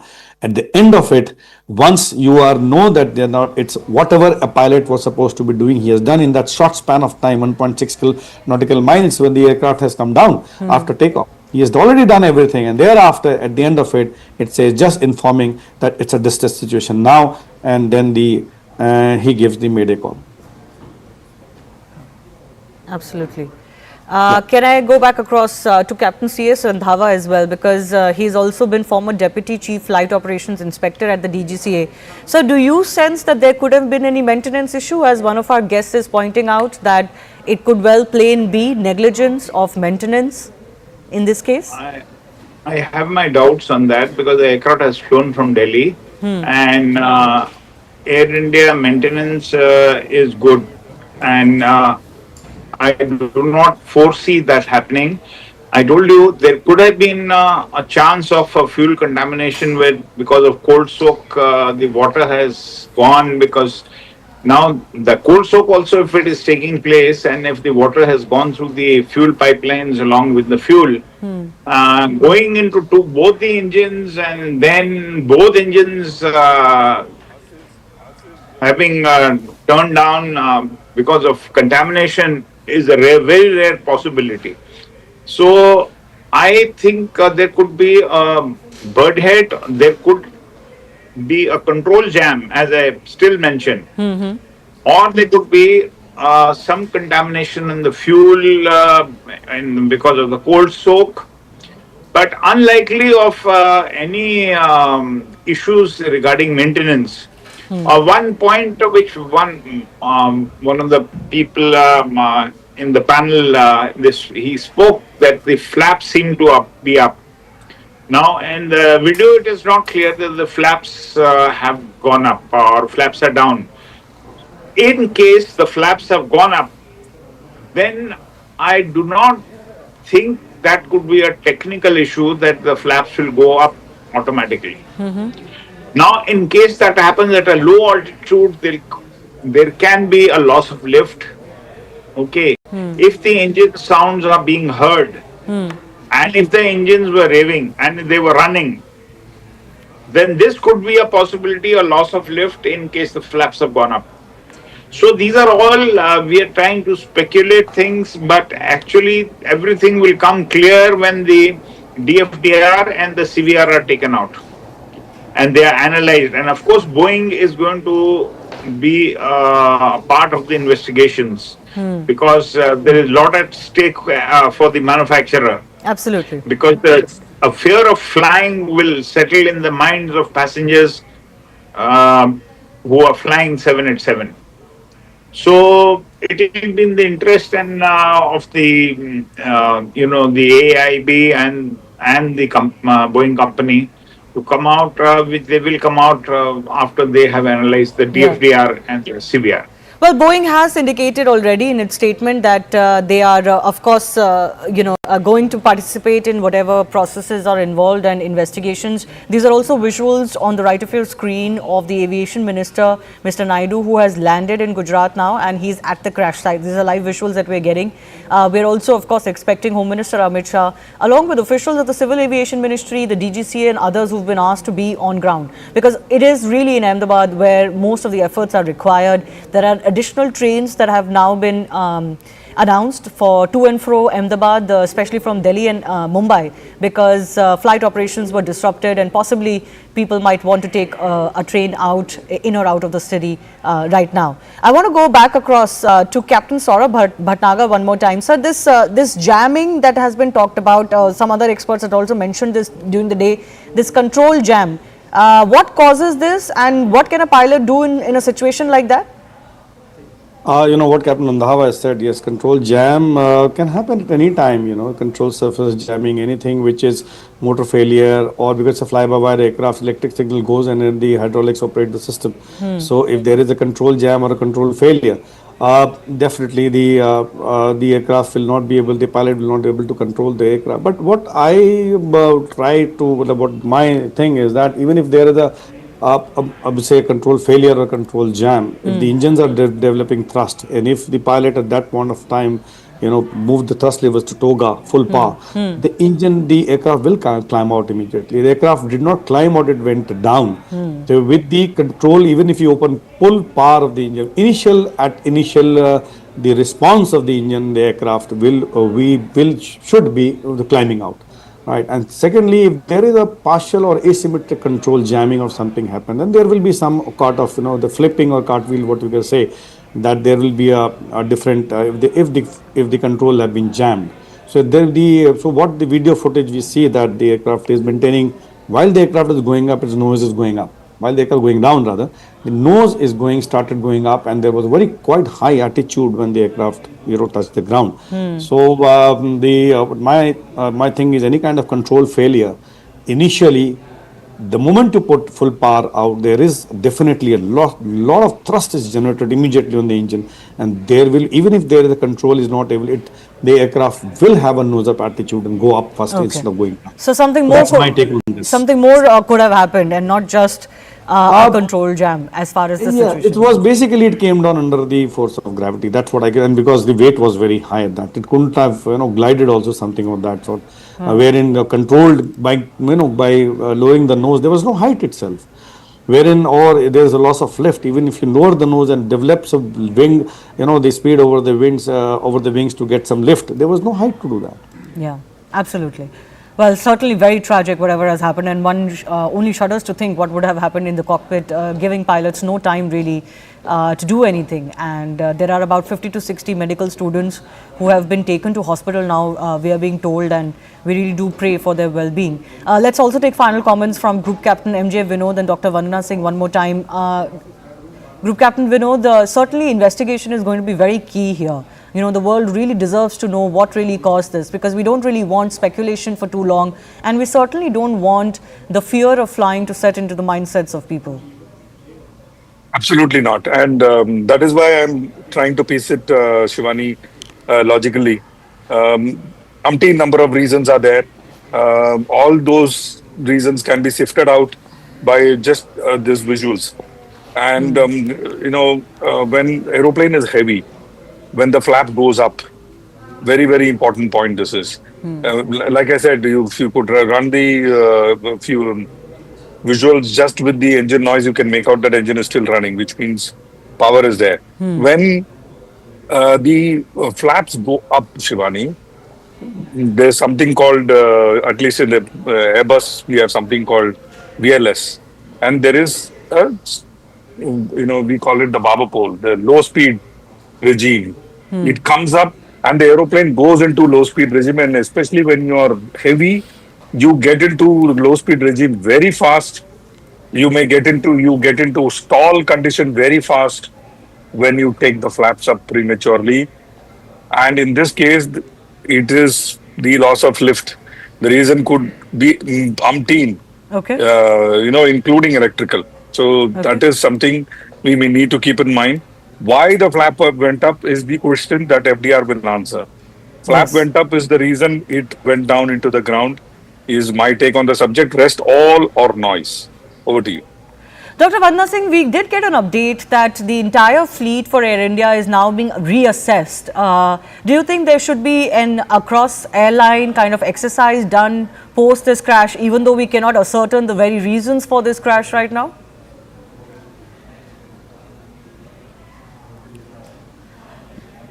Ma'am, could you please unmute yourself?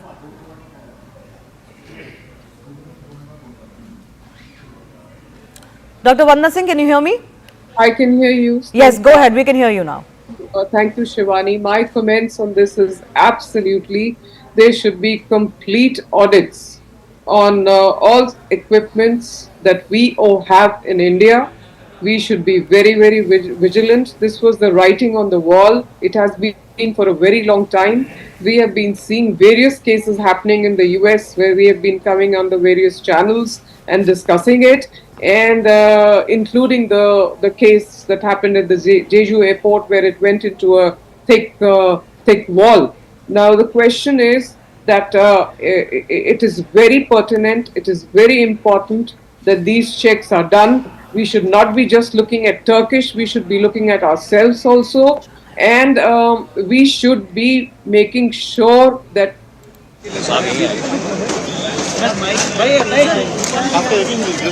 Yes, sir.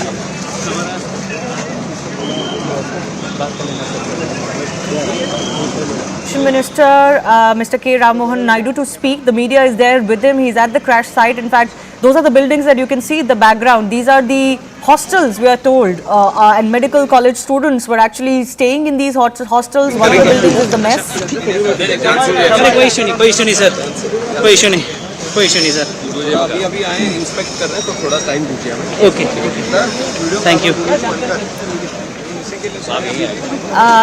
I think the minister there just indicating that they've just come there. They'll take some time to inspect and speak after that. The media trying to take a response from the civil aviation minister there. थोड़ी देर अभी करेंगे. कोई issue नहीं sir. कोई issue नहीं sir. अभी आए inspect कर रहे हैं तो थोड़ा टाइम दीजिए हमें. Okay. Thank you. I'm also joined by Akash Watts, who was also in the same airplane that flew from Delhi to Ahmedabad prior to its departure from Ahmedabad to London.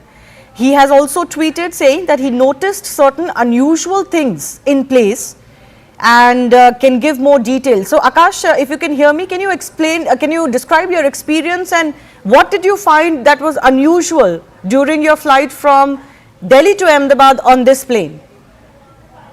Hi.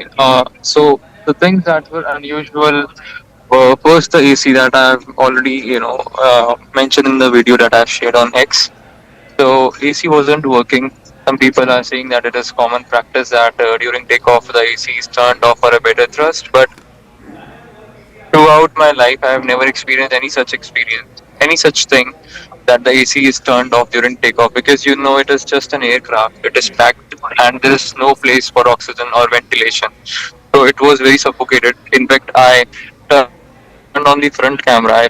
I've shared that same video. I turned on the front camera and I was sweating. My hands were sweating.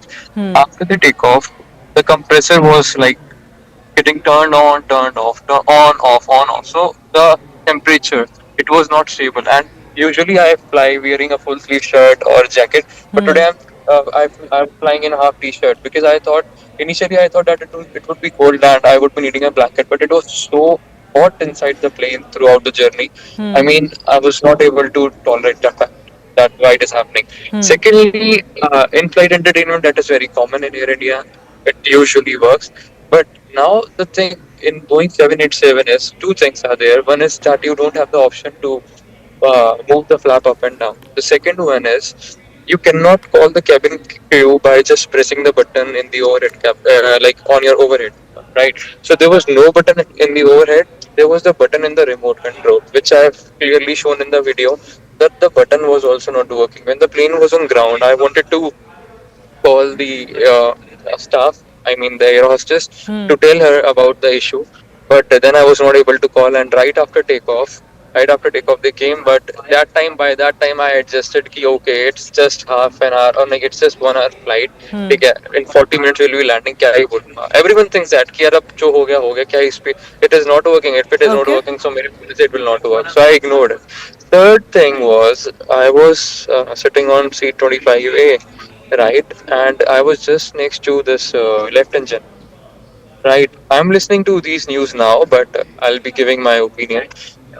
So I noticed that the wing were like the flaps and everything. I was thinking that they are not like properly. They were like kind of unstable. Yeah. All right. We'll take that on notice. Thanks a lot, Akash Watts, for joining us. He says that he has experienced some unusual instances when he boarded the same plane when it flew from Delhi to Ahmedabad earlier in the day. Time for me to wrap up Plane Speak. The right stand is coming up in just a bit.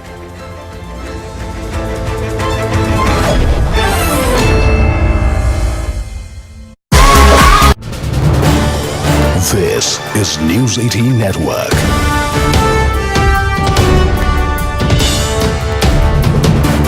India's largest news network. I can assure you that Indian aviation is probably one of the safest in the world.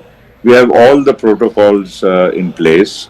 Our DGCA is very robust and effective, and to find, to pick holes into our ability to manage Indian aviation would be very unfair.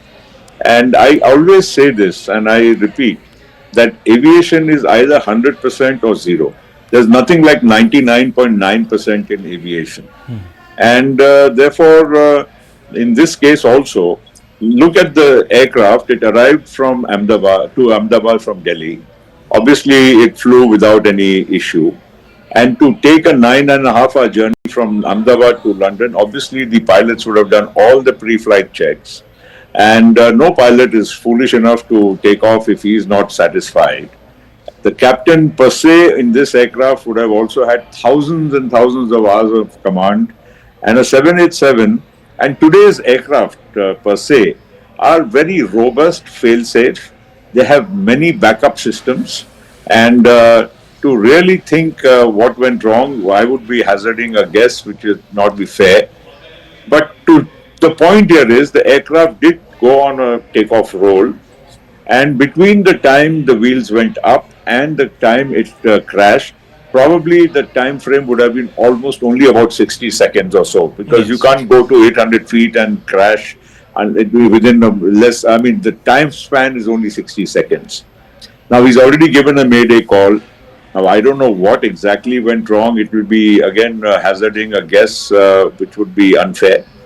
The only thing which can be ascertained is now, since the aircraft has fallen just a few hundred meters from the airport and in the BJ Medical Complex, therefore, to retrieve the black box and the other equipment would be also, quite simple. We would be able to ascertain only after that. Let me tell you one more thing. In today's aircraft, they are very sophisticated.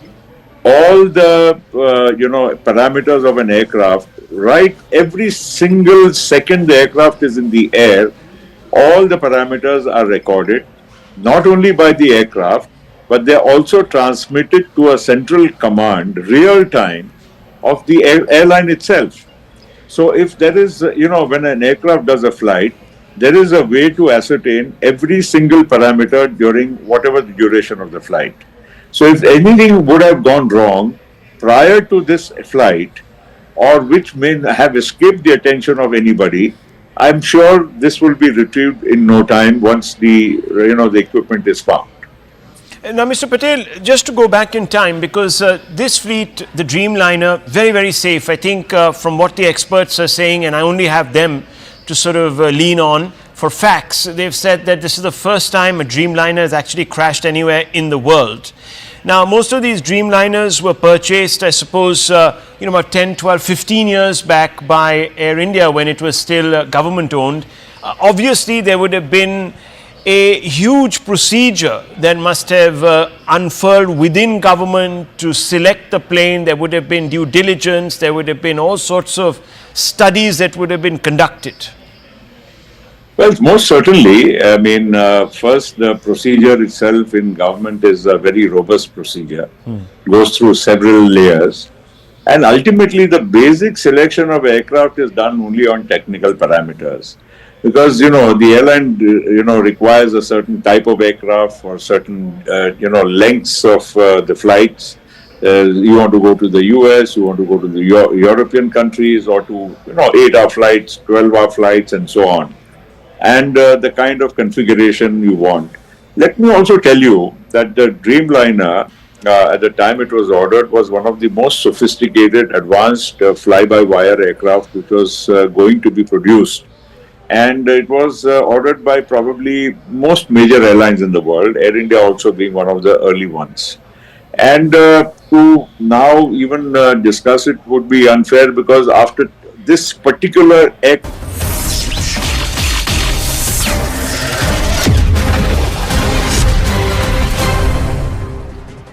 Watching the right stand, I'm Akanksha Swaroop. We're getting in breaking inputs. In fact, in deeply tragic news coming in, what we're learning is that Gujarat's former Chief Minister Vijay Rupani is confirmed dead in the shocking Air India plane crash that took place today, and that took place on Thursday afternoon. Remember, he had checked into the Z class, which, as we all know, falls under the business class category. Deeply, deeply tragic news coming in that the former Gujarat CM has been declared dead.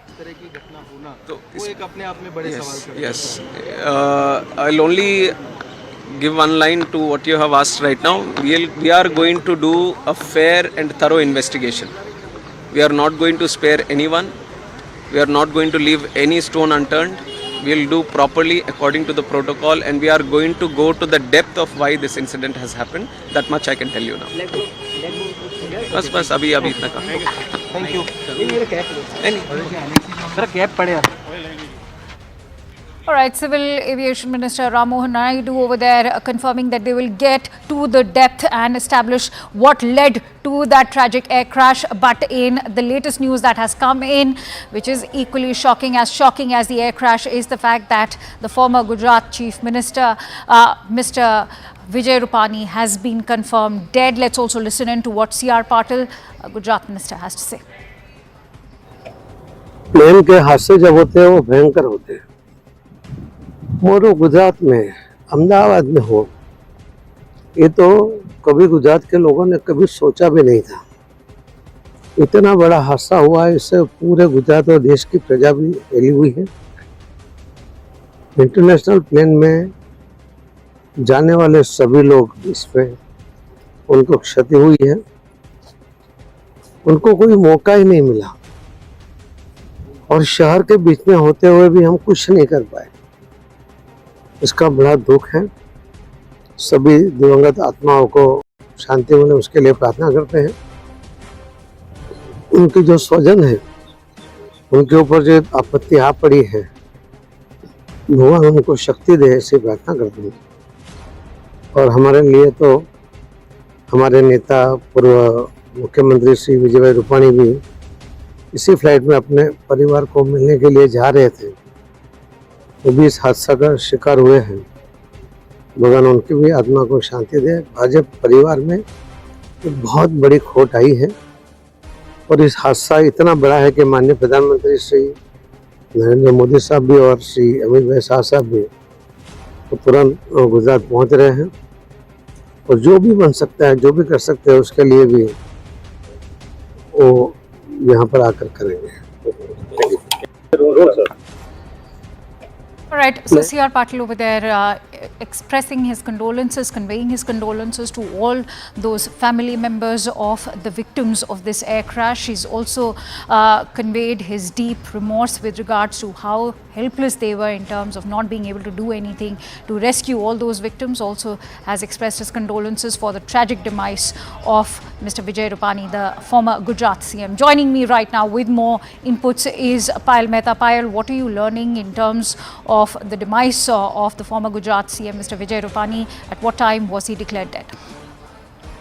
He was declared dead just a short while ago, but Rupani's demise seems very personal. I have covered his journey both as a Rajya Sabha member of Parliament to the fact that he was declared the Chief Minister in 2016, to the fact that he was asked to step down in 2021 when Bhupendra Patel took over.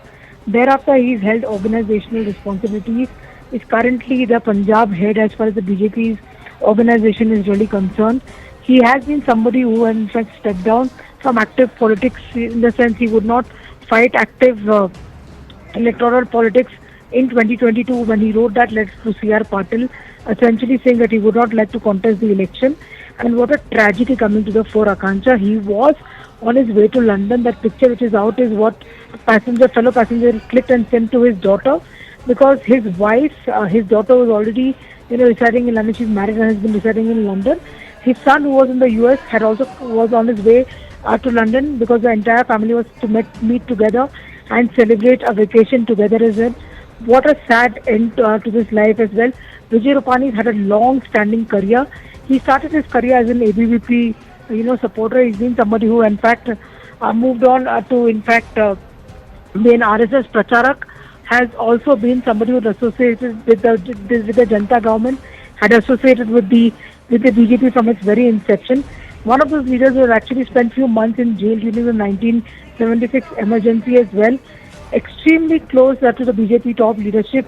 Hails from Rajkot, is a Gujarati of the Jain community, has held multiple responsibilities, both with the organization and also with multiple responsibilities, including being a mayor in the past as well.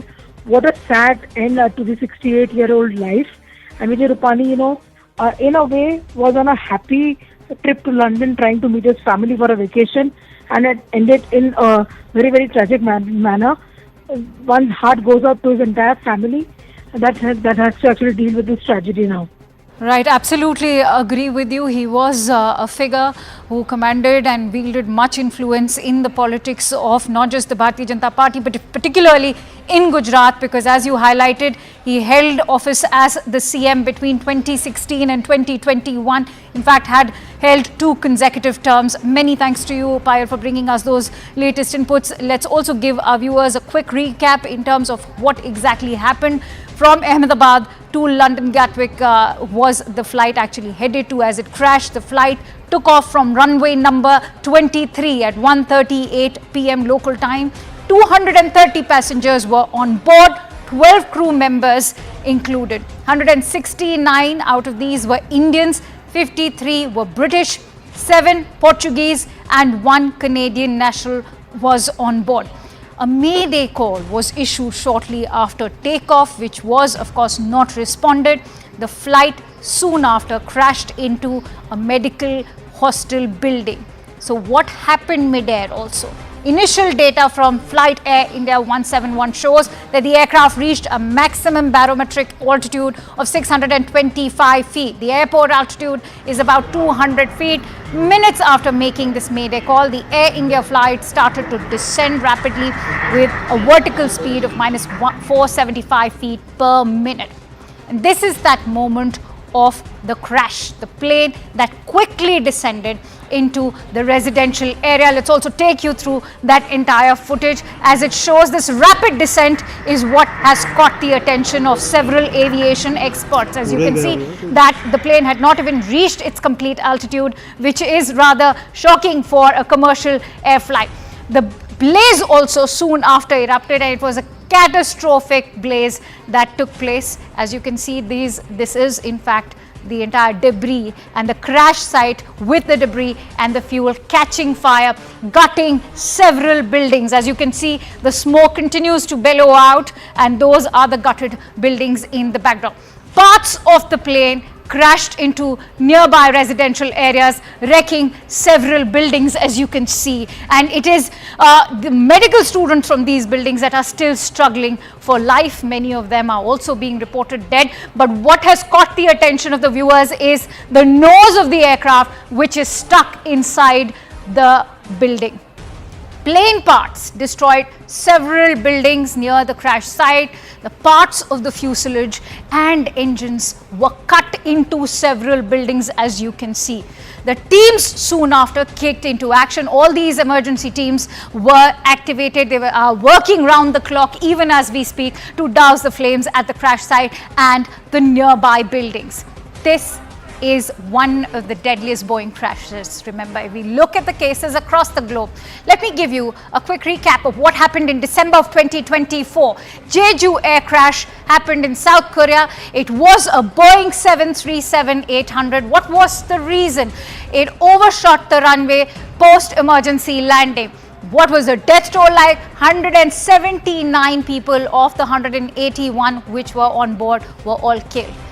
Let's now quickly rewind to 2019 March, and Ethiopian Airlines, again a Boeing 737 MAX 8. What was the reason? It crashed post-takeoff from Addis Ababa, led to a death toll of 157 passengers and crew members, all of them killed. In October of 2018, the Lion Air Flight 610 in Indonesia crashed. It was a Boeing 737 MAX 8. The reason that was given that time was that it crashed into the ocean soon after takeoff. All 189 on board were killed. If we look at Air India crashes at home, especially in August of 2020, Air India Express flight 1344 killed 184 passengers, 6 crew members, and the reason given was that it overshot the runway during the landing. The death toll was 21 fatalities, and the conclusion that was drawn, in fact, was that there was a non-adherence to the SOPs by the pilot. Now, in May of 2010, in Mangaluru, the Air India Express flight 812 killed 160 passengers and 6 crew members that were on board. The reason that was given was that it overshot the runway, fell into a gorge, and led to the death toll of 152 fatalities. The deduction was that the captain failed to discontinue the plane. And so the Ahmedabad air disaster is the deadliest crash in Indian aviation. It has, of course, prompted several unanswered questions. Let me bring those questions forward to you. The first most burgeoning question that begs our attention is, was there a technical issue detected a day before the flight that was perhaps missed out on? The other question that also is being raised is what prompted the pilot to issue the SOS within 5 minutes of the takeoff? Can foul play angle be even ruled out by the authorities?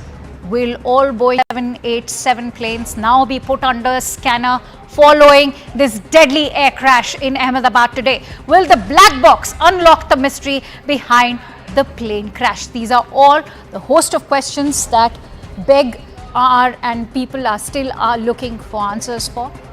Now, we are also getting in some breaking inputs right now. Sources from the Ahmedabad police have gone on to say that one survivor has been rescued out of that entire plane crash that happened. So far, only one survivor. Almost a miraculous incident that there's one survivor who has been rescued. The confirmation coming in from Ahmedabad police as we speak. This, remember, so far is a lone survivor who was sitting on seat 11A. Payal Mehta joins me with more inputs. Payal, share the details with us. Well, what we're given to understand is that there is possibly one survivor. That is at least what the authorities are confirming. So that was actually at least some glint, of hope in this entire otherwise dismal affair that was only seen. That 11A is a survivor that the police has really come out and said, and that is actually no less than a miracle. Given the fact that we're almost confirmed that most of the passengers are feared to be dead. In this, including the building against which it crashed, where doctors were eating lunch during the lunch hour as well. This is tragic beyond, beyond one's imagination, but at least one faint glint of hope. And that survivor actually must be a real survivor to survive this entire crash where everybody around him is feared to be dead. Akansha. Also, Payal, what are you learning in terms of the condition of this survivor? How seriously or gravely is he injured, and are there any hopes of him?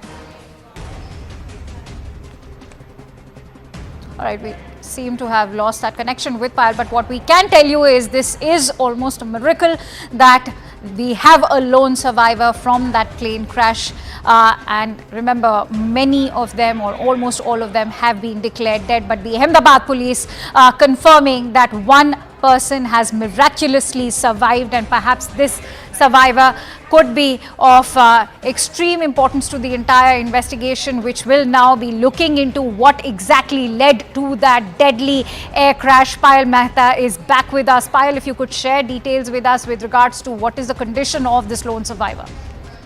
Well, the condition has certainly been ascertained, and no doubt whatsoever, Akansha, that person must have really, got grievous injuries to say the least, given the fact that everything around him is charged.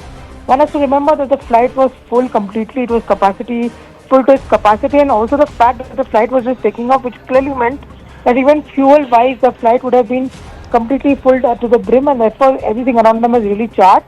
The Ahmedabad police is still trying to ascertain his exact health condition. But like I said, in a place where actually everything seems to be so glum, it is as this faint hint of some sort of a hope coming up that life knows how to survive.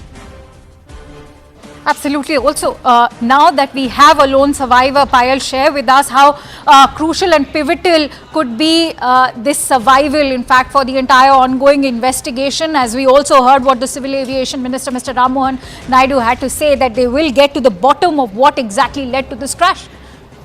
Of course, it's going to be a great help to see when he or she is able to recover and be able to share what he or she went through, in the entire flight, depending completely on his health condition, what he's able to recall. But at least one thing is for sure, at least one family will have some smile on their face when everybody around them are completely heartbroken and just fallen, given the fact that every of their loved ones have, fallen prey to this ghastly attack, ghastly crash which has taken place as well. But like I said, it is going to be certainly a very important piece of evidence coming to the fore. He's an eyewitness who was on that flight. He will be able to, in fact, recall and tell the police officials what really happened. Because I'm sure before, the ATC was connected, the pilot must have also alerted the passengers within the aircraft as to what was really happening. It was all this happened within a matter of 60 seconds is what we've been able to fathom and we've been able to gather as well. So his testimony will be of great importance as far as that's concerned. But purely depends on what his health condition is and when and how much he'll be able to recall. All right, so what we are also learning that the survivor's name is Vishwa Kumar, and the Ahmedabad police have in fact gone on to confirm that he has been rescued. He's a lone survivor from this crash. Of course, it is a miracle that he has survived. In fact, this is footage coming in of the survivor, Mr. Ramesh, as you can see, as he walks out almost surviving for him, of course, has been a miracle. That is something what we can tell you for sure. And as Payal was also highlighting, he's going to be very pivotal. His testimony is going to be very pivotal with regards to the ongoing investigation. As Ram Mohan Naidu, the Civil Aviation Minister, has already confirmed that they will get to the bottom of this entire probe to find out what exactly led to this crash. It's a miracle that this lone survivor is in fact even able to walk out of that crash site at a time when most of the survivors, all of the survivors have been declared dead. But Ahmedabad police over there confirming that this lone survivor who was on seat number 11A survived. This is perhaps going to go down in the annals of history as this lone survivor walks out of the Ahmedabad airport. He is, remember, the only lone survivor in a flight that was carrying over 230 passengers. His name is Vishwas Kumar Ramesh, who survived the plane crash. He was allotted seat number 11A. And the Ahmedabad police have finally rescued this one survivor. Remember, his testimony is going to be pivotal, extremely significant to the ongoing investigation, because nobody's been able to ascertain, with aviation experts still trying to ascertain the exact reason. The quality control behind Boeing is also now coming into the picture, as reports are indicating that there was an FAA audit last year, which was a 2-week audit into the quality checks of Boeing. But could it be a technical glitch, or could it be a bird hit, or birds hitting, multiple birds hitting, or weather also could be playing a significant role? Right now it is fairly nascent at this stage to comment into exactly what was that went behind, but perhaps it is Mr. Ramesh's testimony that will be extremely significant. Vishwas Kumar Ramesh, he's a British national, is what we are being told, and he was on the Gatwick bound flight that took off from Ahmedabad and crashed soon after takeoff. Roughly 20 minutes after takeoff is when it crashed, and it crashed into the residential building of the medical college, into the medical hostel, where several students are still grappling for life. It is a miracle, to say the least, that we have a lone survivor, Mr. Ramesh, allotted seat number 11A. He is a British national, as we are being told. He was on a visit to Gujarat and was heading back to London. Payal joins me with more inputs on this miraculous survival that's taken place. Payal, share what else are you learning from your sources? Like I said, that this is a very, very tragic episode which has come to the fore as well. Nobody would have been prepared for an episode like this. A flight of happiness for many who are either looking to go back home or embark on a vacation or a work trip has turned into an extreme tragedy. The testimony of the lone survivor as of now is going to be of extreme importance. That is something at least what the authorities are hoping for, because his testimony in terms of what really led to the circumstances that actually happened is going to be of great importance. We'll have to just wait and see. But like I said, all hands on deck approach being applied by the government of India over here. In terms of what we've seen so far, multiple leaders, multiple ministers being flown down to Gujarat. C.R. Patel, the Union Minister for Casualty, and also, the state president of BJP has just reached Gujarat. He, in fact, gave us the unfortunate confirmation of Vijay Rupani's unfortunate demise over here. Civil Aviation Minister Ram Mohan Naidu can be seen taking rounds of the accident site, trying to ascertain what's really happening. Muralidhar Mohal, the MOS for Civil Aviation, will also be landing shortly at around 7 o'clock, 7:30 am, beg your pardon. He's going to be accompanied by officials from Ministry of Civil Aviation Secretary, and also the DGCA officials, who are going to be examining the accident site and understanding how to go about the investigation. Because remember, the government of India has promised not just to the Indians and not to the victims of those people who actually fell prey to this deadly accident, but also to the foreign nationals that a thorough investigation will be done. And also the fact that Union Home Minister Mr. Amit Shah is a local son of the soil. He's also expected to land in Ahmedabad sometime from now. As it's just too early, I can't to predict as to what really led to the situation, whether there was a technical failure, or whether there was a human error, or whether there was any attempt to sabotage, because there were a lot of foreign nationals on this. Nothing is being ruled out from the agency so far, and should there be any sabotaging angle which emerges over here. It is important to see if the government hands over the probe to NIA or any other investigating agency. It's just too early in the day to talk about it. We'll have to just wait for some more time. Absolutely. In fact, stay with me, Payal, as we are also getting in more information through newspaper reports which are going on to indicate that Mr. Vishwas Kumar Ramesh, who's 40-year-old and the only lone survivor of this deadly crash, has, as we can see, borne impact injuries on his chest, eyes and feet. He has received these impact injuries but is miraculously able to walk out of that entire crash site. That is in fact indeed a miracle in itself. And he's also gone on to share his experience. Most importantly, he's gone on to talk about how there was a loud noise just 30 seconds after takeoff, and that is what in fact led to a crash within minutes, and the plane of course burst into flames. So this is what Vishwas has had to share, that it was only after 30 seconds of takeoff there was a loud noise, and then soon after the plane crashed. It all happened very quickly. So if one was to go by what Vishwas has had to say, this is also contradicting the other versions that have come into limelight, which are going on to indicate that it was roughly after 20 minutes of takeoff that the plane actually crashed. But Vishwas has gone on to share that only after 30 seconds there was a loud noise, and soon after the plane crashed. It all happened very quickly. But this indeed is a miracle to see Vishwas Kumar Ramesh, who is a 40-year-old British national, was visiting Gujarat, has miraculously escaped this or rather survived this deadly or catastrophic air crash. This, as relatives of all those who were aboard the Air India flight are currently desperately looking for their loved ones at the civil hospital in Ahmedabad as we speak.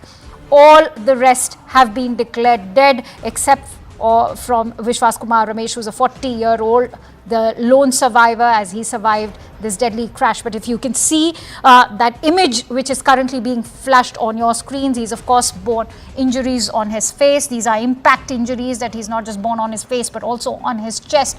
But what stands out is that he's able to walk out of the crash, and these impact injuries, given the catastrophic explosion that happened after the plane crashed, it's a miracle to see this lone survivor, 40-year-old Vishwas Kumar Ramesh, who survived this entire crash. But as we've been highlighting, his testimony is going to be extremely pivotal to the ongoing investigation, which has now led to a host of unanswered questions. What are those unanswered questions? Well, many are wondering if it was the Boeing and the quality check that led to it. Can foul play angle be ruled out by authorities? Will all Boeing 787 planes now be put under the scanner following this deadly catastrophic crash? Was there a technical issue detected even before the flight could take off? CNN News 18 has been getting you reactions, and we've been speaking to passengers who boarded this flight earlier in the day, and they've gone on to talk about how there were technical snags because the AC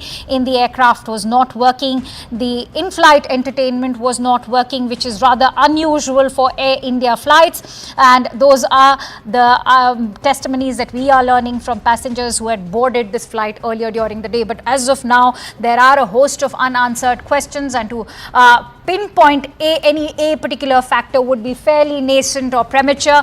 But all those unanswered questions do call for an investigation. Will the authorities be able to find the black box? How soon will they be able to, because perhaps the black box will be able to unlock the mystery behind this entire plane crash. But what's standing out right now as we track all the latest updates for you in this unimaginable story that has emerged is that Ramesh Kumar actually managed to dodge death, had a narrow escape. In fact, that explosion that you can see is catastrophic to say the least, and he managed to actually come out absolutely unscathed. It's miraculous that he's managed to walk out of the crash site. As you can see, the least that he's borne is in fact those impact injuries on his face, on his chest.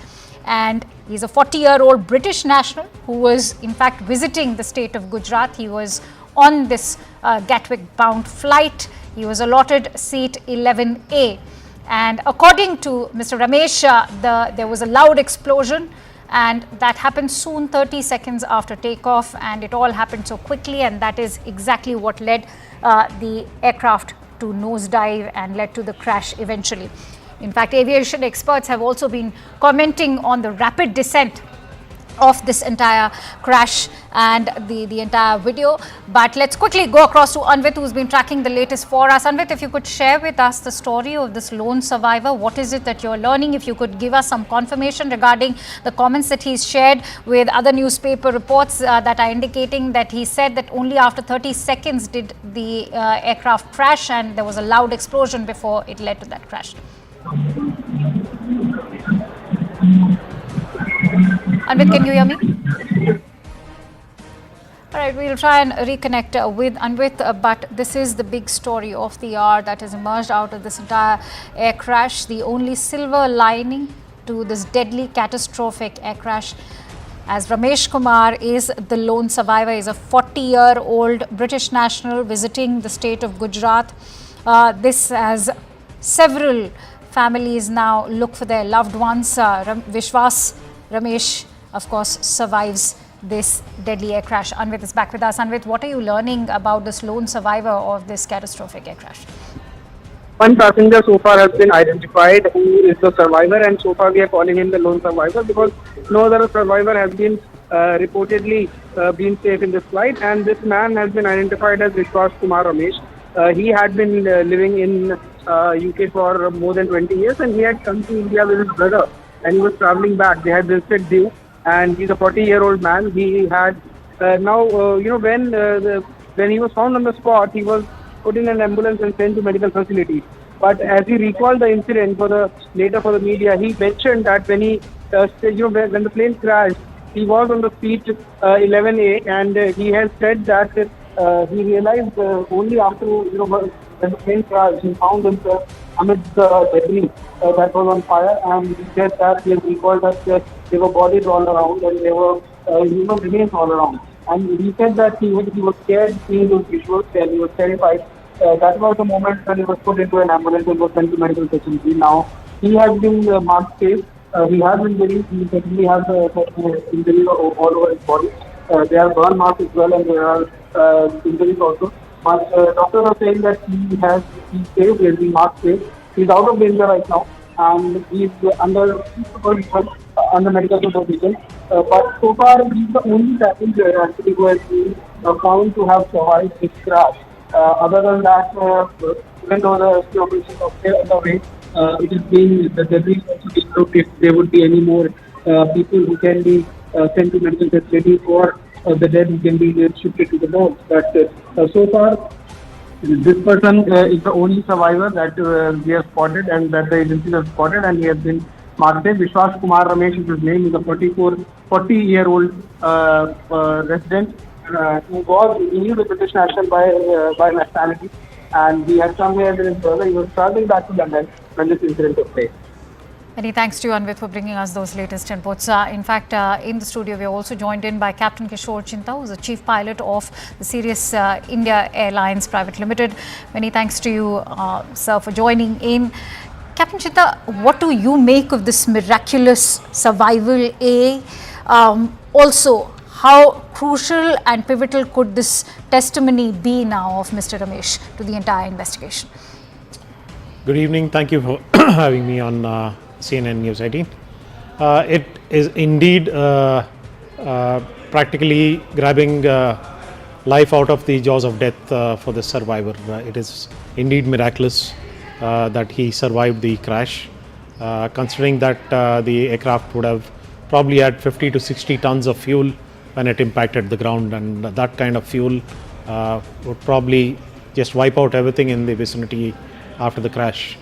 So the testimony is pretty understandable. It is well known from the data available from the Flight Radar 24 ADSB data, which is not very accurate, but gives us a sense of the timing of how much time the aircraft was up in the air. It was definitely not a immediate loss of power. The fact that it happened beyond a speed of V1, beyond which the pilots were compelled to continue with the takeoff, and that it gained an altitude of close to 625 feet as on flight radar. So it had enough power to at least gain that much amount of height before it appears to be total loss of power, and the aircraft slowly started coming down in a controlled manner. The pilots wouldn't have had anything. That's exactly the point I want to come in on, Captain, because remember, as you quoted, that flight radar has attributed the altitude of just 625 feet after takeoff, which is a height far below standard for a commercial aircraft several minutes into it. I think for the benefit of all our viewers, it is important to break down why this low altitude could have had a role to play. All right, and before we take that answer from you, in fact, fresh visuals coming in on CNN News 18 after the Civil Aviation Minister Ram Mohan Naidu. What we can tell you is that the Home Minister Amit Shah has arrived. Remember, this is also his home state. He's here to inspect the entire site. And as you can see, the debris is still scattered, all of it completely charred. It's a very dark day for the entire nation because the country has also lost the former Chief Minister of Gujarat, Mr. Vijay Rupani, and those visuals coming in as the Union Home Minister, Shri Amit Shah, inspects the crash site. Remember, this is where the Air India aircraft crashed minutes after takeoff, and it is the hostel or the residential building of a medical college. Many of those medical students are still struggling for life. The Home Minister also accompanied by the Gujarat Chief Minister. In fact, he's standing right next to the building where it is the nose of the aircraft that's still stuck, and the Union Home Minister actually inspecting. So, Captain Chinta, please go ahead and tell us why the low altitude could have had a role to play. Well, the mere fact that it reached that altitude is testimony that those engines are powerful enough, even at partial power, to propel the aircraft to that altitude at least. Because if there was total loss of power, it wouldn't have even reached that altitude after takeoff. So the reasons can be multitude. It could be probably a burdette leading to portions of the engine shearing off and entering the rest of the engine clear, causing complete shutdown of the engines. So right now, until the, like you mentioned, until the CVR, the cockpit voice recorder and the flight data recorder are found and downloaded by the Aircraft Accident Investigation Bureau, we will not come to know the actual picture on when actually the engine started winding down. So the height definitely is critical. Probably if they had a couple of 100 feet more, they would have crossed that one sole building and maybe impacted the ground in more clearer area, leading to chances of more survivors compared to what we have right now. All right, let me also introduce the other guests joining us. I'm joined in by Captain Ehsan Khalid, who's a veteran pilot and currently flying as captain of Gulfstream 650 aircraft. Also joined in by Commodore B.S. Sivach, who's the ex-DG and an aviation safety expert, Mr. Anand Ranganathan, renowned author. Thank you for joining in.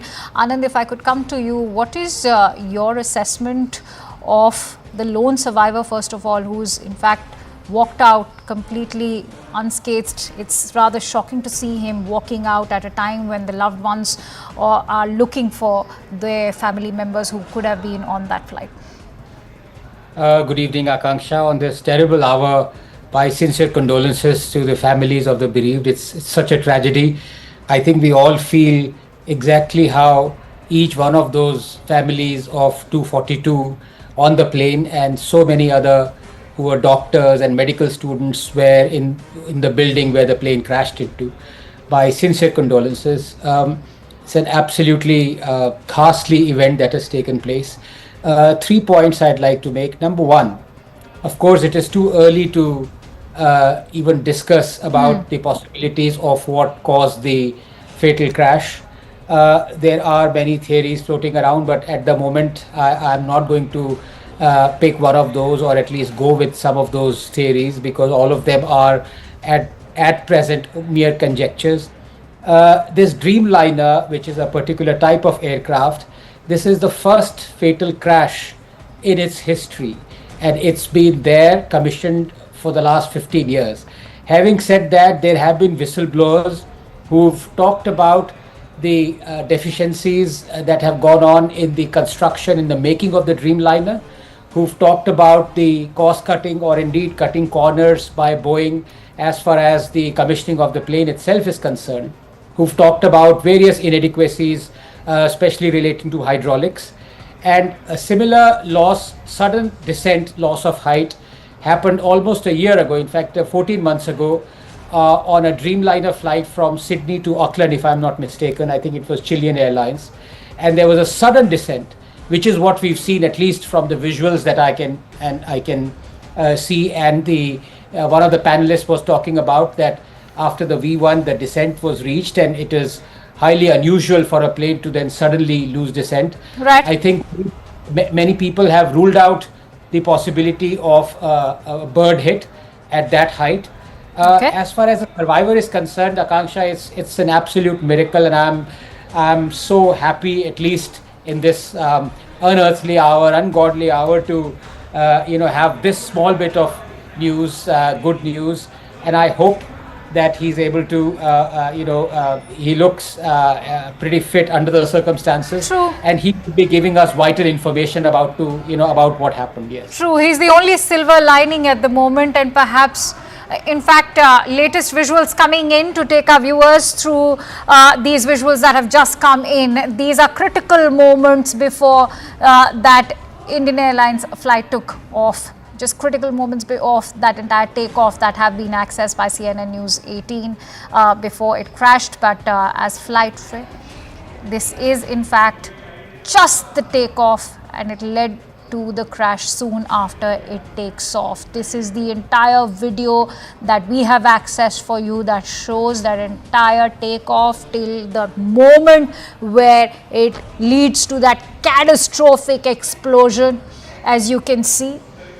And those visuals, in fact, indicating that the moment when the AI-171 actually took off. And as you can see, those visuals actually speaking for themselves, that as Mr. Ramesh's testimony goes, that it was a loud explosion, and within 30 seconds it was all over. And I want to bring in Captain Ehsan Khalid. The video speaks for itself. Captain Khalid. All right, we'll bring in DBS Gujral over there. DG Flight Safety of Air Costa is also with us. Mr. Gujral, what do you make of these visuals? They are also in alignment with the testimony that's come in of Mr. Ramesh, who said that it was all over within 30 seconds.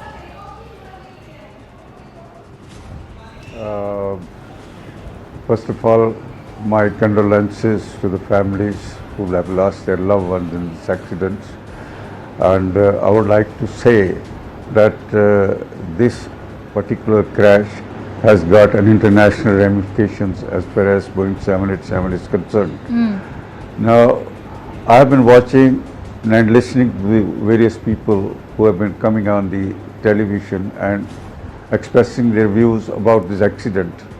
But to my mind, it's too early to say anything about the cause of this accident, as there was very little time between the takeoff and the accident, and the time between the takeoff and the time when mayday call was given.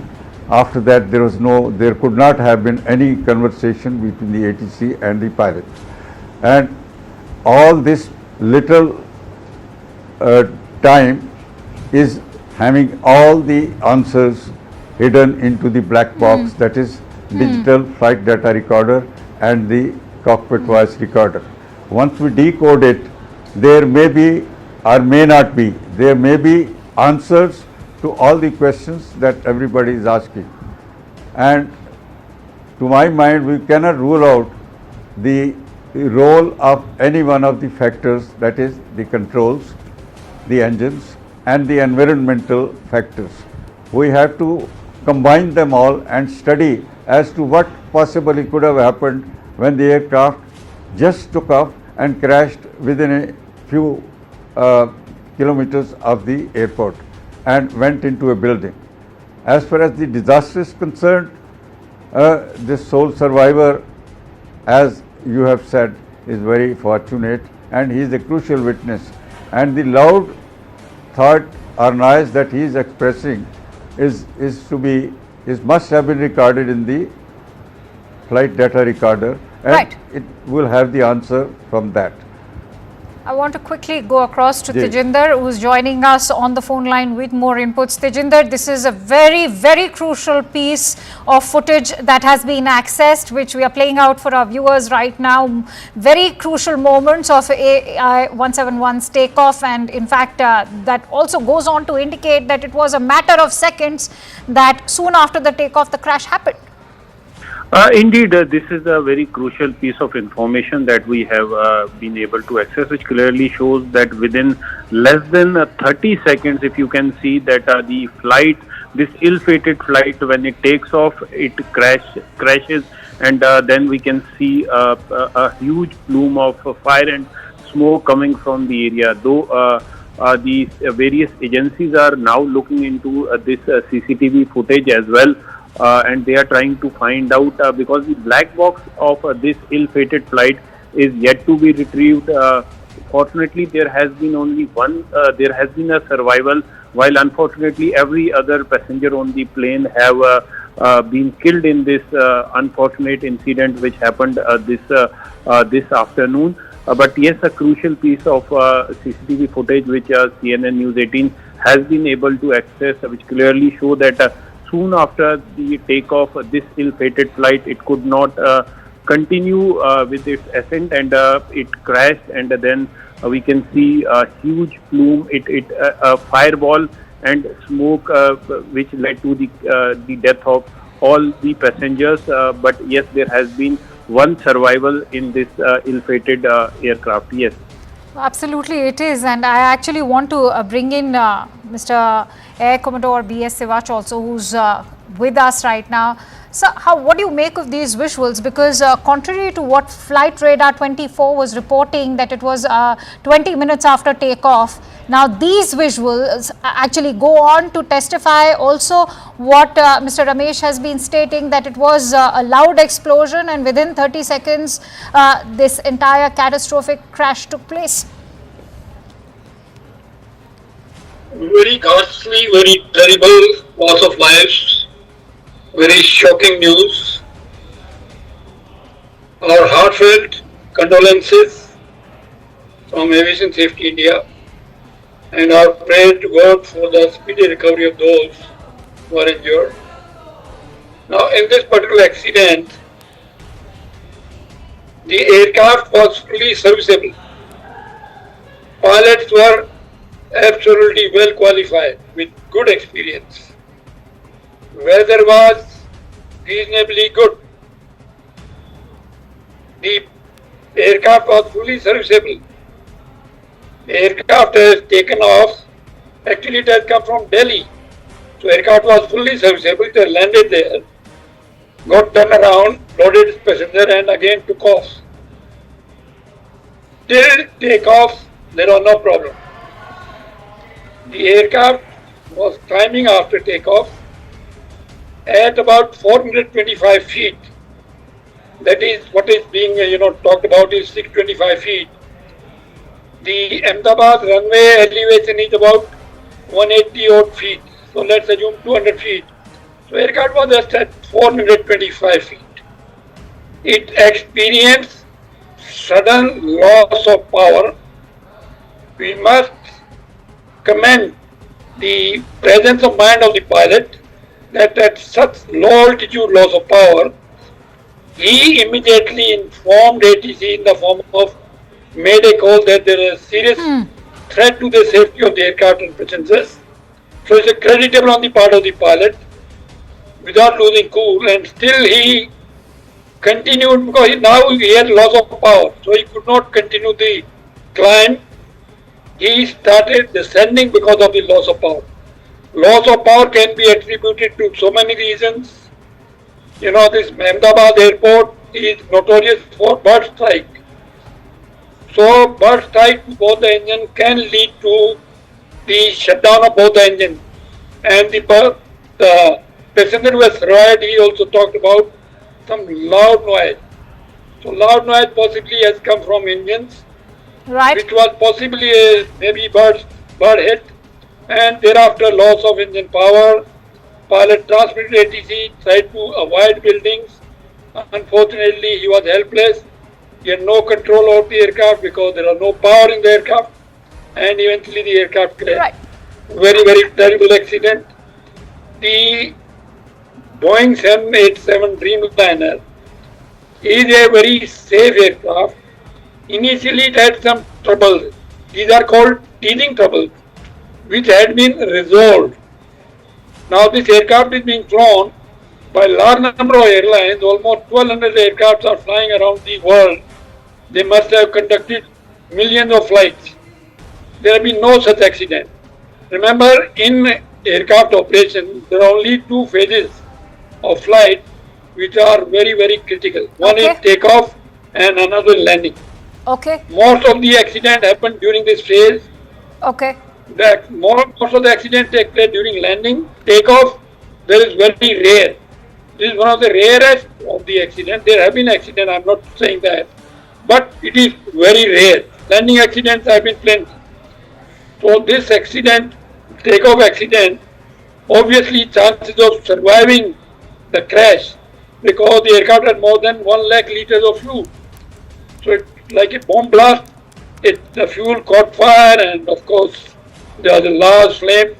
It is very miraculous, very surprising and very good news that at least one person who survived this Holocaust. I want to bring in Captain Chinta on that note. Captain Chinta, this is a very significant and pivotal piece of footage, and I'm sure this will also be aiding the ongoing investigation. But what is your assessment? Because as we said, that this is now fresh information corroborated by these visuals that the blast happened within 30 seconds as the plane takes off and it crashes within 30 seconds.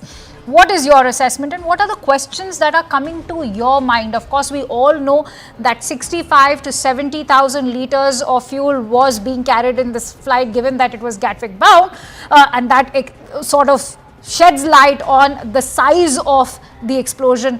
But what is it that comes to your mind when you look at how rapidly the descent happens, eventually leading to the crash? Well, this video makes it amply clear that it did gain height at some point of time. It's lost because you can see some smoke coming out of the engines. So just before it starts descent from this new video which is there. So something did lead to loss of power on both those engines. And an aircraft which is going to be close to 200 tons weight for 240 odd passengers and 60 tons of fuel. Approximately we can take a guess estimate of about 200 tons for a 787 to fly from Ahmedabad to London. So with no power being generated, 200 tons would come down that quickly, as you can see from that video. So the pilots did a miraculous job of maintaining full control and maintaining wings level all the way down to the impact. If they had even slight amount of bank, we wouldn't have seen even that sole survivor which we have. All right, Mr. Gujral, I want to quickly bring you in before I take closing thoughts from Anand. Mr. Gujral, what comes to your mind when you look at these visuals? Within 30 seconds, the crash happened as soon after the takeoff, and that also aligns with the testimony that's come in from the lone survivor. I'd like your thoughts. Thank you so much for bringing me in. What I find is that there are so many factors coming into my mind when I listen to and watch the visual and the TV. But there is one very crucial question. Why did the aircraft did not gain the height? The loss of height is not being explained by any of these arguments, right? Whether it was fuel starvation, whether it was something else, or whether it was failure of the engines, or whether it was bird ingestion. All these questions are being answered by the silent listener, that is called black box. Once we get the answer from the flight data recorder. Once we decode it and once we listen to the cockpit voice recorder, the pilot's conversation will come to us.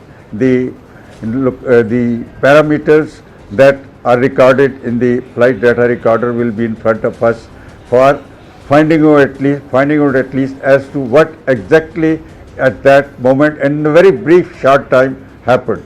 As far as the aircraft is concerned, it flew from Delhi to Ahmedabad. It was trouble free, and in every transit the aircraft is checked up thoroughly before it is cleared for the next flight, and the same must have been done by the engineering staff at Ahmedabad as well. But what happened between those few seconds and after the loud explosion which our friend survivor is telling, is these questions will be answered only when we decode the flight data recorder. The pilots are definitely experienced and qualified, and I understand that Captain Sabrawal was a line training captain. Such position is given only to the pilots who are well briefed, well qualified and well experienced. As the Air Commodore has said, it's definitely a compliment to the pilots who maintained their calm even at that critical moment when perhaps they saw there was no chance to survive. I think it's a great compliment to their professional skill and to the maintenance of the aircraft, which was definitely trouble-free when it arrived from Delhi. Thank you so much.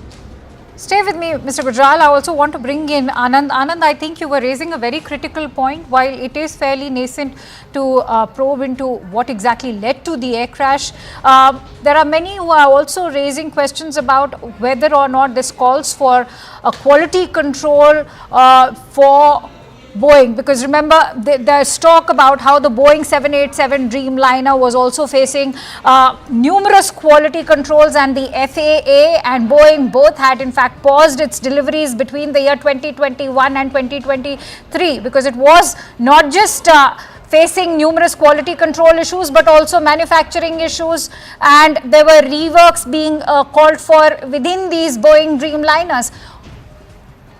No, absolutely. But, I have to say this, that your video, it is clear. Thank you for airing it. I think it's quite clear from those visuals Let me just play up Mr. N. Chandrasekharan's phone conversation that he's had with CNN News 18's Sharon Elizabeth. Let's listen.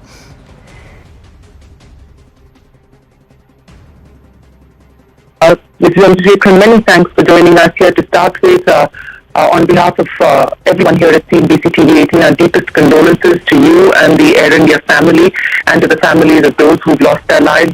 I want to start by asking you, sir, what is the latest in terms of the information that you can share with us?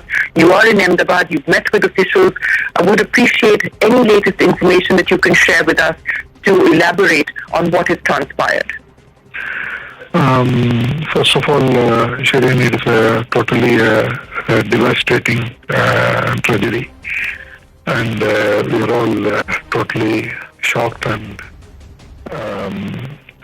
deeply affected, and our immediate focus is to help the people, the families of people who have experienced this tragedy. We are working to that at this point in time. We are trying to set up all the support systems, the emergency helpline number, and on-the-ground support. A lot of people from Air India have flown from Delhi to be here on the ground. So we're creating all those infrastructure. While we are trying to do all of this, we are also working with the authorities to see the investigation and the root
एक बार बात करवा देना, एक बार बात करवा देना ऊपर।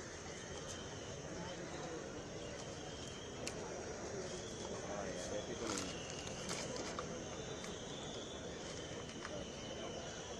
Train की उसमें भी आती है। हेलो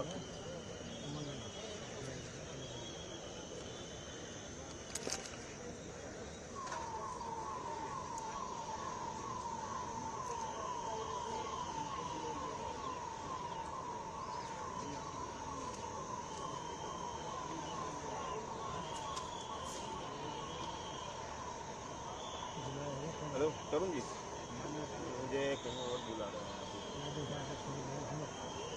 और नहीं कर रहा मुझे। नहीं टोटल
आओ साहिब,